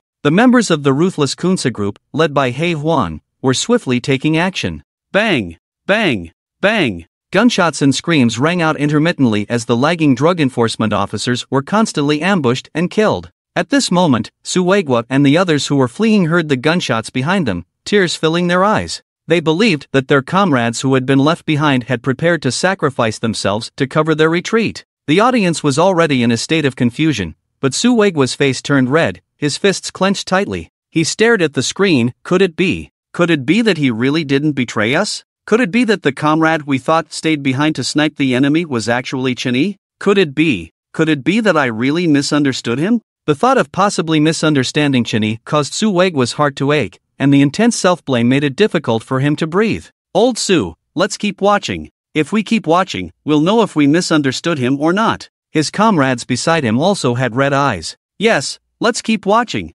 Suegwa gritted his teeth and nodded. At this moment, he felt extremely conflicted. He hoped that they had misunderstood Chen Yi, that Chen Yi had not betrayed the country or betrayed them. He hoped that Chen Yi still held on to the light in his heart. However, decades of hatred suddenly lost its target, and they were told that they had misunderstood Chen Yi. The guilt they felt towards Chen Yi began to ache in their hearts. On the screen, members of the Kunsar group kept falling one by one with each shot fired by Chen Yi. Click, click, and at that moment, two crisp sounds of empty bullets rang out. Chen Yi's expression changed, but soon his gaze shifted to the triangular dagger at his waist. He took the dagger off and slowly disappeared into the darkness. At this moment, countless viewers couldn't help but exclaim, "What is Chen Yi doing? Does he really want to use a cold weapon to deal with hundreds of armed members of the Kunsar group?" Suegwa and the others couldn't help but stand up, clenching their fists tightly. Chen Yi. As time passed, in the distant sky, a glimmer of dawn broke through the darkness, tearing it apart with an orange-red line. And in the forest below, it was still endless darkness. Hurry! Run faster, don't let those bastards escape. The members of the Kunsar group had a ferocious expression on their faces as they chased after the drug enforcement officers fleeing ahead. As long as they saw their backs, countless gun barrels instantly aimed at them, turning the drug enforcement officers into hornet nests. 3 members of the Kunsar group held AKs, with flashlights in their hands, their eyes filled with excitement and ferocity. They quickly stepped forward and chased after the front. After they passed, a figure slowly emerged from the nearby bushes, swiftly approaching. They covered the mouth of one member with their hand and swiftly slashed with the triangular dagger. The body twitched a few times and then fell silent. The figure caught up again, and the remaining 2 felt something. They suddenly turned their heads. Swoosh! The triangular dagger flew out and pierced the throat of one of them. The figure pounced like an eagle, one hand grabbing the barrel of the gun, the other hand choking the neck of the remaining person. With a sudden force, click! The figure let go of the corpse in their hand, then pulled out the triangular dagger from the other person's neck. Swish! The crimson hot blood sprayed all over them. Under the faint light reflected by two bright flashlights on the ground, everyone outside the screen could clearly see the face of this figure, Chen-yi. Swish swish swish. In the following moments, one after another, members of the Kunsar group fell silently, without a sound or any movement. One person, one triangular dagger. Chen-yi seemed like an evil spirit, constantly harvesting lives in the forest. However, Chen-yi alone couldn't stop hundreds of people. Countless people crossed over Chen-yi and rushed to the front. Bang! A gunshot represented the sacrifice of a drug enforcement officer. Chen-yi's eyes turned bloodshot. Bang bang bang! In front of Chen-yi, 5 members of the Kunsar group started shooting randomly, and a drug enforcement officer fell to the ground. They immediately rushed over. He's not dead. Great, tie him up and bring him back to Master Shi. Master Shi loves living drug enforcement officers the most. If Master Shi is pleased, maybe the rest of us will prosper. The members of the Kunsar group looked at the drug enforcement officers struggling in pain on the ground, their faces filled with excitement. What they didn't notice was, Chen-yi's figure appeared behind them like a ghost. He crouched down and quickly approached the 5 people. Suddenly, he covered the mouth of the last person and slid a sharp triangular blade across his neck. Then, he swiftly disappeared into the bushes with the body in his arms. The remaining Westerners had no idea what had happened, except for the drug enforcement officer lying on the ground, wide-eyed in shock. Ha! One member of the Kunsa group seemed to sense something and turned abruptly, but there was only darkness behind him. He couldn't help but frown. What's wrong? Nothing. He shook his head and turned back. But in the next moment, his eyes widened as a hand covered his mouth and he felt a sharp pain in his neck. Immediately, he felt his strength drain from his body. He desperately tried to pull the trigger of the gun in his hand, but he had no strength left. The gun slipped from his hand and fell to the ground with a thud. Ha! Hearing this sound, the other 3 turned their heads abruptly. When they saw what was happening in front of them, they couldn't help but be filled with rage. Oh no! In the instant the 3 turned around, Chen-yi's heart sank. He quickly lifted the body in his hand and swiftly moved towards a nearby tree. Bang! Bang! Bang! In the next moment, 3 guns fired wildly at Chen-yi's hiding spot. Humph! Chen-yi groaned in the darkness. He felt a sharp pain in his lower abdomen and left leg. He had been shot. He stumbled, but luckily he had already reached the tree. With a somersault, he leaned against it. Chen-yi reached into his abdomen and felt a wet, hot liquid. Bang! Bang! Bang! The 3 AK rifles continued to spray bullets at Chen-yi's hiding spot. The 3 members of the Kunsa group kept shouting, trying to call their teammates over. A fierce look flashed in Chen-yi's eyes. He took off his clothes, picked up a stone from the ground, wrapped it around the clothes, and threw it forcefully to the side. The 3 immediately turned their guns towards the location of the clothes and fired wildly. Taking advantage of this opportunity, Chen-yi pounced out. The triangular blade flew out of his hand and pierced the chest of one person. At the same time, he clenched his fist and struck another person's head fiercely, causing him to stagger back and fall to the ground. The remaining person quickly turned his gun towards Chen-yi, but Chen-yi didn't dodge. He grabbed the barrel of the gun with one hand. Bang! A large hole instantly appeared in his left palm, but his other hand grabbed the person's neck and twisted it forcefully. Crack! The sound of bones breaking echoed, and the last person became a lifeless body. Who?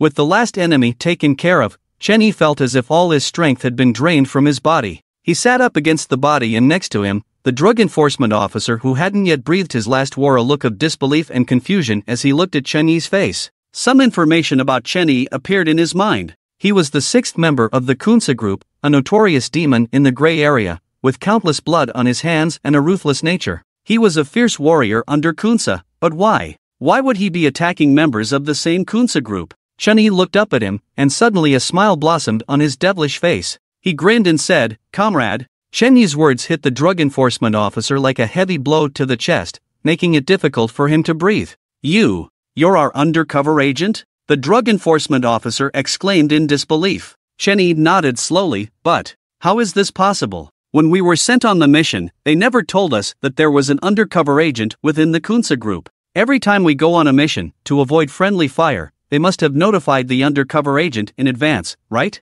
Could it be that they didn't notify in advance?" As he continued speaking, the narcotics officer seemed to have realized something and suddenly stopped, frozen in place. Chen-yi's face was filled with a bitter smile, and as he laughed, tears started to flow down. "No one notified me, no one. Damn it, everyone thought I had betrayed them. I never expected that the whole world would doubt me, that the whole world wouldn't believe me, and in the end, even you, Yang Chen, wouldn't believe me. Others may not know who I am, but don't you, Yang Chen, know? Ah, my parents, brothers, and instructors, they all died at the hands of these drug traffickers. Why would you think I would be in cahoots with them? We made a promise back then, we made a promise that the whole world could doubt me, but you must believe me. Why don't your words count? Even you don't believe me anymore, even you don't believe me anymore. Ah! Chinny finally let out a painful roar, a towering man of 7 feet, crying with immense sadness. Tears fell, drop by drop, disappearing into the darkness.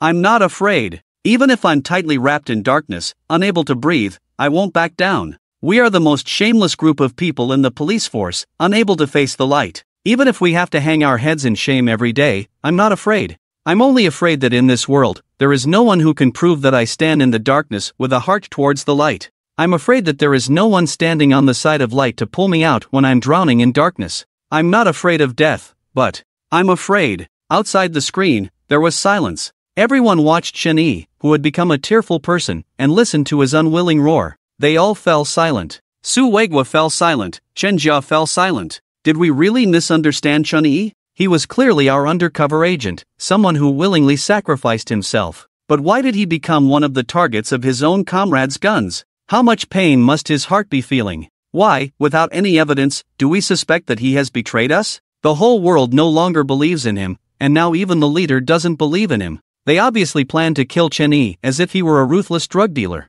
How could they do this? His parents, his comrades, all died at the hands of these ruthless drug dealers. How could he possibly betray his country? They are the most shameless group of people in the police force, unable to face the light. The only person who could prove that he has a heart towards the light didn't choose to believe in him either. How desperate must he be? Each member of the audience felt a pain in their hearts, unable to breathe. When they heard Chen Yi's cries, they could feel the despair within them. Su Weiguo suddenly stood up, his face turning red, breathing heavily through his nostrils. What's going on? What's going on? Why didn't anyone notify Chen Yi about this operation? Su Weiguo couldn't help but roar. He is our undercover agent. Why do we assume he has betrayed his country without any evidence? He has sacrificed so much for his country, and now we just abandon him? It's been so many years.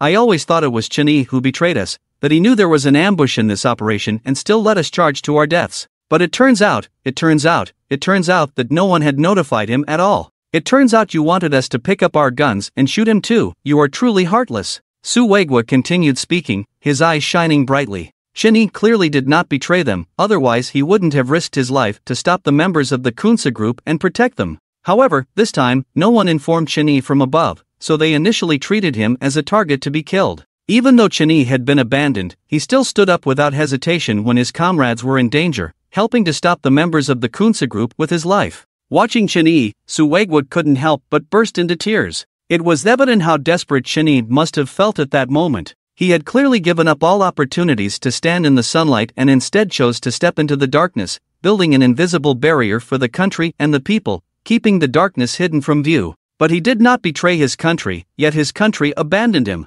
Su Weiguo's eyes turned red. He rubbed his eyes and took out his phone to dial a number. Hello? On the other end of the phone, a solemn voice sounded. You're watching Chen Yi's trial, aren't you? Su Weiguo's voice was chilling. There was a moment of silence on the other end of the phone, then a response came. Yes. Don't you have anything to say? Why didn't you inform Chen Yi about your actions? Why did you treat him as a traitor? Why did you abandon him? Su Weiguo shouted angrily. After Su Weiguo's words fell, there was silence on the other end of the phone for a while before someone spoke up. The person in charge of Chen Yi had already passed away more than 10 years ago. The people in charge at that time have all retired, and many files were burned in a fire more than 10 years ago. It's difficult to investigate this matter. Difficult to investigate? So you're just not going to investigate? Su Weiguo roared. Weiguo, you need to calm down. The voice on the other end of the phone sounded. Su Weiguo's heart was filled with anger in an instant. Calm down my ass. I don't care about what happened later.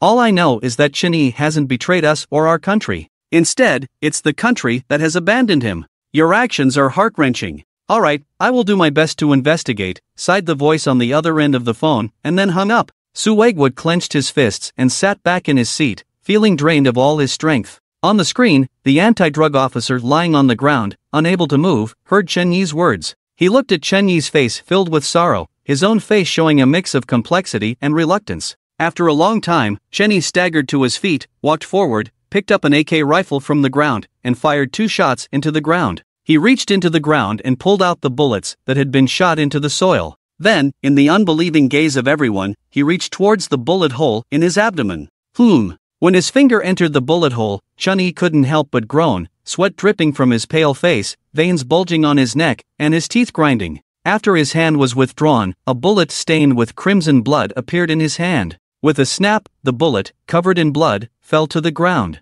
He reached towards his thigh, withdrew his hand, and another bullet came out. Chen Yi took a few deep breaths, then inserted the 2 bullets into the soil beneath his buttocks. Then, he picked up the bullets from the AK rifle he had just dug out of the soil and inserted them into the freshly dug wound. As he inserted them, his body tensed up, his eyes filled with pain. SSS. Chen Yi took a deep breath, leaned against the corpse, and slowly stood up. The anti-drug officer beside him looked at him in astonishment and couldn't help but ask, "Aren't you in pain?" "Pain? You really think highly of me. It's a piercing pain, as if someone stabbed me with a knife and twisted it around. But, if I don't change the bullets inside, my identity will be in danger of exposure. This road was paved by countless brothers sacrificing their lives. I can't just cut off this road like that, even if I die. It's not allowed." Chen Yi grimaced in pain, but his tone was resolute. When the anti-drug police heard Chen Yi's words, their mouths opened a few times, wanting to say something but ultimately fell silent. "We're sorry. You've been wronged."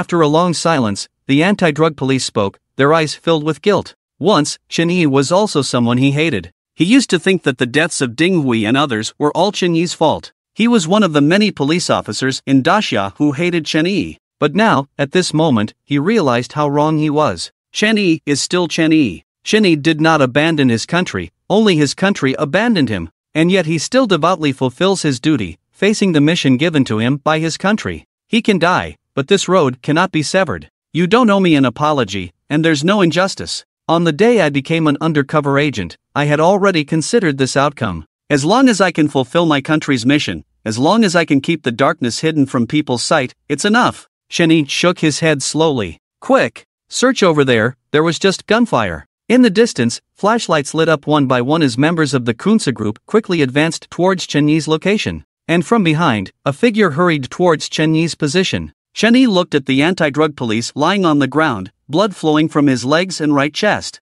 He quickly crouched down, wanting to help the anti-drug police up, but the anti-drug police held him back. "Comrade, don't waste your energy. Both you and I are injured. I won't survive today." Chen Yi was stunned for a moment, unable to help but growl. "What nonsense are you talking about? Your injuries are not fatal, you still have hope to survive." After speaking, Chen Yi was about to drag the anti-drug police away, but the anti-drug police suddenly pulled out a triangular blade from the nearby Kunsa group member's body and aimed it at his own neck. His voice was cold and calm. "Let go of me, otherwise I'll die right in front of you." Chen Yi froze, blood threatening to drip from his eyes. "What are you doing?" "I'm not doing anything, comrade. Let me go. They're already chasing after me. I really can't escape. If you take me with you, I'm afraid you'll be implicated too." "I'm not afraid of being implicated. Moreover, I can hide you. As long as we can evade this search, I can find a way to get you out." Chen Yi growled, "I know, you're a good man. You're not afraid to die. But you also said it yourself,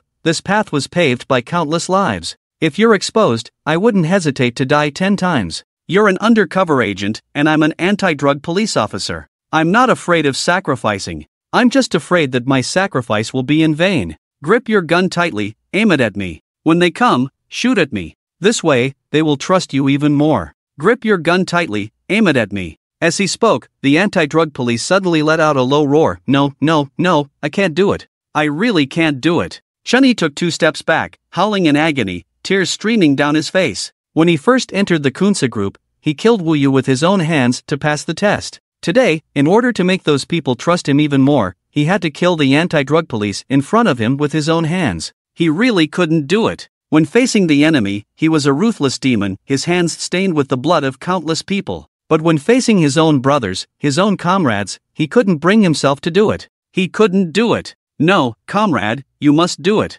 I beg you, don't let my death be in vain." The anti-drug police pleaded. Chen Yi let out a painful low roar, trembling as he raised his gun towards the narcotics officer. "Comrade, my name is Wu Bing, Wu from Dongwu, Bing is in soldier. I have a sister named Wu Yu, also a narcotics officer. If you ever see her, please tell her that I haven't brought shame to her or our parents. We have caused you trouble, but you must believe in our country. Our country will never let down those who sacrifice for it. One day, everyone will know of your grievances. One day, someone will clear your name. Remember, never forget your original intention. Wu Yu? Chen Yi's body trembled violently. He thought of the female officer he had killed when he first entered the Kunsa group. He looked at Wu Bing in disbelief, sadness flooding his heart like a tidal wave. 2 siblings, 2 narcotics officers. Promise me. Wu Bing shouted with red eyes. Yes. Tears streamed uncontrollably from Chen Yi's bloodshot eyes. He nodded heavily, unable to speak. He wanted to tell Wu Bing the truth, but he couldn't find the words. Third Master, there are people ahead. The distant voices grew closer, and several flashlights were pointed at Chen Yi. Looks like 6th Master. Someone with sharp eyes recognized Chen Yi's figure and attire, and shouted, Old Six? The leader raised an eyebrow. He was as strong as a bear, the Kunsa 3rd Master, Black Emperor. Chen Yi had his back turned to Black Emperor and his men. He quietly wiped away the tears on his face and placed his finger on the trigger, but he hesitated to pull it. Shoot! Shoot! Aim the gun at my chest! Shoot! Wu Bing anxiously shouted. Chen Yi closed his eyes in pain, then slowly exerted pressure on the trigger. Just then, a figure appeared in the distance. When he saw Wu Bing in front of Chen Yi's gun, his eyes widened in fury. Wu Bing! He roared, and when he looked at the person in front of Wu Bing, his brain exploded. Panic, disbelief, and confusion overwhelmed him. It was the familiar face. Wasn't it their former classmate Chen Yi? The most outstanding student in their major, whose parents were martyrs. But how could he be here? How could he aim his gun at his own people? Su Weiguo didn't have time to think. Bang! Chen Yi pulled the trigger, and the bullet pierced through Wu Bing's chest. Blood gushed out instantly. Thank! Wu Bing struggled to say 2 words. His eyes slowly turned gray, tightly gripping the triangular blade that Chen Yi had used to kill numerous Kunsa members. Wu Bing! Su Weiguo froze, then let out a painful roar. Hearing this roar, Chen Yi looked up, and their eyes met in an instant. Weiguo? Chen Yi paused. Bang! But the next moment, a gunshot rang out. Chen Yi felt a sharp pain in his abdomen, stumbled a few steps, and fell to the ground. But it felt as if the wound on his stomach wasn't his own. His gaze fixed on Su Weiguo's direction, feeling a pain in his heart that made it hard to breathe. Weiguo, I'm not a traitor. He opened his mouth, silently mouthing each word. In Su Weiguo's eyes, filled with hatred, all he saw was Chen Yi's figure. Chen Yi, we were all mistaken about you. I, Su Weiguo, swear that I won't kill you. I swear. Su Weiguo took one last look at Chen Yi, then turned and disappeared into the forest. Chen Yi stumbled a few steps, his vision went black, and he fell to the ground. Su Weiguo's face turned red as he watched this scene on the screen. He tightly clenched his fists and said, Chen Yi, my brother, I'm sorry, I misunderstood you. I'm sorry, Chen Yi. Wu, I deserve to die, I deserve to die. Su Weiguo covered his head, squatted down in pain. For decades, Su Weiguo had made it his mission to kill the traitor Chen Yi. His hatred for Chen Yi was stronger than anyone else's because he had witnessed Wu Bing being killed by Chen Yi. He hated how this former classmate had betrayed their oath and turned his gun on his own brother, on his comrades. He hated that Chen Yi had fallen into darkness and become a pawn of the dark side. For all these years, his nightmares were filled with the moment when Wu Bing died at Chen Yi's hands. But now, only now, he realized that he had misunderstood Chen Yi all along. Chen Yi did not betray the motherland, did not betray their oath. Chen Yi was still Chen Yi, he was clearly a hero, but Su Weiguo had treated him as a traitor. When he himself had shot and killed his own brother in arms, his heart had already suffered enough pain. But he had also shot Chen Yi, and compared to that shot, how much pain must Chen Yi have felt? To kill his own comrade with his own hands, and to be seen as a traitor by his former classmates. How desperate Chen Yi must be. Lao Lu! The Black Emperor and his men rushed over from behind and saw Chen Yi shoot and kill a drug enforcement officer on the ground. But in the next moment, a gunshot rang out and Chen Yi fell to the ground. The Black Emperor couldn't help but roar in anger, quickly went forward to help Chen Yi up and said, "Third Master, Sixth Master has been shot, several times." "Shut up, I'm not blind. You guys, go after that bastard and bring me his head. The rest of you, take Lao Lu back with me." The Black Emperor roared, then carried Chen Yi on his back and quickly headed towards Kunsa's villa. More and more people saw the Black Emperor carrying the unconscious Chen Yi running towards the back. The next day, in Kunsa's villa, Chen Yi lay on the sickbed, eyes closed, face pale, lips dry. Several doctors in white coats were doing their best to save him. Snap! The chief doctor removed the last bullet and placed it on a clean tray. Kunsa glanced at the bullets in the tray, then turned his gaze back to Chen-Yi. Half an hour later, the chief doctor stitched up Chen-Yi's wounds and cleaned and bandaged them. Who? Only then did the chief doctor finally breathe a sigh of relief. How is he, doctor? Kunsa asked. Fortunately, third master brought him back early. Sixth master's life has been saved, the chief doctor replied. The Black Emperor and his men finally breathed a sigh of relief and then left. The rat looked disappointedly at Chen-Yi, a flash of malice in his eyes. You're lucky. Back in the hall, everyone took their seats. Footsteps sounded, and Kunbu walked in. Big brother, we found out that more than 30 brothers died outside last night. The person killed by Lao Lu should be a skilled drug enforcement officer. Lao Lu killed more than half of those 30 brothers with a triangular dagger. Fortunately, Lao Lu arrived in time and killed him. As Kunbu finished speaking, a hint of killing intent flashed in Kunsa's eyes. This bastard actually killed so many of my brothers. If it weren't for Lao Lu killing him, I would make sure he couldn't beg for life or death. Brother, we owe a lot to Lao Lu this time. If it weren't for him stepping up, our brothers would have died even more. He Huang spoke on the side. Lao Lu has indeed made great contributions this time. I have taken note of it. Kunsa nodded. Now it seems that Lao Lu is really fine. Lao Shi, you don't have to be suspicious anymore. Kunsa turned to look at Lao Shu. Originally, Kunsa Group had already received advance notice of the actions of the Dasha police this time, and they had made arrangements in advance. Because Lao Shi had caused trouble, the senior management of Kunsa Group did not inform Chen-Yi for the sake of caution. Lao Shu nodded quickly. Brother, we just didn't inform Lao Lu about this operation. Will he have any thoughts? He Huang suddenly spoke again, and Kunsa was taken aback. Indeed, we did something improper this time. However, it was also to kill these damn police dogs. When Lao Lu recovers, I will personally apologize to him. In addition, we can give him more power and channels in the group as compensation. Yes. He Huang and the others nodded, but Lao Shu's face lowered in jealousy. On the other side, a figure rushed out of the edge of the forest, with tattered clothes, resembling a wild man. He stood at the edge of the forest, looked back, and couldn't help but shed tears. When they came, they were all full of spirit, vowing to wipe out the evil Kunsa Group. But who knew it was another trap? Now, there were only a few who managed to escape out of nearly 100 people. Each and every one of them, Dasha heroes, lay on this cold ground. Brothers, just you wait. Just you wait. One day, I will definitely avenge you. Su Wegwood gritted his teeth through tears. And Chen-Yi, you traitor, you scum. I will personally kill you and make amends to my fallen brothers. Su Wegwood took a deep look at the place where countless Dasha heroes had sacrificed, then turned and left without looking back. When news of the ambush reached Dasha again, the entire Dasha police force was once again shaken. They did not expect that an operation that should have been foolproof would be ambushed again. And when Su Wegwood brought back news of the undercover agent under Ouyang Chen's command shooting the anti-drug police, the emotions of countless people exploded. I told you that Ouyang Chen's undercover agent had already betrayed us.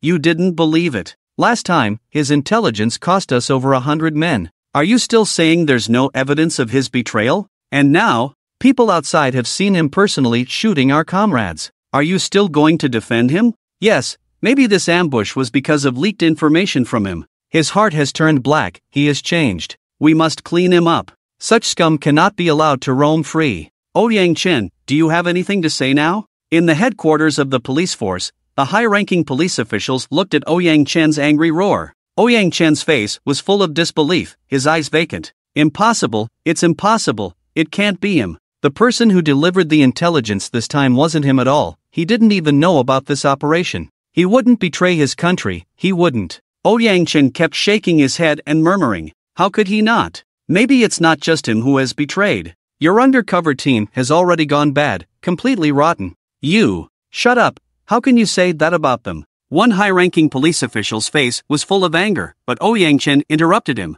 Ouyang Chen was furious, like a roaring lion. They are not afraid of death, how could they possibly betray? They have suffered more than just a little for the country. They are walking on the edge of a knife, every step they take is accompanied by bloodshed. They face the most vicious criminals without flinching, even though they walk on the edge of a knife every day and dance at the barrel of a gun every second. It is more thrilling than you and I can imagine. But they still betrayed, they chose that path. I admire them, but darkness is not just darkness, there are all kinds of temptations. People have desires, it is normal for them to succumb to temptation and betray their principles, isn't it? Besides, Su Weiguo saw one of your subordinates shoot the undercover drug officer outside, that's a fact, right? What you see may not necessarily be the truth. Ouyang Chen roared. Only he knew what undercover agents had to face, only he knew what those words Chen Yi and his team said on their last day meant. If one day we stand on opposite sides, then please aim your gun at me, don't hesitate to pull the trigger and shoot me in the chest. Use my blood and my bones to pave your way forward, because I know, when you aim your gun at me, you are more worthy of living than I am. Faced with Ouyang Chen's roar, the higher-ups in the police force coldly snorted, not caring at all. Ouyang Chen. Facts speak louder than words. But before he could finish his sentence, Ouyang Chen interrupted. You keep saying that our intelligence is flawed, and you keep blaming my undercover agents. But have you ever thought that the devil might be among you? I know my undercover agents very well. They are all outstanding individuals who would not hesitate to die for their country. And what about you? Sitting in high positions, wielding real power? But are you willing to die for your country? Are you willing to pay any price for your country? Ouyang Chen retorted, impossible, our team consists of tested and trusted comrades, there can't possibly be any troublemakers among us. Ouyang Chen, now that the evidence is conclusive, your undercover agents have betrayed the country, and you are too emotional. I will report to the organization and hold a public vote to consider replacing you with someone more fair and selfless to manage the undercover operations. You can leave now.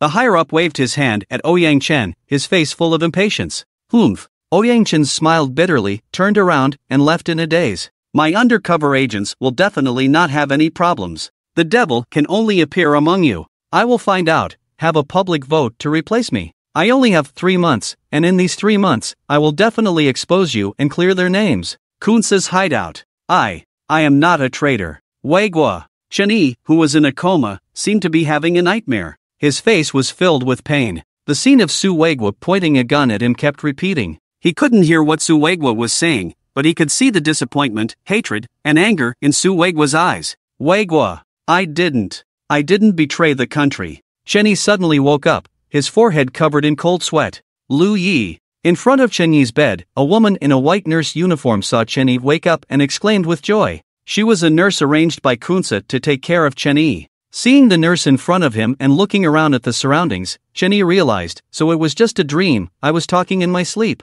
Talking in your sleep? A flash of fierceness suddenly appeared in Chen Yi's eyes, and then he asked in Daxia language, what is your name? The caregiver paused for a moment, confusion evident in their eyes. Then they spoke in the Hua language, Sir Lu, I don't understand Mandarin. Can you speak in the Hua language? What is your name? Chen Yi asked again, his body tense like a cheetah, ready to strike the caregiver at any moment. I'm sorry, Sir Lu, I really don't understand Mandarin. Forget it, when you wake up, I'll immediately inform the boss. The caregiver looked into Chen Yi's eyes, and Chen Yi saw the sincerity in them, realizing that they were not lying. He slowly relaxed his body, nodded, and said in the Hua language, go ahead. The caregiver quickly got up and walked outside. Soon, footsteps could be heard, and Kunsa, Kunbu, Huang, Lashu, and Kaishu rushed in. When they saw Chen Yi with his eyes open, smiles appeared on everyone's faces. Lao Lu, you're finally awake. Lao Lu, you've been unconscious for 2 days, we were all worried about you. Lao Lu, thanks to you this time.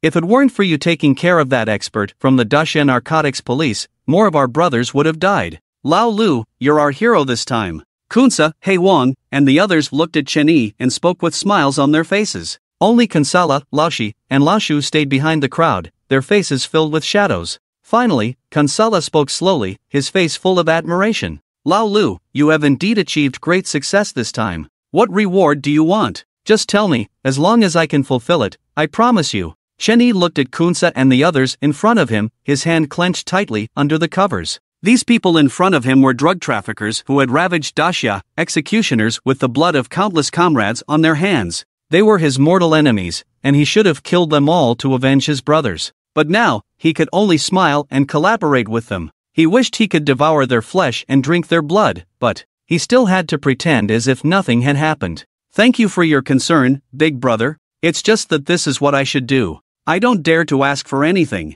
Last time, those damn cops caused trouble for us and became our enemies. They came to bother you on your birthday. You are my big brother, and if they bother you, it just makes us unhappy, right? If we're unhappy, then let's kill their whole family. Chen Yi grinned, his eyes filled with cruelty and bloodlust. Seeing Chen Yi's expression, Kunsa nodded in satisfaction. Well said, those cops deserve to die. However, in Kunsa's group, rewards are given for achievements. You have indeed achieved great success this time. So, from now on, you and Lao Wu will split the market within Daxia, and in the 100,000 mu of chestnut plantations in Chiangmai Prefecture in Taigua, you will be in charge of everything. All the harvests, except for 70% to be handed over to the group, will be yours. From today onwards, you are the 5th general of Kunsa Group, in charge of a 1,000-man army. As Kunsa's words fell, the eyes of Black Emperor and others beside him couldn't help but widen. When they heard Kunsa say that Chen would control an army, Kunsa Laoshi almost popped his eyes out. His eyes were full of jealousy, envy, and hatred. You know, the entire Kunsa Group has nearly 20,000 troops. These 20,000 troops are all fully armed and legitimate. They are the most powerful force in Kunsa's hands. With this force, Kunsa can even contend with the governments of Taigua, Wadian, and Lao. This is the most powerful force in Kunsa's hands and his true trump card, ensuring Kunsa Group's absolute dominance in the Black Triangle region. In the entire Kunsa Group, only Black Emperor controls 3,000 troops to guard Lao, Kunbu controls 2,000 troops to guard Wadian, and there are 1,000 under Kaishu, who are often active on the border of Daxia and always follow Kaishu's command. The remaining 10,000 troops are all under Kunsa's control. In the entire Kunsa Group, only Kunsa Laoshi does not control any troops. He only has a 100-man miscellaneous army in his hands. And now, Kunsa actually wants to allocate 1,000 troops to Chen and hand over 100,000 mu of chestnut land in Chiangmai to Chen to manage? In an instant, he went from being Kunsa's 6th brother to being a regional overlord. This made the rat jealous to the point of madness. Big brother, how can this be? The 6th brother has only joined the group for a short time. The army is the foundation of the group. How can it be entrusted to him? The rat hurriedly spoke up. Laoshi, what are you talking about? The 6th brother has been in the group for 3 years. During these years, he has managed Daxia and Lao in an orderly manner, and even expanded the market for the group, increasing the group's income by more than double. If it weren't for the 6th brother killing that expert in the anti-drug police a few days ago, how many of our brothers would have died? Although the 6th brother has been in the group for a short time, the group relies on ability, not relying on seniority. At the end, Black Emperor paused for a moment and glanced meaningfully at the rat. Black Emperor pointed out the rat's faults, causing the rat's brow to twitch and his fist to clench tightly. Yes, Shiga, the 6th brother's achievements are there for all to see, and his ability to kill is also there for all to see. Even the big brother acknowledges this. Do you think the big brother is wrong? Kaishu couldn't help but speak up. It was he who brought Chen into the Kunsa Group, so of course he would choose to stand on Chen Yi's side. What's more important is that Chen Yi can bring him even greater benefits in the future. Kunbo didn't say anything, but he always regarded Kunsa as his leader. He generally wouldn't oppose Kunsa's proposals. Among the 6 high-ranking members of the Kunsa Group, only the rat opposed, while Black Emperor, Kaishu, and Kunbu all agreed with Kunsa's decision. The result was obvious. Since that's the case, then it's decided. 6th brother, take good care of your injuries. When you're healed, I'll personally celebrate your achievements. Thank you, big brother. Chen Yi's face was full of gratitude. Kunsa nodded with a smile, then turned and left. Kunbu followed closely behind. 6th brother, take care of your injuries. Black Emperor and Kaishu also greeted him before following. The rat looked deeply at Chen Yi, his eyes full of resentment, but in the end, he could only leave helplessly. Pang! After the last person left, the door of the room was closed. At that moment, the smile on Chen Yi's face suddenly disappeared, replaced by overwhelming hatred. Meanwhile, while Chen Yi was recovering from his injuries, inside Daxia, "Mom, I miss Dad. When will Dad come back?" Chen Jia, who was already over 4 years old, lifted her head and looked at Chen Yi with longing eyes. She looked pitiful and adorable. Bai Luo gently stroked Chen Jia's little head with one hand, while the other hand rested on her own belly. She was already 7 months pregnant, and her belly was very prominent. Bai Luo felt that it was becoming more and more difficult and tiring to do things. Her face was filled with the radiance of motherhood, and her eyes were filled with deep longing. "Shinner, be good. Daddy will be back when you grow up." To Mommy's chin. "Really?" Chen Jia's eyes were filled with surprise. Mommy, stand up." Chen Jia held Bai Luo's hand. "What's wrong?" Bai Luo smiled and stood up, and Chen Jia quickly stood in front of her. She gestured with her hand,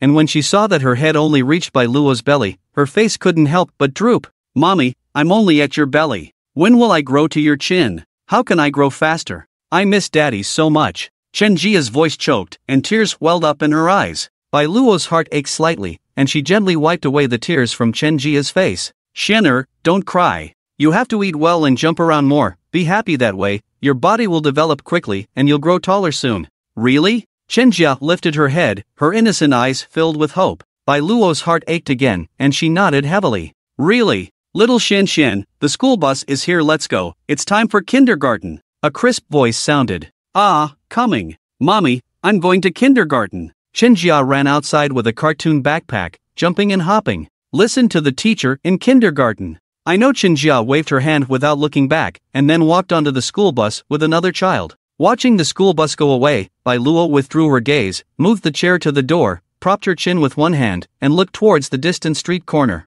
Where did you go? When will you come back? Xian has already had her 4th birthday, and she has started going to kindergarten. The first 2 words she learned to write were Daddy. She misses you a lot, often dreaming of you in the middle of the night, and then sitting by the bedside sobbing. Xianer often asks me if you have abandoned her, if you don't want her anymore. The second baby is already 7 months old, and will be born in 3 months. Xuan's first sight when she was born was not you. I hope that the second baby's first sight will be you. I miss you too. Miss you so much. Bai Luo looked into the distance, lost in thought. She didn't know when, but she leaned against the wall and fell asleep. Ding ling ling. The sound of her phone suddenly rang, and Bai Luo woke up abruptly. Hello? Hello? Is this Xuan's mom? Come to the school quickly, Xian is in trouble. A hurried voice came from the other end of the phone. Ah! Bai Luo stood up suddenly, panic filling her eyes. Due to the sudden movement, she felt dizzy and almost fell to the ground. She forced herself to gather her thoughts. Teacher, what happened to our Xian? Please come to the school as soon as possible. It's hard to explain over the phone. Okay. I'm coming right away. Bai Luo got up, closed the door, and quickly hailed a taxi to the kindergarten. Half an hour later, Bai Luo got off the car at Sunshine Kindergarten. The teacher was already waiting at the school gate. Teacher Li, what happened to our Xian? Bai Luo hurriedly walked up and Teacher Li let her in. As they walked, Teacher Li said, your Xian got into a fight with another child in the class. And got hit on the head. And passed out. She's in the school clinic now. What? Passed out? Bai Luo's legs went weak and she almost fell down. Teacher Li quickly supported her, saying, Xian's mom, don't worry too much. Xian has already woken up. The doctor said there's no serious harm. Bai Luo couldn't speak, using all her strength to quickly go to the school clinic with Teacher Li. When she entered the clinic, she saw Xian lying on the bed, her head wrapped in bandages, her eyes filled with weakness. On Xian's collar, she could still see clear bloodstains. Xian! Bai Luo cried out in grief, then rushed over and hugged her. Mom! Xian saw Bai Luo and her eyes filled with tears. Xian, my precious daughter, what happened to you? Bai Luo's body trembled as she carefully held Xian's hand. Mom, it hurts. Looking at Xian, Bai Luo felt both heartache and anger. Wiping away her tears, she scolded, what did Mom always tell you? To be good and listen to the teacher. When did you learn to fight? And to end up like this, with others? Bai Luo cried, Mom, please don't be angry. Xian was wrong. Xian was wrong, but they said Xian is a wild child, that Xian doesn't have a dad, they said Xian's dad is dead. That's why Xian fought with them. The 3 of them couldn't beat Xian, so they called their moms to come to school and beat Xian. Xiaofeng's mom kicked Xian's stomach, Xian's stomach hurts, she pushed Xian and Xian hit the table, her head hurts. Boom! But in Bai Luo's head, there was a loud explosion, as if it had been blown open. Chen Jia's words kept echoing in her mind.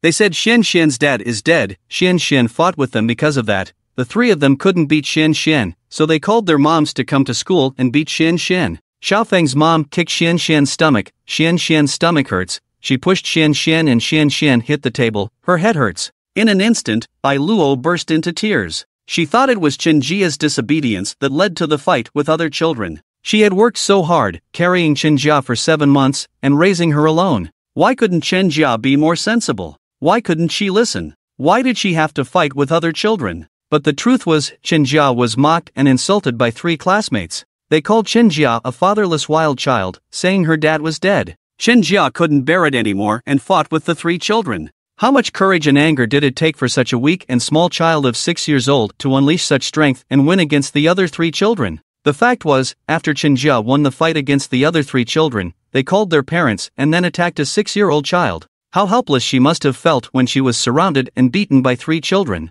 How weak and pitiful she must have been when a parent kicked her down with their foot. She had no father by her side, she was just a 6-year-old child. After finally appearing as a mother, she didn't console her child who had suffered so much, nor did she support her. Instead, she scolded her for being ignorant. Her daughter had clearly suffered the greatest injustice, her head still bleeding, and she clearly needed a warm embrace, she needed justice. But as a mother, her first reaction was to scold her child who had suffered so much. "Whoa, my daughter!" Bai Luo held Qinjia in her arms, sobbing loudly. She hated herself for being useless, for letting her daughter suffer so much injustice. She hated herself for blaming her daughter without reason. She hated herself. "Mom, don't cry. Xian doesn't blame Mom. It's Xian's fault for not listening, for being ignorant. If they scold Xian wouldn't fight if she ran away like before. If Xiaofeng's mom didn't kick Xian wouldn't have been pushed. If Xian didn't bleed when she hit the table,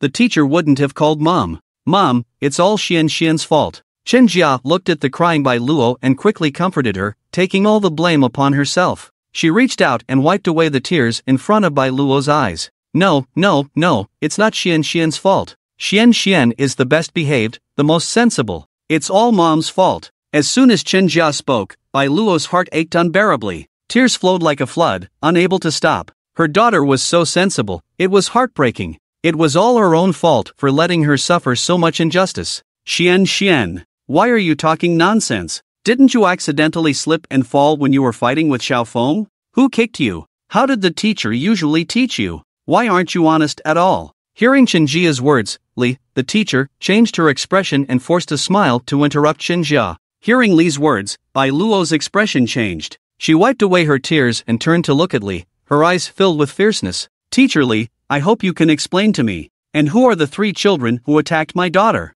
Who is the parent who kicked my daughter? What do you mean by saying that my daughter slipped and fell by herself?" Seeing Bai Luo getting angry, Li smiled reluctantly, then said, Xian's mom, don't be angry. The situation is not as Xian described. Xian was mischievous and caused trouble with 3 boys. She accidentally fell by herself. Isn't that right, Xian? Li turned to look at Qinjia, a hint of threat flashing in her eyes. Qinjia trembled, appearing very scared. "Teacher Li, what are you doing? Are you threatening my daughter? You must give my daughter an explanation, otherwise I won't let it go." "Oh, what kind of explanation do you want?" Just then, a figure appeared at the door. In the next moment, several figures walked in from outside the school clinic. The leader was a middle-aged man in a suit, all branded. A luxurious woman was holding his hand on his right side, her face full of arrogance. Beside her was a woman with short hair, wearing a flattering smile. "Dean, Mr. Wang, Mrs.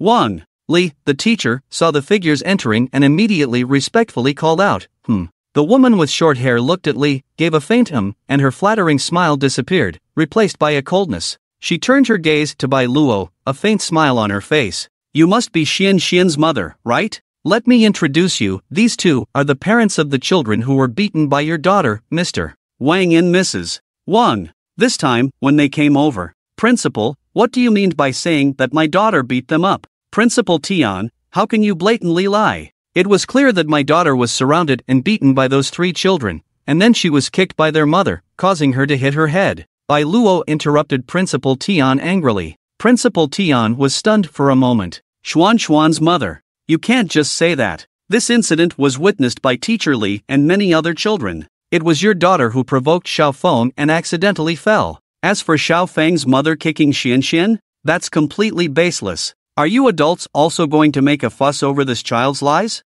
Enough, Principal Tian, let me handle this. A middle-aged man in a suit and tie waved his hand to interrupt Principal Tian. Principal Tian quickly stepped aside respectfully. The middle-aged man looked at Bai Luo, looking down on her and Qinjia. "You just want to extort more money, don't you? I understand, but why don't you just say it directly? Instead, you pretend to be victims. Well, since you're both widows, it's not easy. Your child is also injured. I'll give you 100,000. Take it and live a good life. Stop causing trouble." "What did you say? You think we're trying to extort money?" Bai Luo stared at the middle-aged man. "Isn't that the case? We've seen people like you before. You just want money, right? I'll give it to you. 100,000 should satisfy your appetite, right? What's your bank account number? Give it to me, and I'll transfer the money to you immediately. The middle-aged man's face was full of mockery and disdain. Slap! A crisp slap echoed throughout the room. Everyone looked at Bai Luo in disbelief,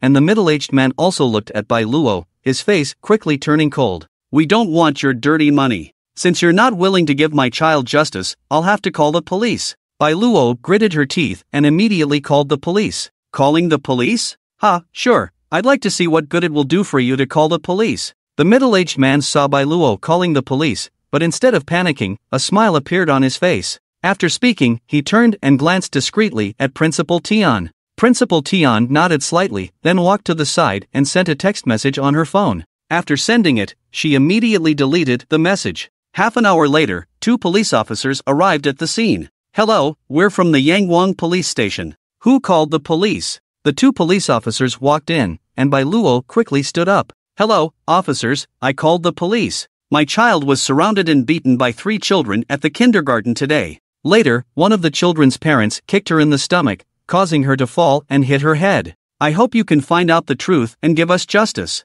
Hello, ma'am, may I ask what your name is? A man took out a notebook. I'm Bai Luo. Hello, MS. Bai, can you tell us when this incident happened? I'm not sure about the exact time, but I received a call from Comrade Lee, the teacher, at around 10:30. Where did it happen? Well, I'm not sure about that either. I rushed to the school hospital as soon as I arrived. Can you? The police began to take statements. After questioning Bai Luo, they proceeded to question Teacher Lee. However, Teacher Lee's testimony was completely opposite to Bai Luo's. Officers, I am Chen Jia's teacher. I witnessed the whole incident with my own eyes. MS. Bai was not present at the scene. Everything she said was purely subjective speculation and not true. The fact is, Chen Jia, her child, was mischievous and got into a fight with 3 boys. Moreover, he was particularly aggressive in the fight and caused minor injuries to all 3 children. So, I immediately informed the parents of the 3 children. When the mother of a child named Xiaofeng arrived and saw her son injured, she became emotional and scolded Chen Jia verbally.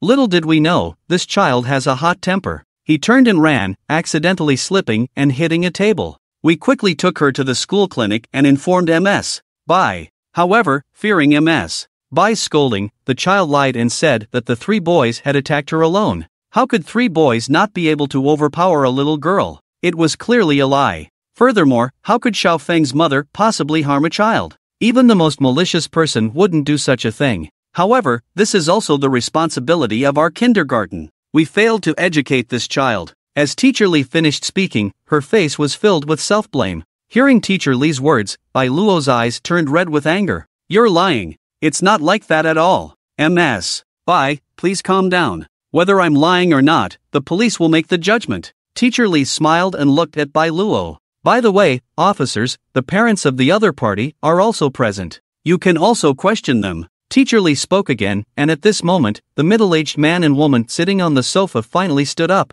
Xiao Lu, it's your shift today. The middle-aged man stood up, hands behind his back, looking like an experienced official as he looked at the 2 police officers. When they saw the middle-aged man, the 2 police officers were momentarily stunned, then their faces showed respect. Director Su, it's you. You. One of the police officers looked at the middle-aged man, then turned to look in the direction of Bai Luo and the others, with a questioning look in his eyes. The middle-aged man nodded. It was my son Xiaofeng who was beaten by that little girl. When they heard about this, Xiaofeng's mother immediately came to the school. We also bear some responsibility for this incident. After all, the other child was also injured, and we have a responsibility. Originally, I thought it wouldn't be easy for a single mother like her, so I wanted to privately settle by giving them some medical expenses. Who knew that they would be dissatisfied? Look at what has happened. By the way, handle this matter impartially, regardless of my identity. Don't worry, Director Su. We will handle this matter impartially. One of the police officers had a flattering smile on his face, then proceeded to take a simple statement from the 2 individuals and turned to approach Bai Luo. MS. Bai, we have also briefly understood the situation. Although both parties' children were injured, fortunately, the injuries were not too serious. Director Su is also kind-hearted and willing to offer 100,000 yuan for a private settlement. If you have no objections, you can sign on this agreement of understanding, and the matter will be resolved. How about it? Bai Luo looked at the police officer in front of her and felt a chill in her heart. 100,000 yuan? My daughter suffered so much injustice. She was kicked and pushed down by this malicious woman, causing her head to bleed. And you think a private settlement is enough? I don't want money, I want justice, Bai Luhan said coldly. Upon hearing Bai Luhan's words, one of the police officers immediately frowned and was about to speak, but the other police officer stopped him and shook his head. Then he stepped forward, pulled Bai Luhan to the side, and whispered, "Ms.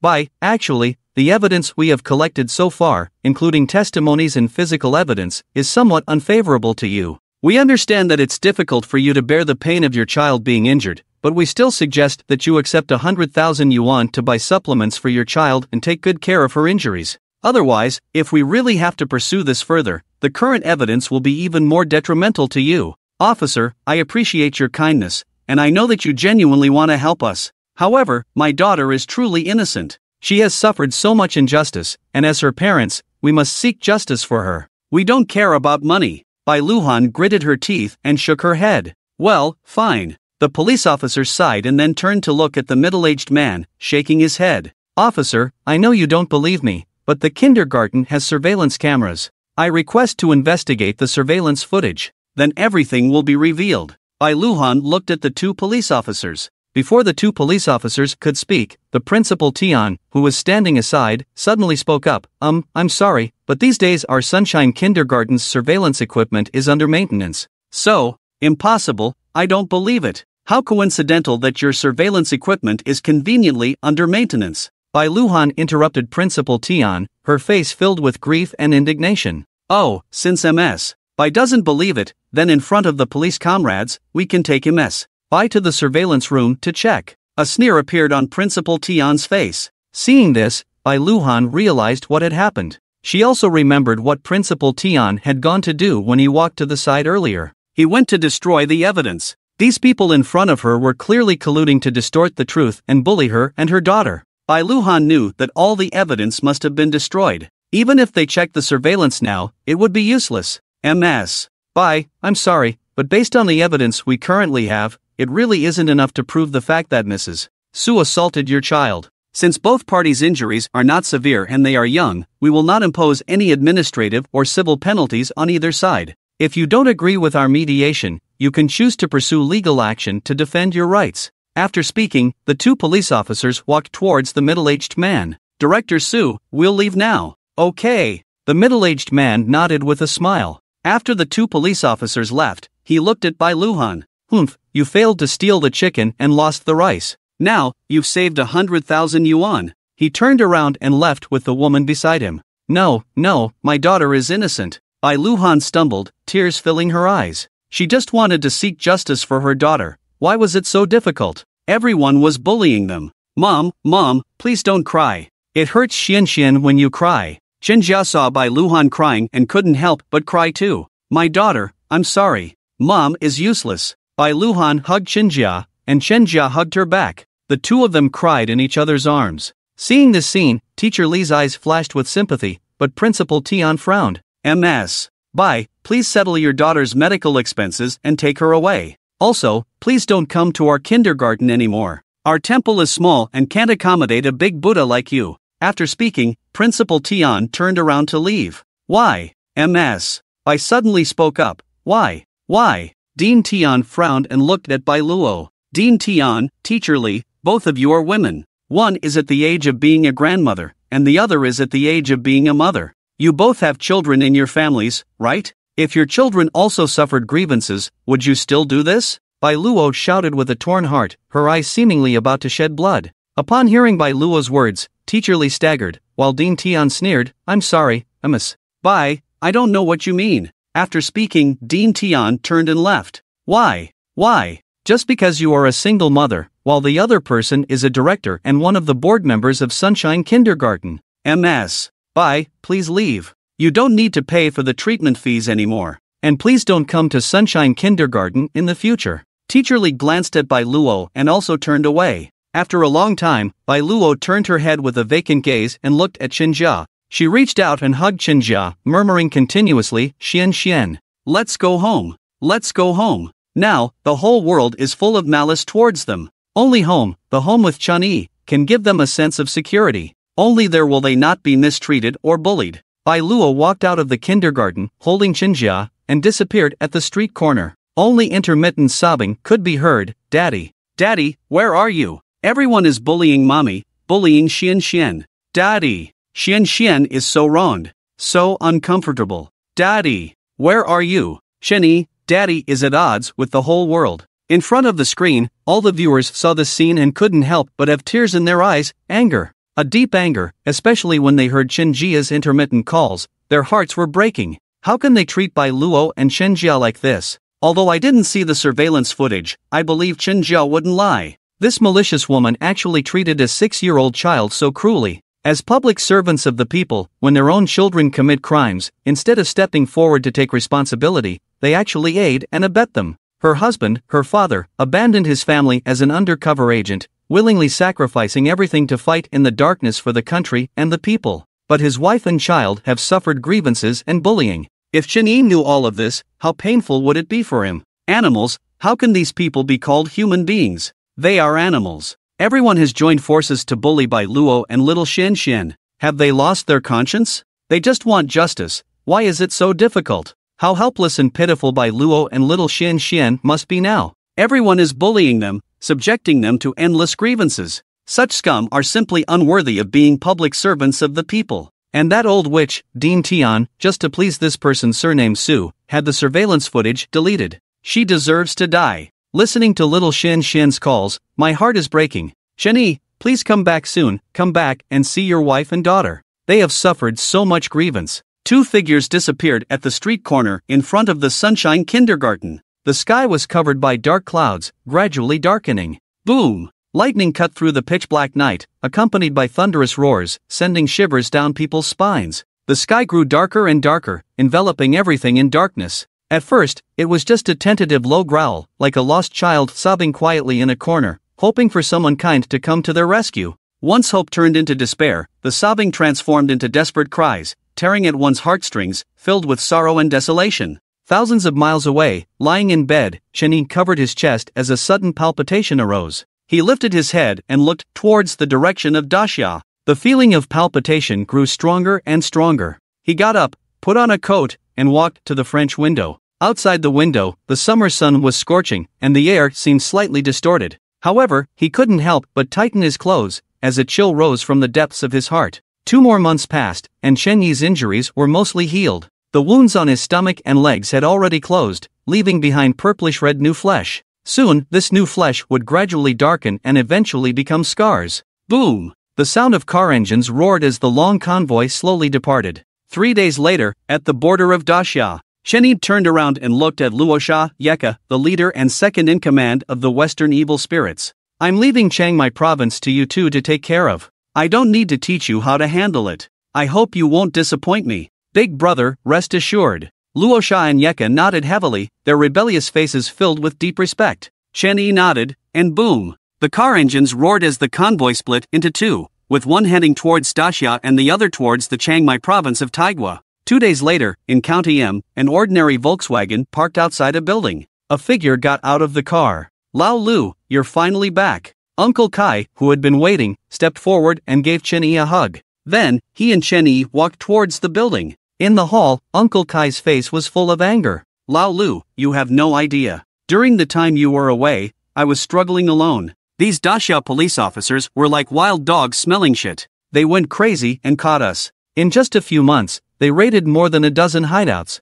Damn it! Hearing Uncle Kai's words, Chenyi frowned slightly. What about the leader of the Chaikai group? What's the situation? They suffered heavy losses too. That's why we decided to give the Daxia police a harsh lesson these 2 days, to let them know that we are not to be messed with. What kind of lesson? A warning bell suddenly rang in Chenyi's mind, but he maintained a calm demeanor. Bombs! A fierce look appeared in Uncle Kai's eyes. The places with the most people in Daxia are the train station and the mall. If we randomly place a bomb in either of these places, it will cause massive casualties. Only then can we give these crazy dogs a real lesson. Boom! Bombs? Train station or mall? Chenyi's mind exploded with thoughts. He didn't expect these thugs to make such a deranged decision. If they really planted bombs in crowded places like the train station or mall, the resulting casualties would be terrifying. His heart was almost torn apart, but he maintained a calm exterior. When will this plan be executed? Shenyi tried to keep his tone calm, and Uncle Kai had no suspicions.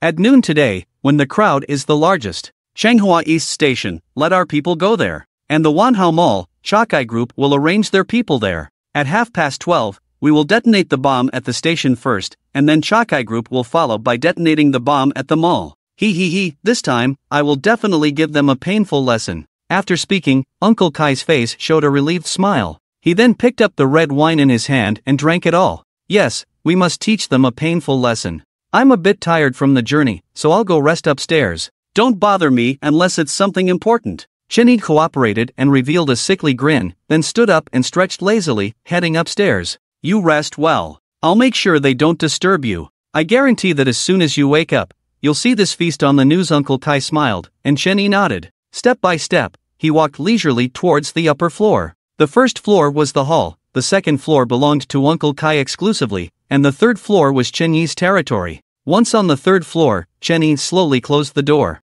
In that instant, his gaze became sharp. He raised his hand and glanced at his watch. It was 10:11, there was still 1 hour and 19 minutes left. Changhua East Station, the bomb at the Marriott Mall would be detonated. He took out his phone and composed a text message. Donghua Station, Marriott Mall, there's a bomb. Set to explode at 12 o'clock. After finishing the message, he immediately pressed send. Once it showed that the message was sent, Chenyi stood up, locked the door, and gently opened the window. Behind the building was a quiet street. He scanned the surroundings and slowly leaned his body out of the window. He grabbed the extended bed edge with one hand and slowly lowered himself downwards. Then he let go, gently landing on the window ledge of the next floor. Tap, tap, tap. Just at that moment, footsteps could be heard from the room. Chenyi's expression changed, and he jumped downwards. Bang! A roll dissipated most of the force, but his abdomen felt a tearing pain. Ouch! After taking a sharp breath, Chenyi quickly got up and ran towards the distance, flagging down a taxi.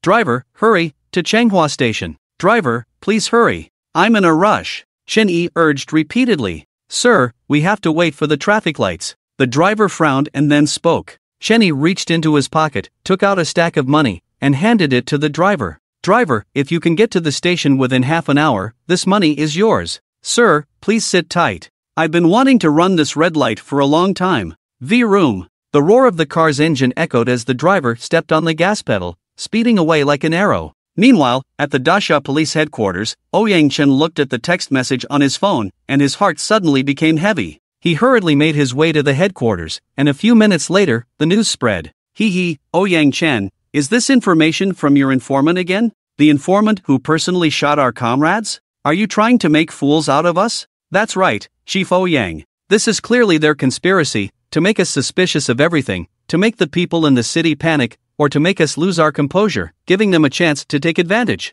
Ouyang Chen, can't you see through such obvious tactics? After hearing Ouyang Chen's words, the high-ranking officials in the police department sneered and mocked him. No one showed Ouyang Chen any respect. The first time, the information provided by Chenyi resulted in the tragic deaths of over 100 drug enforcement officers, including Ding Hui. The second time, the information from another informant provided by Ouyang Chen resulted in the near annihilation of Su Weigua's team, with only a few surviving members out of nearly 100. The two failed missions and heavy casualties greatly damaged the prestige of the police department. Many top leaders were almost removed from their positions. This made everyone completely lose trust in Ouyang Chen's undercover department. It wasn't that they lacked professional ethics, but because they no longer wanted, nor intended, to trust Ouyang Chen's leadership. They didn't want to see more innocent police officers sacrificed. After waiting for 3 months, they will hold a referendum and then replace the person in charge, Ouyang Chen. Actually, I think when it comes to news, it's better to believe it exists rather than not, otherwise the consequences are beyond our imagination.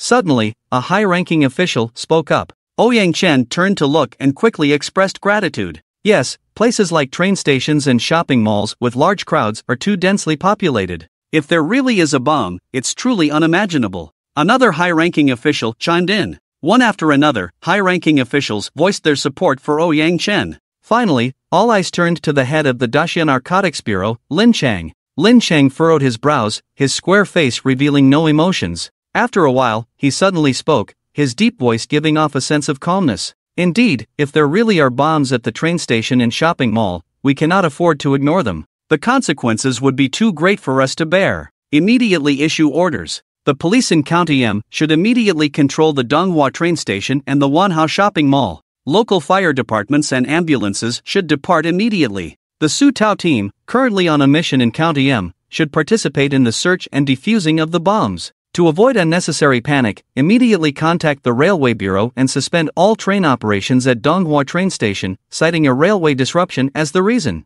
Yes. Whether they agreed or not, the moment Lin Chang's orders were issued, everyone immediately stood up and went about their duties. Thank you, sir. After the meeting, Ouyang Chen found Lin Chang, his face filled with gratitude. However, Lin Chang shook his head. You don't need to thank me. As a public servant, these are things I should do. After speaking, Lin Chang turned and left. Ouyang Chen reached out his hand, opened his mouth a few times, wanting to say something, but in the end, he bitterly withdrew his hand and said nothing. The previous two failures due to faulty intelligence and the sacrifice of many narcotics officers made Lin Chang, as the head, not particularly fond of Ouyang Chen. Under Lin Chang's orders, police cars, military vehicles, fire trucks, local narcotics officers, and ambulances from County M headed towards Donghua train station and Wanhao Plaza. 30 minutes later, Chen Yi had arrived at Donghua train station. The entire station was bustling with activity, with people coming and going, shoulder to shoulder. The flow of people was particularly large.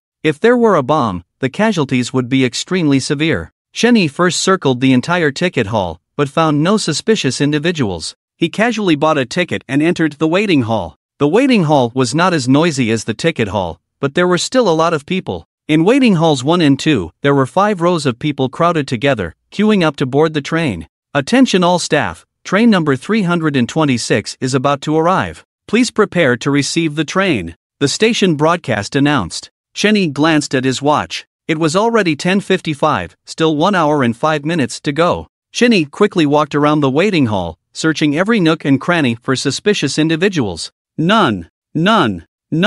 Cold sweat covered Chen Yi's forehead. Attention all staff, due to external factors such as track damage outside Donghua train station, all train operations at Donghua train station are temporarily suspended. Ticket sales at the ticket hall are also suspended. This maintenance is expected to take 2 days. All staff should organize passengers to temporarily leave the station. Customers who have already purchased tickets can obtain refunds at the station or through the railway hotline 123 3 days later. We apologize for any inconvenience caused. Thank you. Just at this moment, the sound of the broadcast rang again, and the entire waiting hall suddenly wailed. But under the organization of the staff, everyone still grumbled and headed towards the exit. And just at this moment, among the crowd, a figure's face slightly changed. He decisively reached into his bag and pressed it twice, then quickly walked to the exit with the bag. And just at this moment, Chen Yi finally noticed him. His face became serious and he hurriedly ran over. He didn't chase and shout to stop like on TV, because that was only on TV.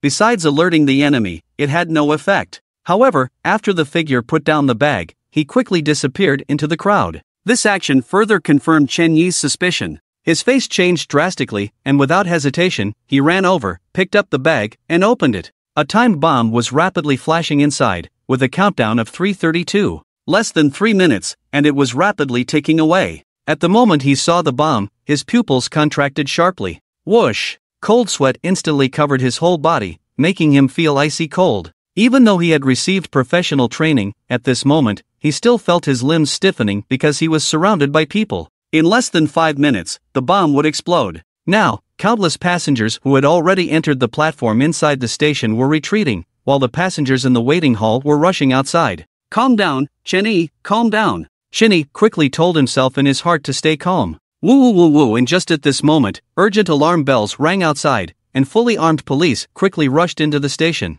First team, search the ticket hall. Second team, control all the exit gates of the station. Third team, help evacuate the passengers. West team, monitor the perimeter of the station. Fifth team, Captain Su and your team, enter the waiting hall and search. Yes, everyone divided their tasks in an orderly manner. Captain Wang Hongyang of the M County Special Police Brigade and Captain Su Tao of the Narcotics Squad led 2 teams quickly towards the waiting hall. Seeing the armed police and special police holding guns, some passengers also realized that something was wrong. It was not just a track fracture. Why were there so many police officers in the station? Panic began to rise in the hearts of all the passengers, and they quickly rushed outside. Wang Hongyang and Su Tao led their teams quickly into the waiting hall. Captain Su, I will lead the team to search the first floor. I'll leave the second floor to you. Yes. Su Tao quickly led his team towards the second floor waiting hall. Chen Yi, who heard the alarm bells, knew that the police had already arrived.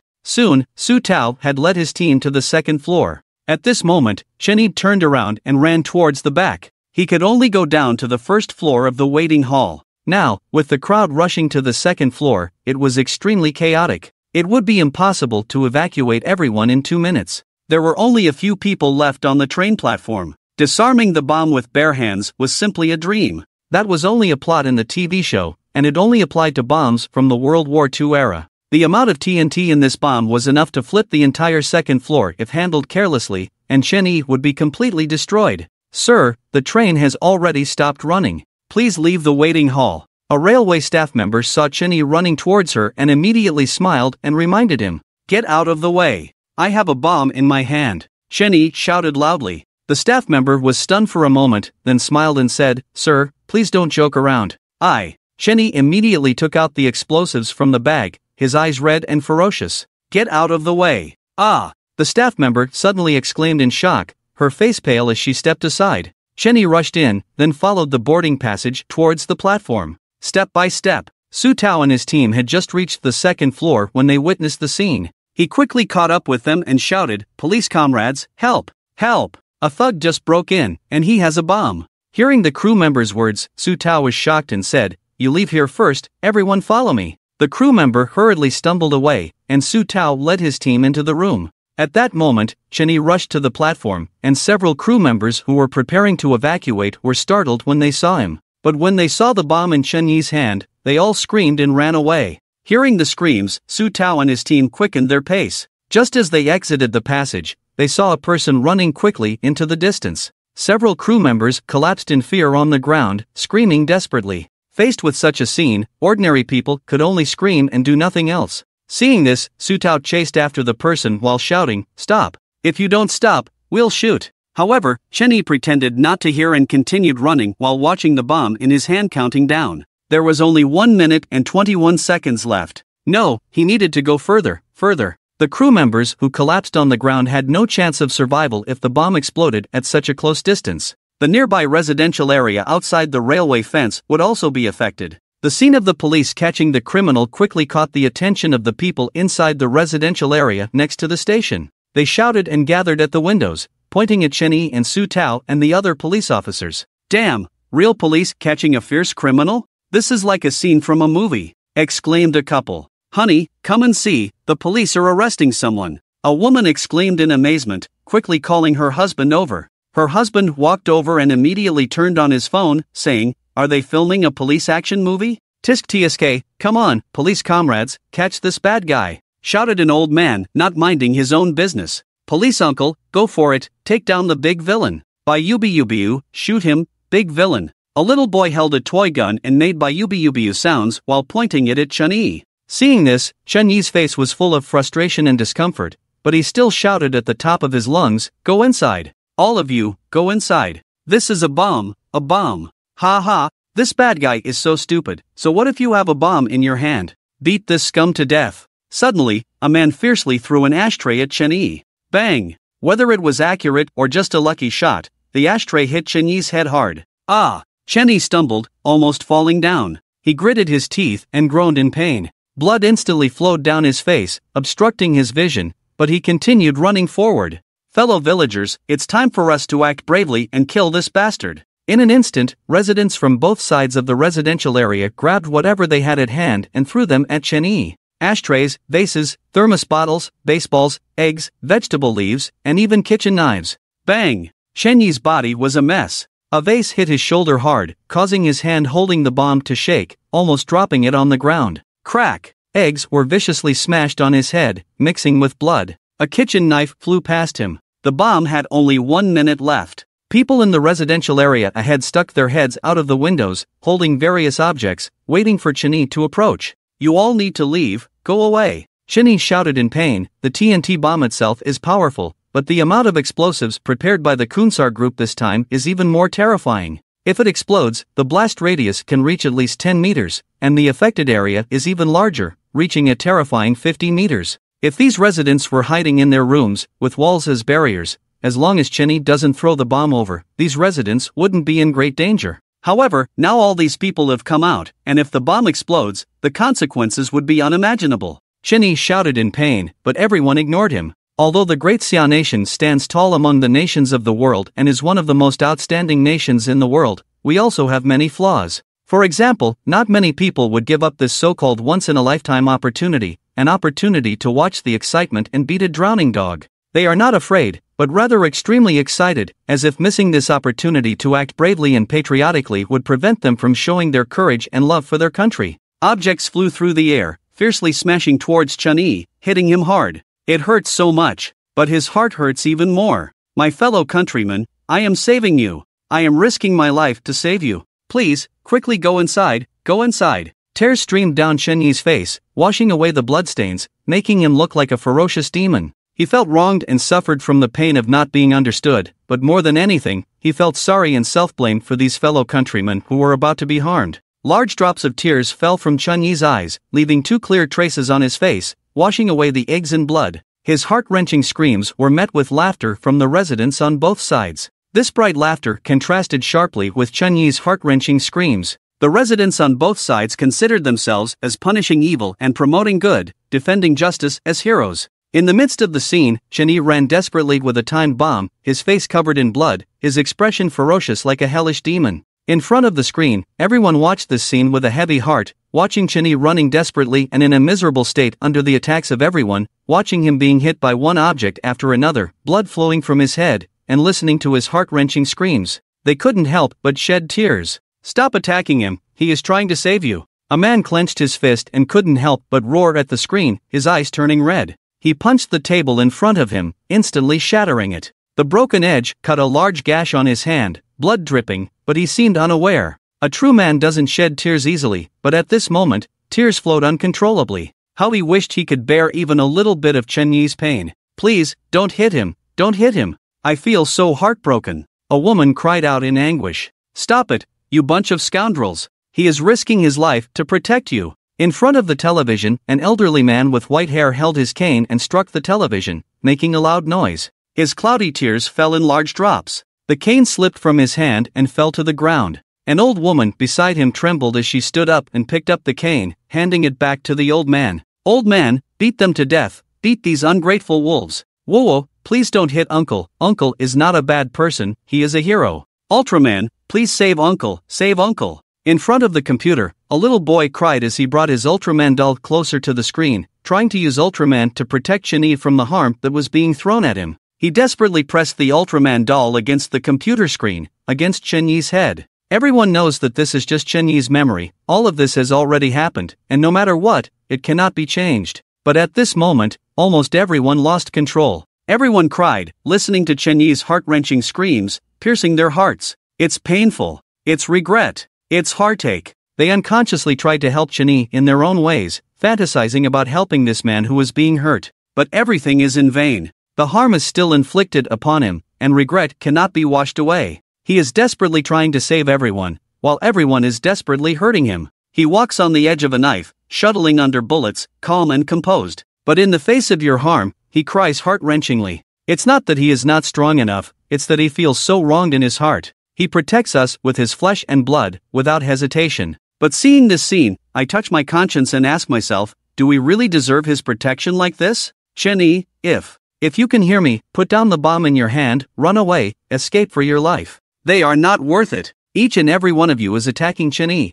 calling him a devil, a butcher, a demon, scum. But have you ever thought that it might be you who slowly turned him into a devil? Chen Yi, even if you become a devil in the future, I won't hate you anymore, because I don't deserve to. Chen Yi. Shen Jia, who was on the side, saw this scene, and the tears that had just stopped flowed again. You devil, aren't you ruthless? Aren't you insane? Just throw the bomb and blow them up. Stop pretending to be a good person. You can't be a good person anymore, so just be a devil in peace. Chen Yi. Chen Jia shouted fiercely in her heart. As a police officer of Daxia, she and Chen Yi were at odds. Her duty was to protect the people, but at this moment, she had such evil thoughts. She actually wanted Chen Yi to throw the bomb and kill these people. She had a faint feeling in her heart. As a hero, she was covered in scars. Why not become a devil, at least to protect herself? Crack! A crisp sound rang out as Chenjia slapped herself hard. Chenjia, how can you be soft-hearted? How can you feel sorry for him? The one who should never be forgiven in this world is you. Have you forgotten that he personally stabbed the knife into your mother's chest? Have you forgotten that your little brother's lifeless body lay on the ground with his eyes closed forever? Have you forgotten their painful cries and screams over the past decade? Have you forgotten the countless innocent souls that this butcher has killed? Chenjia told herself fiercely in her heart, but a feeling called heartache rose in her heart. No matter what kind of devil Chen Yi becomes in the future, at least in this moment, Chen Yi, he is someone to be pitied. Bang! In the courtroom, a man suddenly knelt down. His eyes were already bloodshot, and his body kept trembling. Chen Yi, I'm sorry, I'm so sorry. We misunderstood you. I'm the one who's not human, not human. Bang! Bang! Bang! As the man spoke, he repeatedly banged his head heavily on the ground. He came to the courtroom today, intending to join everyone in judging Chen Yi as a devil, and watching him be executed, with everyone applauding. As Chen Yi entered the judgment device, everyone's hearts were filled with resentment towards him for the extreme pain he had suffered. But now, all he felt was regret. He hated himself for being one of the residents who had attacked Chen Yi so viciously in the past. He had thrown glass cups and knives at him, anything he could get his hands on. Back then, he thought he was doing the right thing, acting in the name of justice and punishing evil. But now he realized that they had all misunderstood this man who had risked his life to save them. At the same moment, people all over the country, residents of the neighborhood near the train station, knelt down in unison. Tears streamed down their faces as they watched the figure on the screen. Some bowed their heads, some slapped themselves repeatedly, all filled with regret. They kept saying, choking with sobs, I'm sorry. Sorry, Chen Yi, we don't deserve your help. We're such bastards. Why did you still try to save us? You should have let us die. At this moment, all the residents who had attacked Chen Yi shed tears and knelt down in repentance. They had never hated themselves more than they did now. In the memory judgment device, Chen Yi's body trembled more and more violently as memories were extracted. His mind was filled with a piercing pain, and he could hear the voices of countless people in the courtroom, repenting and apologizing. Tears streamed down his face as he struggled to speak, his lips trembling, but no one could hear him. In the hall, the emotions of the crowd slowly calmed down. On the memory judgment device, Chen Yi's memories continued to play. He lowered his head, realizing that he only had 30 seconds left. He looked up and saw that he was still more than 100 meters away from the end of the neighborhood. If he could just run that distance, he could avoid causing any casualties. Run! He urged himself, taking desperate steps. Behind him, the residents of the buildings he had passed watched him with lingering regret. In front of him, the people in the neighborhood held various objects in their hands, eagerly waiting. As Chen Yi ran past them, they aimed their objects at him and threw them with force. He felt a sharp pain in his head, his vision blurred by blood. He felt a vague dizziness and confusion in his mind. Ah! Chen Yi roared in anger, forcing himself to stay strong. No, I can't fall. I still have a chance, I still have a chance. He kept telling himself not to stop. Suddenly, he shouted, startling the residents of both neighborhoods. After recovering from their initial shock, they became even more furious. Their grip on the objects in their hands tightened, and at that moment, Wang Hongyang and the other special police officers who had finished searching the first floor caught up. When they heard Chen Yi's shout, someone exclaimed, "Oh no, he wants to throw the bomb at the residential building." Wang Hongyang's face changed, hesitated for a second, then raised his rifle and aimed at Chen Yi. Su Tao, who was chasing after him, saw Wang Hongyang aiming at Chen Yi and his face changed slightly. He quickly shouted, "Director Wang, stop." Bang! Su Tao's words were cut off as Wang Hongyang pulled the trigger. Ah! Chen Yi felt a piercing pain in his left arm, almost dropping the bomb. He quickly used his other hand to hold onto it tightly and gritted his teeth, continuing to run. Stop! We are the People's Police of Daxia. Drop the bomb and surrender. Su Tao glanced at Wang Hongyang and continued to shout while running forward with his team. 80 meters, 70 meters, 60 meters, 50 meters. In the past, during training, he only needed a few seconds to cover this short distance, running like a cheetah. But now, he was covered in wounds, feeling intense pain with every step. Huff, huff. Chen Yi gasped heavily, his eyes fixed on the bomb ahead. 10 seconds, 9 seconds, 8 seconds, 7 seconds. The countdown to death. He ran frantically, pushing his legs to their limits. There were still over 20 meters ahead. 6 seconds, 5 seconds, 4 seconds. Beep, beep, beep. The bomb in his hand suddenly started beeping wildly. It's too late, Chen Yi shouted in his mind. He leaned back slightly, his muscles tense, and then used all his strength to throw the bomb forward. The bomb slipped from his hand, and he turned around to see Su Tao, who was just a few steps away, and the residents on either side. He roared, "Get down!" Bang! A bullet hit Chen Yi's right chest from behind, causing him to stumble and fall in the middle of the railway tracks. Boom! At that moment, a loud explosion shook the ground, creating a small mushroom cloud shape with thick smoke and bright red flames. It was as if beautiful and vibrant flowers were blooming, competing with each other. The explosion started from the edge of the residential area about 10 meters away and quickly spread westward. The terrifying shockwave, accompanied by a deafening roar, sent billowing smoke into the air, like a sandstorm covering the sky. The neighboring buildings collapsed one after another, and shattered reinforced concrete and steel bars fell mercilessly on the fleeing crowd below. The splashes of blood stained the shattered glass curtain wall and flowed onto the cracked platform, like blooming red roses, enchanting and dazzling. The residential area was on the verge of collapse. The flames seemed to break through the sky. When Su Tao heard Chen Yi's voice, his eyes widened in disbelief. Because at that moment, Chen Yi's voice no longer concealed anything, and he heard a familiar feeling in it. This feeling made him instinctively choose to trust. "Everyone, get down!" Su Tao shouted, and everyone had absolute trust in him. At the moment Su Tao's voice rang out, almost everyone fell to the ground. In the next moment, a wave of heat mixed with cement fragments and broken railway tracks whizzed past their heads.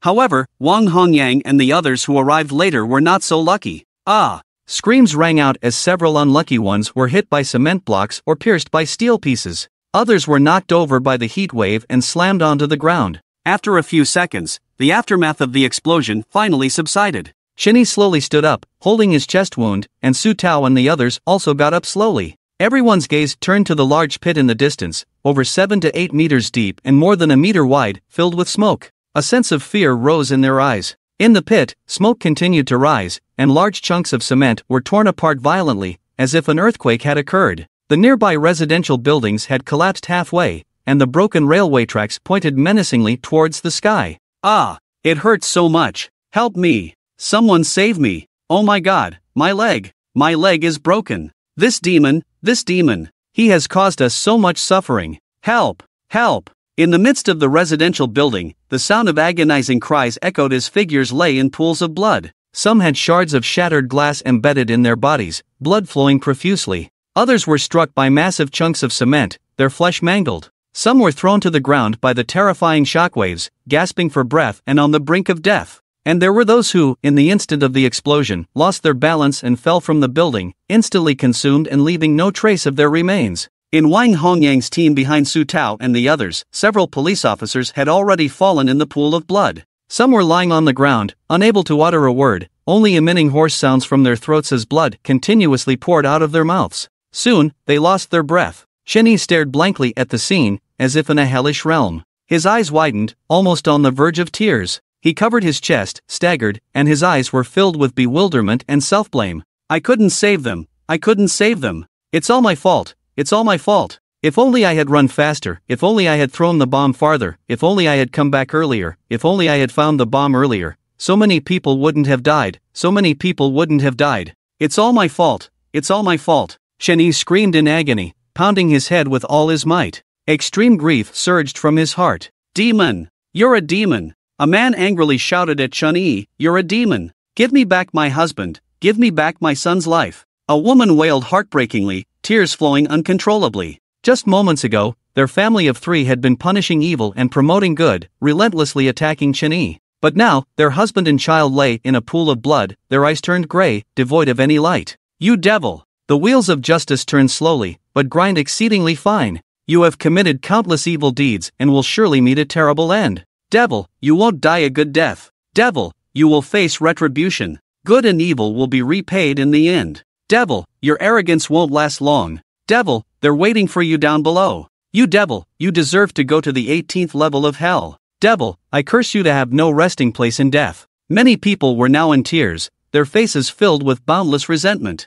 They continued to curse Chen Yi with every word, causing his figure to tremble slightly. These words felt like sharp blades piercing his chest, self-blame, guilt, and sorrow. Seeing this, countless viewers began to curse as well. "You're the devils, you're the ones who should go to hell. Chen Yi was desperately trying to save you, but you were recklessly endangering yourselves. If you die, it's only fair." Chen Yi was shouting for you to go inside, wanting to do everything possible to save you, but what did you do? You did everything to stop him. What right do you have to blame Chen Yi? You bunch of cowards, despicable vermin. I don't know why, but when I saw them being blown up, I felt a sense of pleasure in my heart. It's you who hurt him with all your might. You're the ones who deserve to go to hell. Chen Yi, don't cry, it's not your fault. Chen Yi, they deserve to die, you did your best. Chen Yi, do you know? You're a hero, you don't need to blame yourself. One by one, the audience roared in anger through their screens, expressing their indignation for Chen Yi. Beside the large pit, Chen Yi's gaze remained vacant and mournful. Suddenly, he remembered that there was another bomb in a different location, the Marriott Airport. Raise the watch, it's 11:15, there are still 15 minutes left until 12 o'clock, but Shigai Group will definitely know something is wrong when they find out that the bomb at Donghua Station was detonated prematurely. Chen Yi doesn't know if they will detonate the bomb early, but he can't take that risk. He must stop it. He hides his sorrowful feelings, covers his chest, and quickly runs towards the gaping hole created by the explosion, taking advantage of the smoke as cover. Wang Hongyang and other police officers see this scene resembling a hell on earth and can't help but be filled with rage and fear. Ah, devil, I'll kill you. Wang Hongyang's expression is ferocious as he leads his team into the smoke and dust, but there is no one inside. At this moment, other squads and firefighters who heard the explosion outside and were on guard, as well as doctors and nurses, have already rushed in. When they see the scene of hell on earth, everyone can't help but widen their eyes, cover their mouths, and feel a great shock. Oh my god! Wang Hongyang sees them and immediately speaks, "You came just in time. Squad 5, stay to maintain order. Squads 1 and 2, help treat the injured. Doctors, nurses, hurry and save people. Other squads, follow me." He can't have gone far. "Captain Su, you and your squad come with me to chase after this thug." Wang Hongyang calmly gives orders, and finally, his face is filled with anger. Alright, Su Tao nods, and under Wang Hongyang's command, the others quickly rescue the wounded. Chen Yi runs onto the main street, attracting the attention of onlookers with his pitiful appearance. He stops a taxi at the station without waiting for the driver to speak. Chen Yi sits in the back seat of the taxi, a sharp blade already pressed against the driver's neck. "If you don't want to die, go to the Marriott Plaza. Hurry." Okay, brother, please don't kill me. I'll do as you say, I'll do everything you say." The driver has never seen such a scene before. Feeling the coldness on his neck, he is almost scared to death. He immediately starts the taxi and speeds towards the Marriott Plaza. Wang Hongyang and the others rush out, but Chen Yi's taxi has already disappeared into the traffic. Finally, Wang Hongyang learns the direction in which Chen Yi's car disappeared from the mouths of the onlookers. Looking at the direction pointed out by the crowd, Wang Hongyang's pupils shrink fiercely. Marriott Mall. Marriott Mall. This devil just bombed Donghua Station, and now he wants to bomb Marriott Mall. Everyone, get in the car. Our target is Marriott Mall. After getting in the car, Wang Hongyang immediately notifies the police at Marriott Mall. In an instant, the entire Marriott Mall is once again in chaos. Everyone is on high alert, and the traffic department starts to control the roads. Outside the screen, Wang Hongyang, who has already been promoted to the director of the H Police Department, has gray hair. He stares blankly at the big screen in the lobby, his eyes red, not saying a word. After a long time, he staggers into his office and closes the door. Faint sounds of suppressed sobbing can be heard from inside. In the courtroom, Su Tao suddenly realizes something and mutters to himself, no wonder. When I heard his voice before, I felt it was so familiar, as if it was the voice of my brother. I subconsciously felt that he didn't actually want to harm anyone. No wonder when he ran to the platform, the train attendant said that he was running towards the platform with a bomb. If he really wanted to cause the maximum casualties, he should have run towards the first-floor waiting hall. He desperately ran towards the empty distance. When he reached the edge of the residential area, he forcefully threw the bomb towards a less populated area. When he turned around, he shouted at us to get down. The bomb was about to explode. But the bomb was closer to him. If he hadn't accidentally fallen into the blind spot of the tracks and avoided the powerful blast wave, he would have had no chance of survival. He bears a heavy responsibility. He cannot reveal his identity, he can only fight alone. As his former instructor, his comrade, his brother, I should have been the one who understands him the most. I should have recognized him. I should have fought alongside him. But I sob. When no one in the world believed in him, I actually stood on the side of the whole world. At the end, Su Tao covered his face and sobbed in pain, while his comrades beside him lowered their heads and wiped their tears. If it weren't for Chen Yi's reminder, their squad would have almost been wiped out. On the big screen, Chen Yi kept urging the driver to speed up. Faint sirens could be heard from behind. At the same time, the entire traffic department of County M began to set up various roadblocks and personnel to chase and intercept. Time passed by second, and it was already 11:23. Faster, faster, even faster. Chenny kept urging, and the driver could only reluctantly step on the accelerator, swiftly weaving through the traffic, narrowly crossing red lights. They were getting closer, closer, even closer. From a distance, Chenny could already see the building where the Marriott Mall was located. Inside the Marriott Mall, a large number of police officers were evacuating the crowd quickly. However, even so, there were still many people who hadn't left. Firefighters and ambulances were in position, bomb disposal police were searching for suspicious crowds, checking various possible locations for bombs, such as trash cans and restrooms. Inside the Marriott Mall, countless people were in panic. The first and second floors were fine, but only half of the crowd on the third floor and above had come down. In the baby products store on the west side, a group of pregnant women anxiously watched the crowded crowd. Each accompanying husband desperately pushed through the crowd to escort their wives out. However, a small number of pregnant women who came alone were anxiously clutching their bellies, but they dared not squeeze down because it could endanger the lives of their unborn babies. "Mom, don't be afraid. I'll protect you." Chinjia, who was less than a meter tall, reached out with two small hands, protecting Bai Luo behind her like a mother hen protecting her chicks. Her face was full of determination and seriousness. Bai Luo's heart softened, and a tender spot was deeply touched. Looking at the sensible and heartwarming Chinjia in front of her, her nose couldn't help but feel sour. She touched her already visibly pregnant belly, and at the same time, an image appeared in her mind. "If you were here, it would be so good." At this moment, at the entrance of the baby store, a pregnant woman with a similarly large belly looked at the crowded crowd and the blaring sirens outside. A sinister expression flashed across her face as she gently caressed her belly and slowly walked towards the crowded crowd. Chenny, who was rushing towards the Marriott Plaza, suddenly felt a strong sense of unease, as if something bad was about to happen. Faster, even faster. Chenny couldn't help but roar. Finally, the Marriott Plaza came into view. Countless special police officers were already controlling and evacuating the crowd. Screech! The taxi stopped at the corner 100 meters in front of the Marriott building. Chenny got out of the car and ran towards the front from one blind spot to another. Boom! Just at this moment, a loud explosion sounded, and everyone looked up in confusion, then their eyes widened in horror. The tall Marriott Mall was already engulfed in thick smoke and flames, and the outer layer of glass had shattered. "Everyone! Save people, put out the fire!" The person in charge on the scene let out a desperate roar, and all the firefighters and special police officers rushed into the shopping mall. Chenny quickly followed suit and rushed in. In the thick smoke, Chenny swept his gaze around and saw the flames soaring on the third floor. Under the illumination of the flames, he could see the chaotic scene at the entrance of the elevator on the third floor. It was filled with large chunks of cement and bodies scattered all over the ground.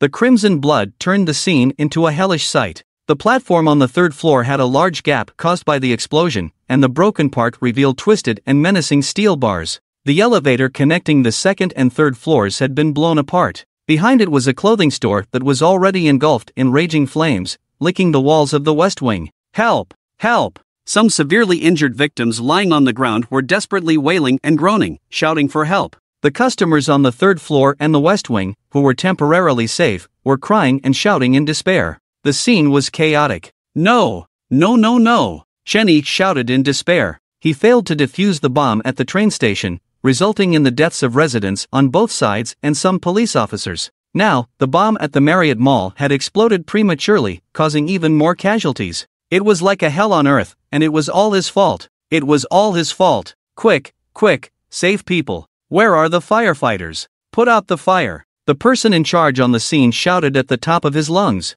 The special police officers and medical staff quickly came in and carried the injured victims out. As for the bodies that had been confirmed to have no signs of life, they could only tearfully ignore them. Now, they could only give their time to those who still had hope of survival. The firefighters aimed their hoses at the raging fire on the third floor, and the water sprayed out with a loud rumble. But at this moment, the natural gas in a self-service barbecue restaurant in the West Wing, which had been continuously licked by the flames on the third floor, was ignited in an instant. In the next moment, the terrifying sound of the explosion was deafening. The entire restaurant instantly turned into a towering sea of fire, swallowing the customers hiding inside. Some people lost their lives in the explosion, while others rushed out screaming, their bodies engulfed in flames, unable to see the path ahead. Some fell from the west wing and turned into minced meat. The fire instantly spread to more than half of the west wing. Ah! Help! Someone help me, I don't want to die. Woo woo, help! The surviving crowd was terrified, filled with fear and panic.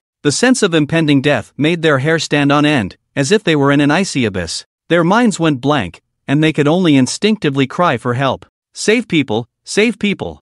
Firefighters, suppress the fire. Use the air cushion, set up the fire ladder, and escort the people from the third floor and the west wing downstairs. Special police officers and firefighters rush in and rescue the injured. As long as they are still breathing, save them, damn it. The people of the whole country support us in peacetime. If anyone dares to retreat today, don't blame me for turning my back on them. Follow me. The person in charge on the scene roared, then took the lead and rushed forward. Chinny quickly followed suit and rushed in. The special police officers and firefighters risked their lives and rushed into the raging fire, carrying out the injured who still had breath. The uninjured crowd quickly evacuated through the fire ladder or fire exits. Many simply jumped onto the safety cushion below. The police officers and firefighters rushed into the sea of fire, and when they came out, they carried or held a charred figure. At this moment, a figure suddenly rushed out from the most intense part of the fire, with flames burning on his body, and he was still holding someone in his arms. When the commander on the scene, Hu Jianfei, saw this figure, he was slightly stunned, and then a wave of excitement surged in his heart. Water, water, water!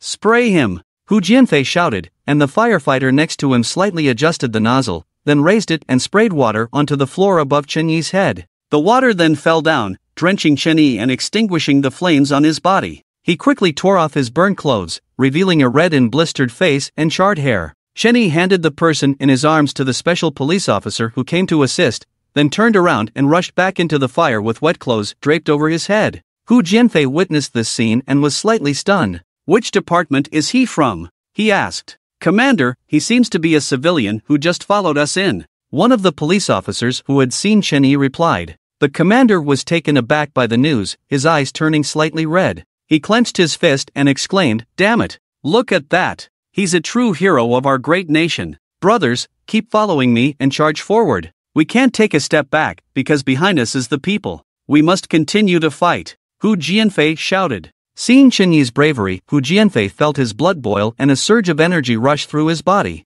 As a true man of the nation, he was willing to sacrifice his own 3 feet of flesh for the country. Hu Jianfei led his team towards the most dangerous and intense part of the fire. Soon, they emerged carrying injured victims who were barely clinging to life. Some of the victims were severely burned, their faces unrecognizable, but they were still alive. Some had been suffocated by the thick smoke and would have been burned alive if it weren't for Chen Yi, Hu Jianfei, and the others who risked their lives to save them. Huff! Huff! Hu Jianfei and the others handed the injured victims to the rescue personnel, then bent over, hands on their knees, gasping for fresh air. Their eyes were red from the smoke, and they looked extremely disheveled. Some had inhaled too much smoke and felt dizzy, coughing uncontrollably with tears and mucus streaming down their faces. They couldn't utter a word. At that moment, another figure rushed out, and the fire truck's water drenched them, extinguishing the flames on their body. Steam rose, and the person in their arms convulsed, but they were still alive. They handed the injured victim to the medical staff, and Chen Yi turned around.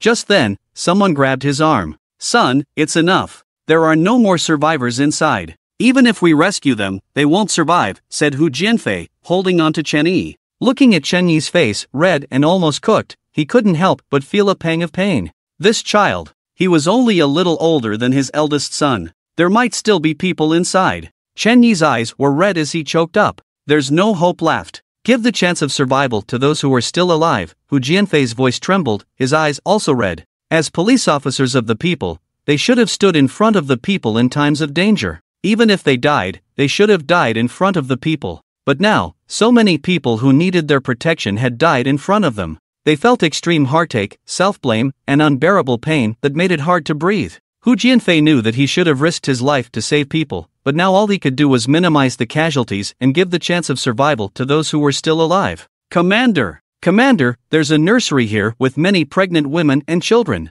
Just then, a hurried voice came from the west building. Hu Jianfei's heart skipped a beat. Pregnant women and children. They were the ones who needed the most protection and were the future of the country. "Save them!" Hu Jianfei shouted loudly, and at this moment, a figure rushed out like a cheetah. Hu Jianfei quickly followed, watching Chen Yi's figure with a sense of relief and pride. This kid, We must get him into the police force afterwards. Such a good child, it would be a waste to do anything else. What Hu Jianfei didn't know was that Chen Yi was not only a police officer, but also an undercover agent in the highest-risk drug enforcement unit. The baby room was just next to the explosion at the self-service barbecue restaurant, although the fire was not very big. However, the explosion on the third floor affected the elevator from the third floor to the west wing. Ordinary people could barely climb down, but for them, it was like climbing to the sky. The entrance of the baby room was full of cracks, and it looked like it could collapse at any moment. The sudden explosion and towering flames made them instinctively retreat into the baby room.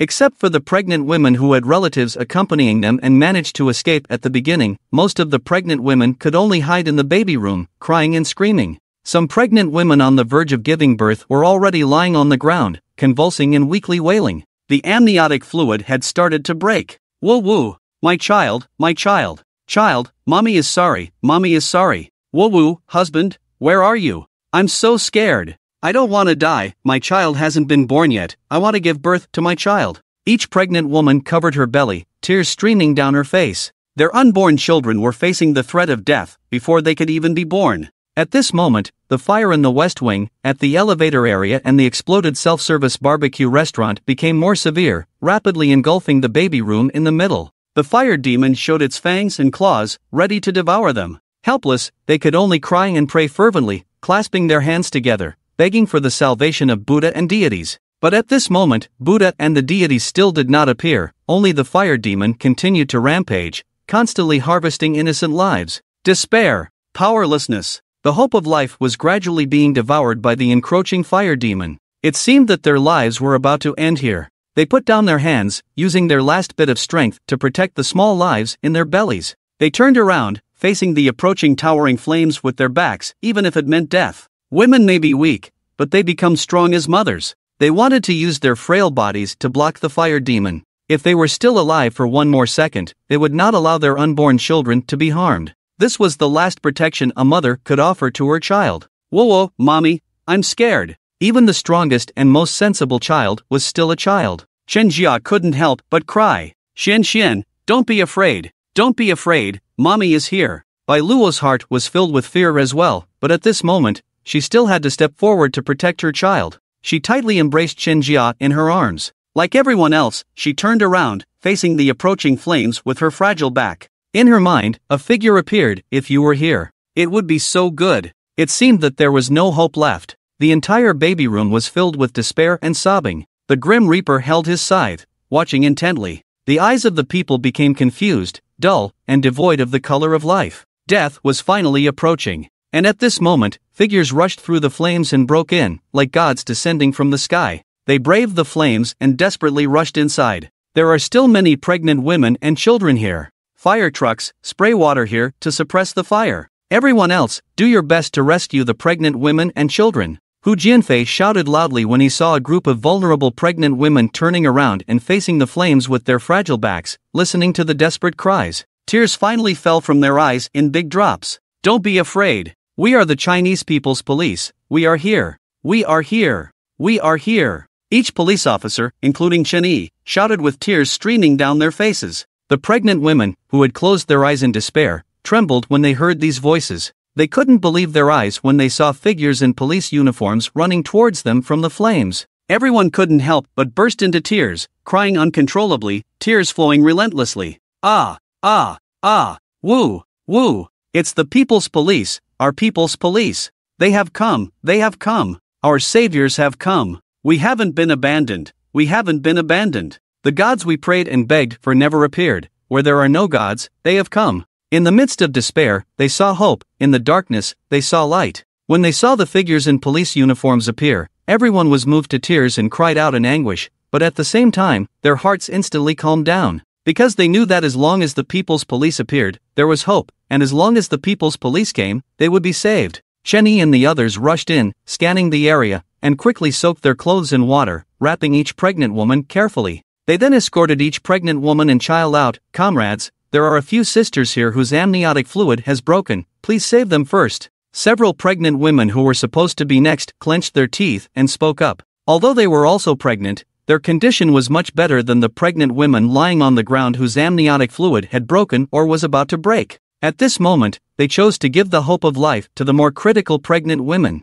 Even though many people say that the Dacia people have inferior qualities, it cannot be denied that they are still one of the most outstanding ethnic groups in the world. In this critical moment, even though women are usually considered weak, at this moment, they are not gods, but they stand shoulder to shoulder with gods. It is precisely because of the dedication, sacrifice, fearless spirit, and immense and terrifying cohesion that the Dacia people possess that even though this great nation has experienced hardships, it can still stand among the nations of the world. This immense and towering giant in the East has once again grown into a powerful country that the world admires and looks up to. Shinny glanced at these pregnant women and nodded heavily without any hesitation. At this moment, time is life. They immediately organized a team of 6 people and carried out the more critical pregnant women first. When they heard that there were pregnant women, the firefighters downstairs had already taken relevant measures. A small ladder slowly rose to the gap in the west building, and several pregnant women were placed on it, then slowly descended and landed safely.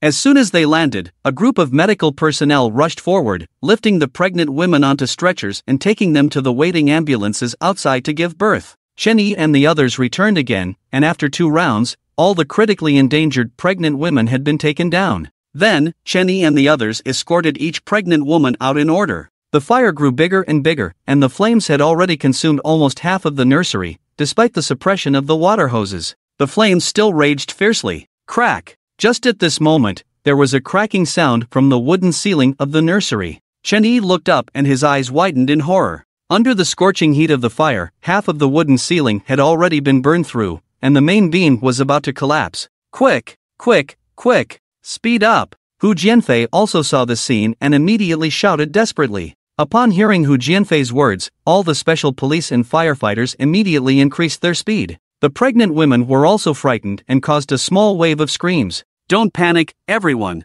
We're here, even if it falls, we'll protect you, nothing will happen to you. Shenyi comforted the crowd loudly while rescuing people. Hearing this voice, Bai Luo and Chen Jia, who were inside, suddenly looked up in disbelief and looked at the figure. What they saw was a dark figure, with hair that had already been burnt, wet and sticking to the scalp due to water and sweat. Except for the eyes and teeth, there was no intact part of the body. However, for some reason, Bai Luo and Chen Jia instantly recognized Shenyi at this moment. They looked at him in a daze, feeling moved and incredulous. Immediately, their noses became sour, and it felt like there was sand in their eyes. Bai Luo stared at Shenyi intently, feeling both touched and deeply puzzled. She never knew what Shenyi did, and he never said or asked. Over the years, they had developed a kind of tacit understanding. Bai Luo was a smart person. She knew that Shenyi must have his own reasons for not speaking. However, when Shenyi and a group of police officers came to rescue them like divine soldiers, she instinctively believed that Shenyi was a police officer.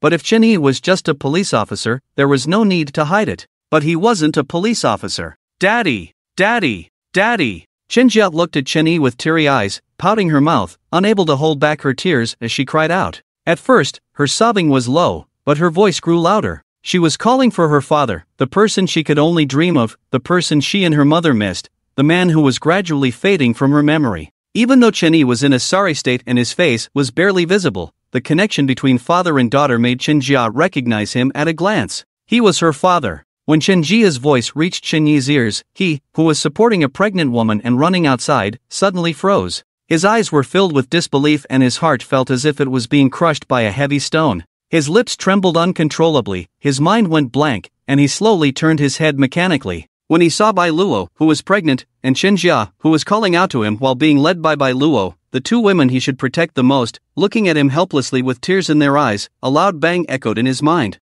His lips trembled, and he seemed to have used up all his strength as his voice became hoarse and trembling. Bai Luo, Xian, what are you doing, kid? Why are you standing here? Don't you know that time is life? Hu Jianfei, who had rescued a pregnant woman and returned, looked at Shenyi standing still and scolded loudly. Hu Jianfei's scolding was like a wake-up call, and his mind quickly became clear. Yes, time is life. Hesitating for even a second now could cost someone their life. Bai Luo, Xian, I'm sorry, wait for me. Shenyi silently shouted, then quickly ran outside with the panicked pregnant woman. In that moment of turning his head, tears had already moistened his eyes. As a husband and father, he should have rushed in immediately to rescue his wife and daughter. But as an undercover agent, a soldier of the country, he couldn't allow himself to have any selfishness. The lives of all the people were equal in his heart. This decision was difficult but resolute. Mom, it's Dad. Dad, I just saw him calling Xuanxuan's name. Is Dad here to save us? Chen Jiasen was overjoyed, tears streaming down her face, but she smiled brighter than ever. Bai Luo was even more unbearable, her tears blurred, and she could only nod heavily. Soon, Chen Yi's figure appeared again, and Chen Jia's eyes were full of anticipation. She reached out to Chen Yi and said, Daddy, Xian is here. Your precious Xian is here, Daddy. Chen Jia jumped up happily, like a little elf. Even in the midst of a fire, at this moment, her eyes only had Chen Yi, as if as long as Chen Yi was there, she was not afraid of anything. But Chen Yi just glanced at them and ran out again, supporting a pregnant woman outside. Chen Jia's outstretched hands froze in the air. Daddy, Daddy, why didn't you save Xian and Mommy? Confused, aggrieved, and uncomfortable. Bai Luo's heart trembled as well, but she still comforted Chen Jia. Xian, Daddy will come to save us. When he rescues the auntie in front, he will come to save us. Whoa, he is Xuanxuan's daddy, why doesn't he come to save us? He is Xuanxuan's hero, why doesn't he come to save Xian first? Chen Jia cried with tears. She was still young and couldn't understand too much. She only knew that Chen Yi was her daddy, her hero, her world. When Chen Yi went to save others first, she felt uncomfortable in her heart, as if her most beloved toy had been taken away by another child. Chen Yi's figure ran back again, Daddy. Chen Jia had just shouted 2 words, but Chen Yi's figure disappeared into the fire again, not even looking at them. Disappointed, sad Daddy, does he not want Xian anymore? Crack! Another terrifying sound of wood breaking came from above, bang. In front of the store, a broken wooden beam fell heavily to the ground, burning with raging flames. Several pregnant women nearby screamed and cried loudly, quickly crowding towards the back. Chen Jia almost got trampled in the sudden retreat, but fortunately Bai Luo pulled her into her arms. Even so, Chen Jia still got kicked several times and even got hit on the head by the elbow of the person behind her. In an instant, Chen Jia cried in pain, don't push back. There are children behind, you're stepping on them. Beside Bai Luo, a pregnant woman saw Chen Jia almost getting trampled and couldn't help but shout. She was the only one who vaguely heard Chen Jia calling Chen Yi daddy, but the scene was chaotic and noisy, and no one could hear her voice clearly.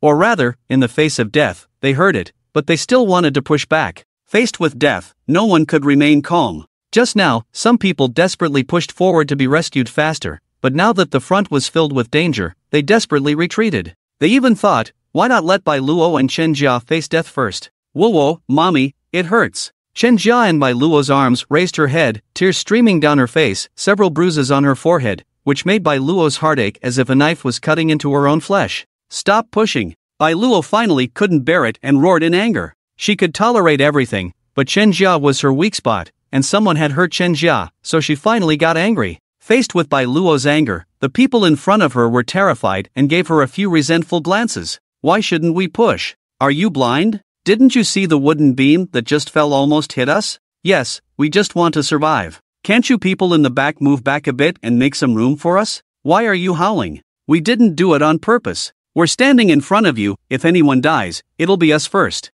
Of course, you don't care. How can you be so selfish? We just want to survive. There are good people and bad people. There is kindness and evil. In the face of death, the ugliness of human nature is exposed. Even the radiance of motherhood cannot hide their ugliness and selfishness. As they spoke, they intentionally squeezed a few more times, pressing the pregnant women against the wall. One of them, with a large belly, let out a painful scream. Chen Yi and the others had just returned and witnessed this infuriating scene. What are you doing? Why are you still pushing inside? The pregnant women who were being squeezed in front panicked slightly. Their previous resentment and selfishness immediately disappeared, replaced by a pretense of helplessness, tears welling up. Comrades, the police, you're finally back. You don't know, we almost got crushed to death just now. Please save us and get us out. We're so scared. Sob, it's finally our turn. We can survive. Comrades, please come inside quickly. A female comrade is bleeding from being squeezed. Just then, a panicked voice came from the inside. Chen Yi and the others immediately rushed towards the sound. Seeing Chen Yi and the others leaving, the pregnant women in front became anxious. What are you doing? Why are you going to the back? It's our turn, please save us. It's clearly our turn, why aren't you saving us? One of them even grabbed Chen Yi and the others. Comrades, didn't you see? Someone inside is already bleeding. I don't care, you must save us first. Her bleeding has nothing to do with us. You rotten police officers, we've been providing you with good food and drinks, and now you have an obligation to save us. Do you know who my husband is? Do you know who I am? If a single hair of mine falls, everyone here will pay the price. The pregnant women held onto Chen-yi tightly, screaming hysterically as if they wanted to devour him. Are you blind? She was squeezed like this by you. This is blatant murder. You are the culprits, and now you're saying such things. Have you lost your conscience? I don't care who you are. I don't care who your husband is. Let go of me. Chen-yi shouted angrily, scaring the pregnant woman into instinctively releasing his arm. Chen-yi immediately took a few people inside and carried the pregnant women out. As he passed by Luo and Shenjia, his heart trembled, and he dared not turn to face them. Daddy, Daddy! When Chen-yi passed by, Shenjia reached out to grab him, but Chen-yi walked past her without stopping, only seeing the bruise on her forehead. His body trembled violently, and the flames had already ignited the entire wooden roof, making crackling sounds. Boom! Just as Chen-yi and the others had sent the injured pregnant woman out, another wooden beam fell, and the fire approached again. Ah! The pregnant women in front screamed in fear, forcefully pulling by Luo and the others behind them, and then they all hid at the back. What? What are you doing? Are you using us as shields? One of the pregnant women angrily questioned, and the others, including Bai Luo, also stared at them with resentment, their eyes almost spewing fire. Initially, these people squeezed forward to escape for their lives, and then crazily retreated to avoid danger, regardless of the lives of those behind them.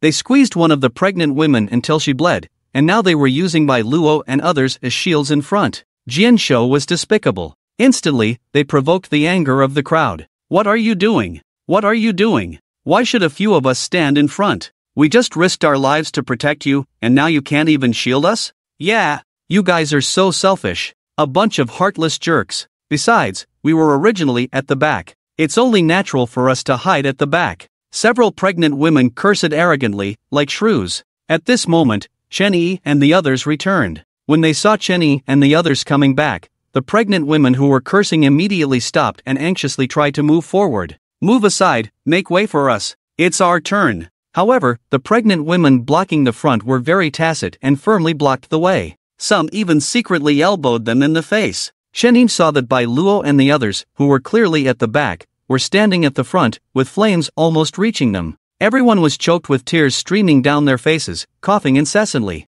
Meanwhile, the pregnant women in the front row were shielded by shadows and remained unharmed. He was stunned for a moment, then looked at Bai Luo and Shenjia. Dad, you finally came to save Xian and Mom. Shenjia cheered, her big eyes curved as if they were smiling. She reached out her hands to Chen-yi, who saw her hands reaching out to him, and Shenjia, who was cheering and jumping for joy. Even in the face of such danger, she had a joyful expression on her face because her dad was by her side and she was not afraid of anything. Chen-yi reached out his hand and lifted Shenjia up, then wrapped the wet blanket around her. His other hand tightly embraced Bai Luo. A firefighter nearby saw this scene, gritted his teeth, and then covered Bai Luo with his wet blanket. Thanks, brother. Chen-yi's face was filled with gratitude, and the firefighter responded with a grinning smile, then took off his soaked clothes and covered his head with them. Xian, don't be afraid. Chen-yi comforted Bai Luo in a low voice, while his other hand tightly held her. Daddy, Xian is not afraid. Shenjia's obedient voice came out.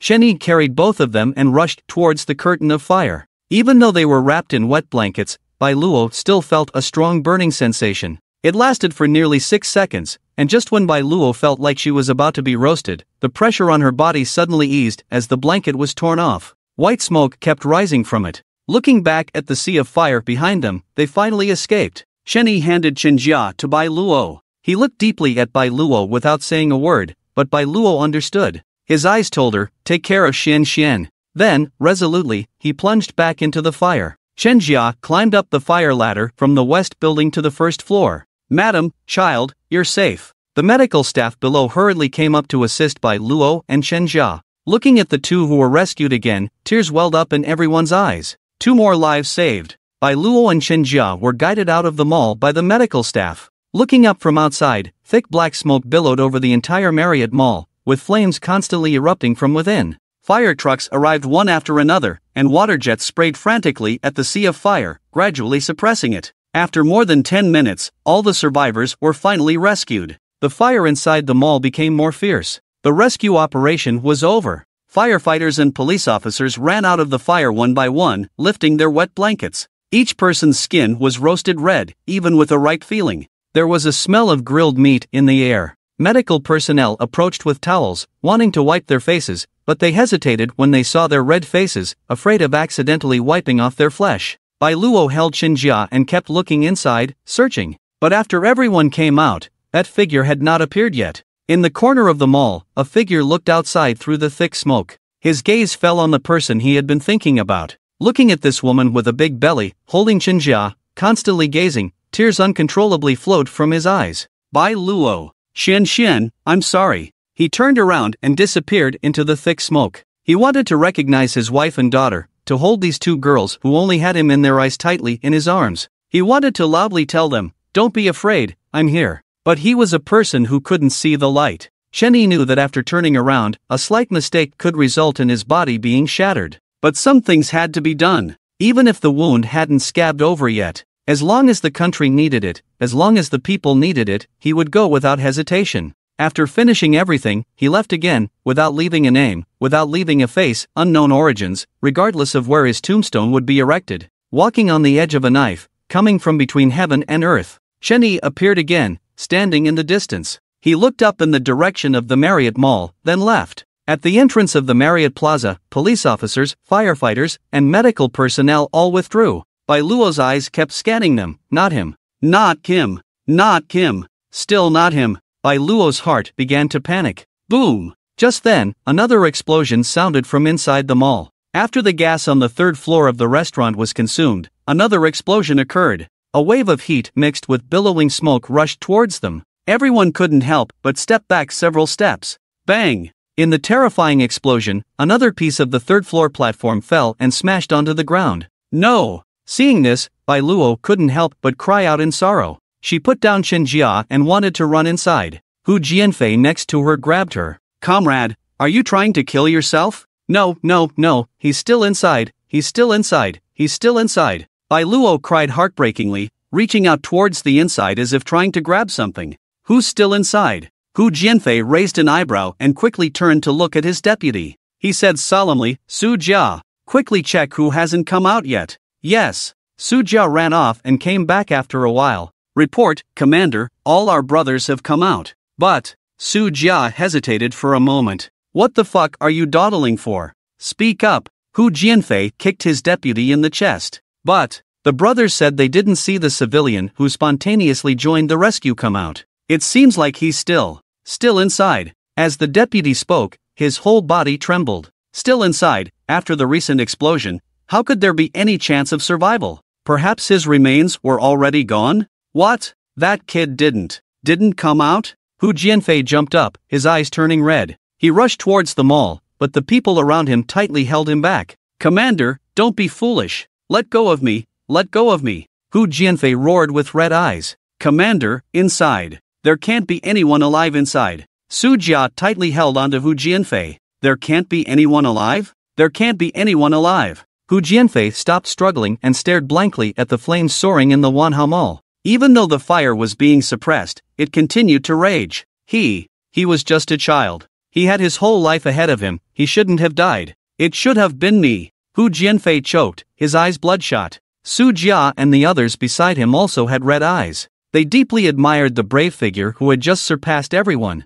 They felt that only someone like him could be called a hero, a true Xiao Erlang. After a long time, Hu Jianfei finally regained control of his emotions. He suddenly turned to look at Bai Luo and Chen Jia. When he saw the dazed expressions on their faces, his heart trembled, his nose tingled, and his gaze softened. He forced a smile and said, "Comrade, child, are you?" Chen Jia and Bai Luo continued to stare blankly at the smoke-filled Wanhao Mall, as if they hadn't heard Hu Jianfei's words. After a while, Chen Jia's dazed eyes finally moved, and in the next moment, a desperate and mournful voice rang out, "Daddy!" When this mournful voice sounded, the whole world fell silent. It seemed as if only those two figures crying remained, even though there were people and voices all around them. But at this moment, their backs seemed desolate and lonely. It felt as if only the two of them were left in the entire world, a wife who had lost her husband and a daughter who had lost her father. When Hu Jianfei heard this voice, his body trembled violently. Are they his wife and daughter? Hu Jianfei's lips trembled uncontrollably. In his mind, the figure repeatedly rushed into the fire to rescue others,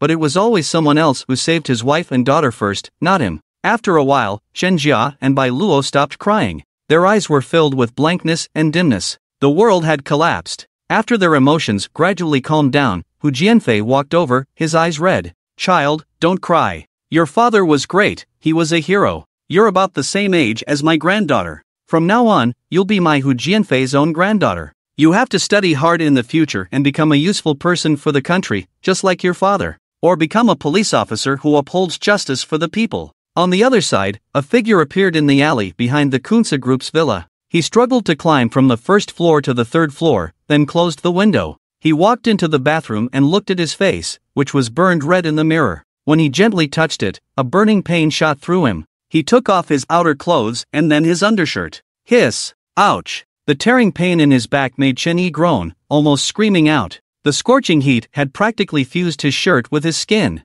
He almost bit his teeth off, and the extreme pain almost made him faint. Shaking and staggering, he finally took off his clothes. Huff, huff! Gasping for breath, pale-faced with almost no trace of color, Chen Yi looked at his clothes and saw a thin layer of red tissue-like substance on his back. The clothes had already been stained black and red by fresh blood. The bullet hole on his left arm had temporarily stopped bleeding due to the high temperature, presenting a purplish-red color. Chen Yi walked into the bathroom, repeatedly rinsed with cold water to temporarily cool down the burned area, and then disinfected it with iodine. Every time he touched his skin, he couldn't help but tremble and let out a low, muffled groan. After completing all of this, he changed into a clean set of clothes and sent a message to the third person in the West University Evil Ghosts group on his phone. After dark, cut off the power in the entire M County and come pick me up. After sending the message, Chen Yi deleted it, walked to the bathroom, and took out something similar to a plain cream to apply on his face, covering up the reddened complexion. Time quickly passed, and at 7:30 in the evening, the entire villa suddenly went dark. On the third floor, Chen Yi's eyes opened instantly. He opened the door and walked out. Downstairs, there were only a few dim emergency lights. Uncle Kai stuck his head out from the second floor and roared loudly, "Are you all pigs? Go turn on the backup power." "Yes, Fifth Master." One of his subordinates quickly ran towards the basement. Chen Yi ignored Uncle Kai and walked towards the first floor. "Sixth Master. Sixth Master." The little brothers respectfully bowed, not daring to look at Chen Yi. Chen Yi nodded expressionlessly. "Old Six, are you going back?" "Yes, I have something to do." "All right, finish your business and we'll gather again. Consider it a celebration for your promotion." Uncle Kai didn't suspect anything. "No problem." Chen Yi waved his hand without looking back, walked out of the villa gate, and the green ghost was already waiting. When he saw Chen Yi coming out, the green ghost quickly and respectfully opened the car door. "Sixth Master." Chen Yi didn't say a word, just sat in the car. The car started and drove away, quickly heading towards the bustling city. At an inconspicuous corner, another car approached from the opposite direction. As the two cars crossed paths, their speed suddenly decreased significantly. The green ghost continued driving the car that Chen Yi initially rode in, while the driver for Chen Yi was switched to the Old West from the West University Evil Ghosts, the Jiang Ghost. The Jiang Ghost drove the car around the county town for a few laps before heading towards Chen Yi's headquarters. "Sixth Master." Upon arriving at Chen Yi's headquarters, the Jiang Ghost got out of the car and respectfully opened the car door. However, the car was silent. "Sixth Master?" The Jiang Ghost called out again, but there was still no response. The Jiang Ghost leaned in to take a look and was instantly shocked. Chen Yi had already fainted, his face extremely pale and covered in cold sweat. "Sixth Master?" The Jiang Ghost carefully carried Chen Yi and quickly walked inside. "West brother, what's going on?" The Jiang Ghost carried Chen Yi cautiously as they walked inside. Along the way, many people saw this scene and couldn't help but show confusion and shock on their faces. "Fei Zhu, immediately go and get Dr. Luo." "Hey Hu, close the door. From now on, no one is allowed to leave, but if a fly flies out, I'll hold you responsible. All other brothers, be on high alert." The Jiang Ghost's face was filled with seriousness. Yes. As the Jiang Ghost finished speaking, a fat man quickly took out his phone, and a man as sturdy as a black tower immediately closed the door. The entire hall immediately became tense. The Jiang Ghost carefully carried Chen Yi upstairs and placed him on the bed. Soon, Fei Zhu came in with a bald-headed man in his 50s, Dr. Luo, who had a medicine box on his back. The Jiang Ghost led Dr. Luo upstairs and placed the medicine box on the table, then looked at Chen Yi. At a glance, Dr. Luo noticed that something was wrong. "Get me a wet towel." The ghost turned and glanced at the fat pig. The fat pig nodded and quickly ran out. He soon came back with a wet towel. Dr. Luo gently wiped Chen Yi's face with the wet towel, revealing his skin that had been roasted red. Dr. Luo's expression became solemn. Take off Luya's clothes. The ghost hurriedly approached and carefully took off his outer garment. Hiss! As soon as the outer garment was removed, the ghost and others couldn't help but gasp. They saw that the inner layer of clothing was stained with blood. Take off this one too. Dr. Luo spoke again. The ghost carefully helped Chen Yi up. As soon as he reached for Chen Yi's clothes, the ghost felt a moist sensation. He slowly pulled the clothes up from the belly, and a strong smell of blood instantly filled the air. On his left arm, a grim bullet hole continuously oozed crimson blood, while on his back, it was even more terrifying. Under the light, it was a bloody mess, with the most intact piece of charred yellow skin. In some places, the charred skin was torn and peeled back, revealing the crimson flesh inside. It was enough to make anyone's hair stand on end and their sweat instantly break out. Lu Yi, how did he endure until now? How painful must it be? The ghost couldn't help but exclaim, his eyes red. As one of Chen Yi's trusted subordinates, he felt deeply distressed seeing Chen Yi suffer such severe injuries. The saying goes, if the ruler is humiliated, the minister should die. Chen Yi's injuries were their greatest responsibility. Tread, tread, tread. The sound of hurried footsteps rang out, and the person who arrived was the third ghost of the Western evil ghosts, Qinggue. As soon as he entered, he smelled the strong scent of blood and immediately saw the blood-soaked Chen Yi. Lu Yi! Qinggue let out a low roar of grief and anger, quickly running up. His eyes were filled with anger and killing intent, and a terrifying aura emanated from him, almost suffocating Dr. Luo, who was standing nearby. This was the unique aura of someone who had killed before. What happened? Qinggue turned his head and looked at Dr. Luo, his eyes filled with a desire to kill. Dr. Luo wiped the cold sweat from his forehead. Lu Yi was shot in the left arm and suffered severe burns, especially on his back where the skin has completely necrotized due to excessive blood loss. Enough, I didn't call you here to hear all this. Now, how do we save Lu Yi? Qinggue interrupted Dr. Luo. The most important thing now is blood transfusion. Then let's do a blood transfusion. Qinggue growled. But I didn't bring the blood transfusion equipment, and I don't know Lu Yi's blood type. And most importantly, I don't have a blood bank. Dr. Luo lowered his head, feeling a little scared of Qinggue. After Dr. Luo finished speaking, Qinggue pondered for a moment and then immediately spoke up. The blood transfusion equipment. Let Fat Pig go back and get it for you. As for Lu Yi's blood type, I remember last time in Wadian, they transfused him with type B blood. As for the blood bank, I have type O blood. Let's use my blood to transfuse Lu Yi. That's great. Dr. Luo finally smiled and quickly handed the keys to Fat Pig, asking him to help bring some equipment and other medicines. Shortly after, Fat Pig returned with all the necessary tools. Dr. Luo cleaned Chen Yi's wounds, applied medicine, and removed the bullet from his arm. Finally, he took out the blood transfusion equipment and began to draw blood from Qinggue's body, then transfused it to Chen Yi. After more than an hour, Chen Yi's complexion finally had a hint of color. Qinggue covered his hand and got up from the bed. Third brother. The ghost hurriedly walked up to support Qinggue. Get lost, why are you helping me? Qinggue glared at the ghost, then walked out with him. The two stood on the second floor. Just now, how many people saw Lu Yi? Everyone saw him. Did we let anyone go? No, after I brought Lu Yi in, I immediately had Haida close the door. Not a single fly flew out. That's good. The expression on Qinggue's face eased slightly, and he suddenly spoke with a calm and unruffled voice. Recently, during the time we were away, a small gang has been causing trouble. I want you to take your men and wipe them out. But they fell into an ambush, and except for Lu Yi's loyal followers, everyone else died a miserable death. Remember, all of them died miserably. Qinggue repeated again, his tone calm. Qinggue paused for a moment, a hint of reluctance flashed in his eyes. Third brother, those were more than a dozen brothers. And they. That's why. Why are you Lao Shi and not third brother? Qinggue interrupted Qinggue, shaking his head slowly. Remember, our lives and dignity were given by Lu Yi. Anyone who poses a threat to Lu Yi must be killed.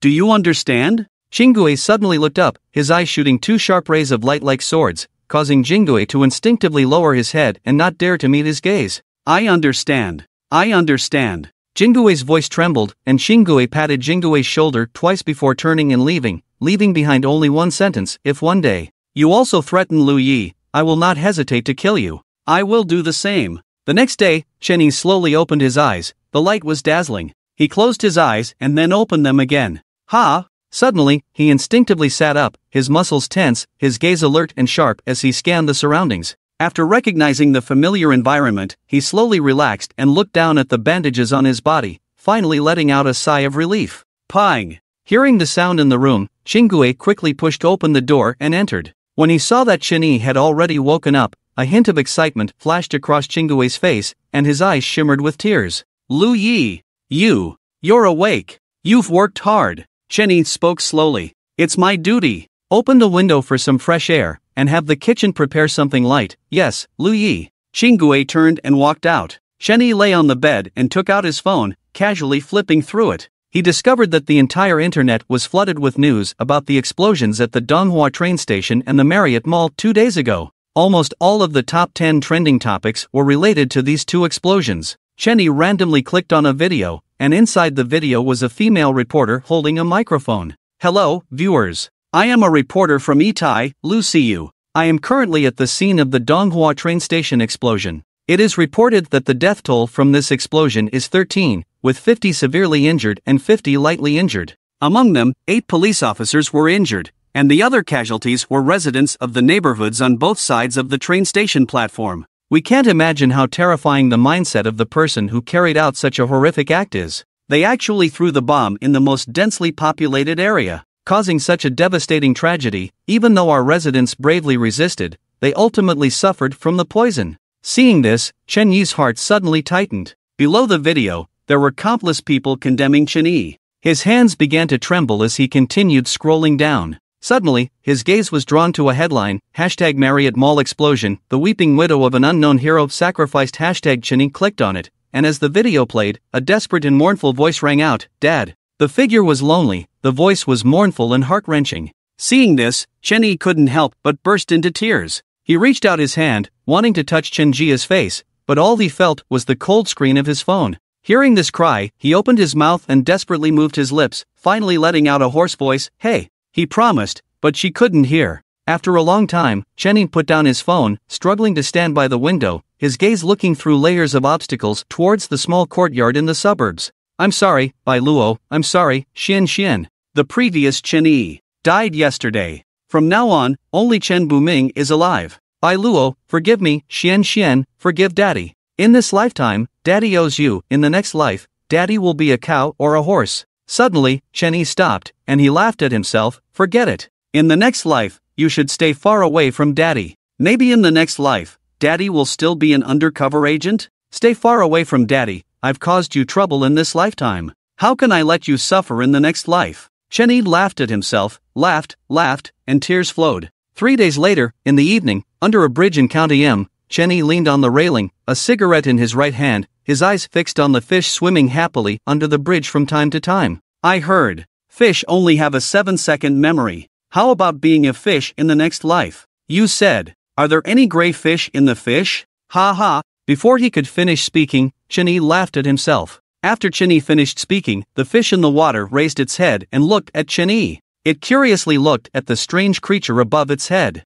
It seemed to want to say something, but it seemed to have forgotten everything. It wagged its tail and disappeared into the water. Chen Yi turned his head again and looked at the other end of the bridge. This was the first time he took the initiative to contact Ouyang Chen. He raised his hand and looked at his watch. 3 minutes had passed since the agreed time. Chen Yi slowly extinguished the cigarette in his hand. After the evening, the sky quickly turned dark. Chen Yi frowned slightly, feeling that something was wrong. He tightened his hat and was about to leave when suddenly his pupils contracted slightly. He saw a figure stumbling and running from a distance. Chen Yi hurriedly ran over and supported Ouyang Chen. Director, what's going on? Let's go. We need to leave quickly. It's not safe here. Ouyang Chen urgently spoke, his eyes avoiding Chen Yi's gaze. Chen Yi didn't doubt him and quickly dragged Ouyang Chen away from the bridge. A few minutes later, several figures stood under the bridge where Chen Yi had just been. Their faces were fierce and full of violence. Seeing that there was no one under the bridge, they searched the surroundings for a few minutes before leaving.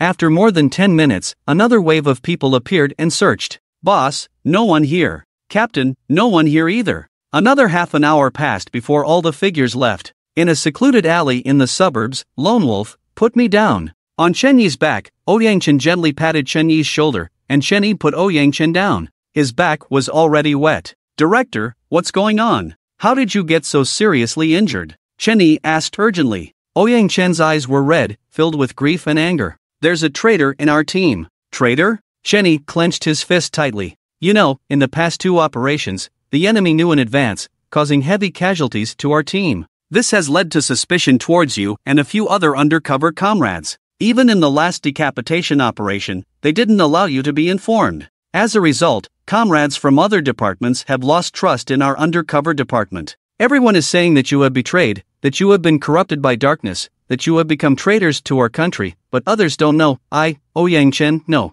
My undercover agents are fearless. How could you possibly betray our country? I have argued for you, but few believe me. Some have even proposed changing the head of the undercover department, and it has received the agreement of almost half of the high-ranking officials. In just 3 months, they will be able to replace me, but I have noticed that something is wrong. I know my undercover agents are not the problem. The problem lies in other departments. For these months, I have done nothing but focus on investigating this hidden traitor. As the investigation progresses, I have gradually discovered some clues. But it is because of this that I have started to be targeted for assassination. Each time more terrifying than the last, each time more insane. If I hadn't been vigilant, I probably wouldn't be able to talk to you now. However, this has only made me more determined. The traitor is within the other departments. They are afraid of what I might uncover. They are desperate. They want to silence me. Coincidentally, the information you transmitted back yesterday reduced the casualties caused by the 2 explosions,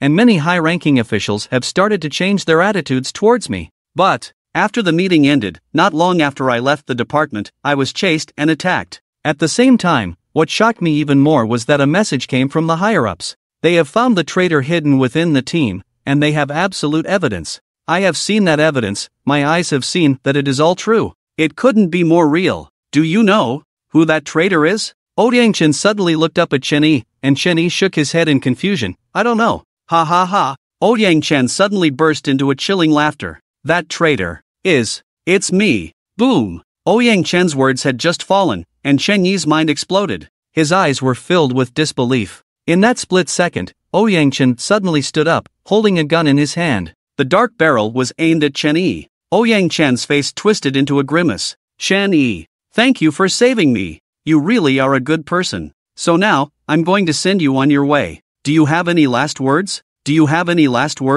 Ouyang Chen's cold words fell, and Chen Yi felt a chill rising from the soles of his feet, quickly climbing up to the back of his head. His hair stood on end, and his entire body felt like it was in an icy tomb. The expression on his face froze. Outside the screen, all the viewers who witnessed this scene were dumbfounded. What is this? How could Ouyang Chen be a traitor? Damn, this is unbelievable. Ouyang Chen, please don't scare me. All the audience at this moment had the 3 words impossible rising in their hearts. After all, Ouyang Chen was the main undercover leader. If Ouyang Chen was really a traitor, how could Chen Yi and the other undercover agents have reached such high positions? No one could believe it. And at this moment, all the audience suddenly saw Chen Yi smile, his mouth cracked open, revealing his white teeth. He took a few steps forward and pressed the entire barrel against his chest. Ouyang Chen's grim smile froze for a moment, and he said incredulously, "What are you doing? Aren't you afraid of death? Director, I remember your character. You used to be decisive and ruthless.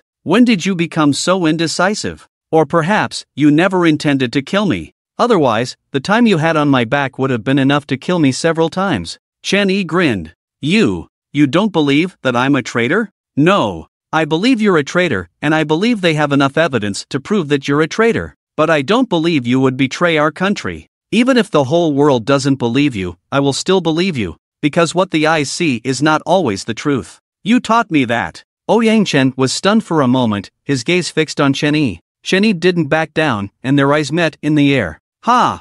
Ha ha ha! Ouyang Chen suddenly burst into laughter, but as he laughed, bitter tears streamed down his eyes. I never expected that my colleagues, who have worked with me for decades, would believe in me less than you, Ouyang Chen said, leaning against the wall and slowly sitting down on the ground. It was then that Chen Yi noticed that the iron-blooded director he remembered had already turned completely white-haired, hunched over like a sick old man. In the wind, a few strands of gray hair were scattered. Chen Yi's heart ached, and he quickly went forward to support Ouyang Chen. Hey, you've aged, Ouyang Chen self-mockingly said. When I joined the undercover department, I was young and full of passion, just like you. I was willing to sacrifice my life for the country. But in the blink of an eye, I'd become so old. I've dedicated decades to Disya, and in the end, in the blink of an eye, my decades of reputation were ruined. I even carried the label of a traitor. Countless ruthless drug dealers wanted to kill me out of anger, and my dear comrades wanted to capture me and bring me to justice. Hey, this world is truly ironic.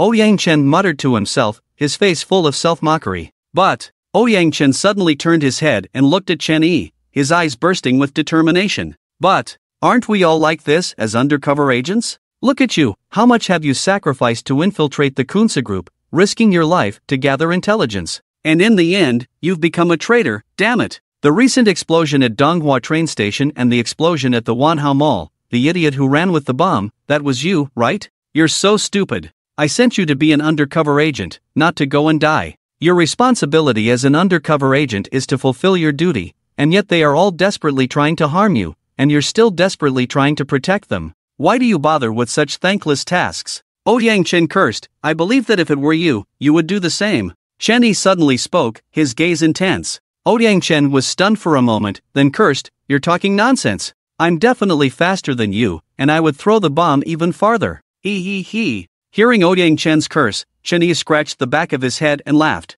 Seeing Chen Yi laugh, Yang Chen glared fiercely at him. You have the nerve to laugh? When you were at the Marriott Mall, you were really stupid. You didn't save your own woman, you didn't save your daughter? What were you doing? Do you think you're a saint? Did you see the way those two women were crying? When I saw it, my heart was about to break. Do you know why protecting the family comes before protecting the country? If you can't even protect your own woman and daughter, what the hell are you talking about protecting the country? After everything was done, hey, you even brought a heroic sacrifice. You left after patting your ass. Did you hear that daughter's voice saying dad? It felt like a knife stabbing into my heart. When I saw this news, I really wanted to slap you a few times, you son of a bitch. Director? You already know? Chen Yi raised his head in surprise. You think you can fool me with your little tricks? When you went to register for marriage, I already knew. Yang Chen cursed, and Chen Yi lowered his head like a child who had done something wrong. How could he not hear Chen Jia calling him dad? It felt like a knife stabbing into his own heart. But at that time, he had no choice. Who? After scolding Chen Yi, Yang Chen let out a heavy sigh, speaking with great seriousness. Remember this, as an undercover agent, in this lifetime, you don't owe this world, not even this country. What you owe the most is those two women. Originally, as undercover agents, we should come and go naked, without any emotional attachments. You shouldn't have provoked them. But you did, so you must take responsibility for it. Sometimes, what you do may be right, but you can't make others pay the price for it, especially those who care about you, those who love you. Otherwise, even if you're doing it for the country, for the people, I will still look down on you, because all these honors and achievements are stained with the blood and tears of your wife and daughter. Yang Chen, like an old father, rambled on, and Chen Yi slowly lowered his head. The faces of those two desperate women appeared in his mind, and he seemed to understand something. In front of the screen, all the audience fell into silence, only Chen Jia's tears couldn't stop flowing. Yang Chen's words were the words in her heart. In this lifetime, you don't owe anyone in this world, not even me, because no matter what, you gave me life. What you owe the most is your mother, the woman who spoke up for you until her last breath. Chen Jia choked up, and in her mind, she remembered the moment before Bai Luo took his last breath, when she was still holding his hand, struggling to defend him. Xian. Don't hate your dad has his reasons. No matter what happens, you can't hate him, because he is a hero. He is a hero, Mom, but he's someone else's hero, not yours and mine. Mom! Chen Jia's words made the audience beside her unable to help but sigh. On the screen, Chen Yi's memories were still playing. Since you came back, have you ever gone back to see them? No. Chen Yi's head lowered even further. When the heat dies down, go back and see them. You are their sky, you can't collapse. Orphans and widows have a hard time, they will also be bullied. Okay. Chen Yi nodded. Sigh, when I was there, I could still help you. Now I become a traitor, and your traitor's label has been confirmed. You're a traitor, and I'm a traitor too. The old ones are traitors, and the young ones are traitors as well. Damn, a bunch of traitors. Ha ha ha. At the end, Yang Chen looked up and laughed. As he laughed, his voice trembled, accompanied by crying, becoming more and more mournful, like a ghost in the dark night. Who the hell is wailing like a ghost? It's late at night, can't you sleep? Suddenly, a window above the alley opened, and a head popped out and shouted at Yang Chen twice. Hey, look at this wimp, not even letting me cry properly. Screw him. Yang Chen turned to look at Chen Yi and cursed with a smile. Chen Yi saw the loneliness and indignation deep in Ouyang Chen's eyes. He opened his mouth, wanting to comfort Ouyang Chen, but his lips moved a few times and turned into, "Director, don't use foul language." Ouyang Chen glared at Chen Yi. "Did I use foul language? Isn't that wimp's grandmother about the same age as me? What's wrong with me screwing her? It's reasonable." In an instant, Ouyang Chen seemed like a sulking child. After speaking, Ouyang Chen looked at Chen Yi and suddenly scratched his head in embarrassment. "I was just talking, who really wants to screw his grandmother? You just became an undercover agent not long ago and already hiding a beautiful mistress and a well-behaved daughter. I've dedicated my whole life to this land, and now I can't even satisfy my cravings? Director, if you're feeling sad, just cry it out." Chen Yi suddenly spoke up, and Ouyang Chen was taken aback. Who the hell would cry like a woman? In the next moment, Chen Yi approached and sat next to Ouyang Chen, placing Ouyang Chen's head on his shoulder. Wah! A mournful and aged cry suppressly sounded. "Director, cry out loud." Chen Yi spoke again. "Wow!" The suppressed voice suddenly burst out and traveled far in the silent night sky. Ouyang Chen buried his head in Chen Yi's shoulder and cried loudly like a child. Chen Yi reached out and gently patted Ouyang Chen's back, as if comforting a child like his mother did when he was young. Creak! The window upstairs opened again, and an angry head popped out. However, before he could speak, two curses rang out simultaneously. "Screw you, wimp, get lost."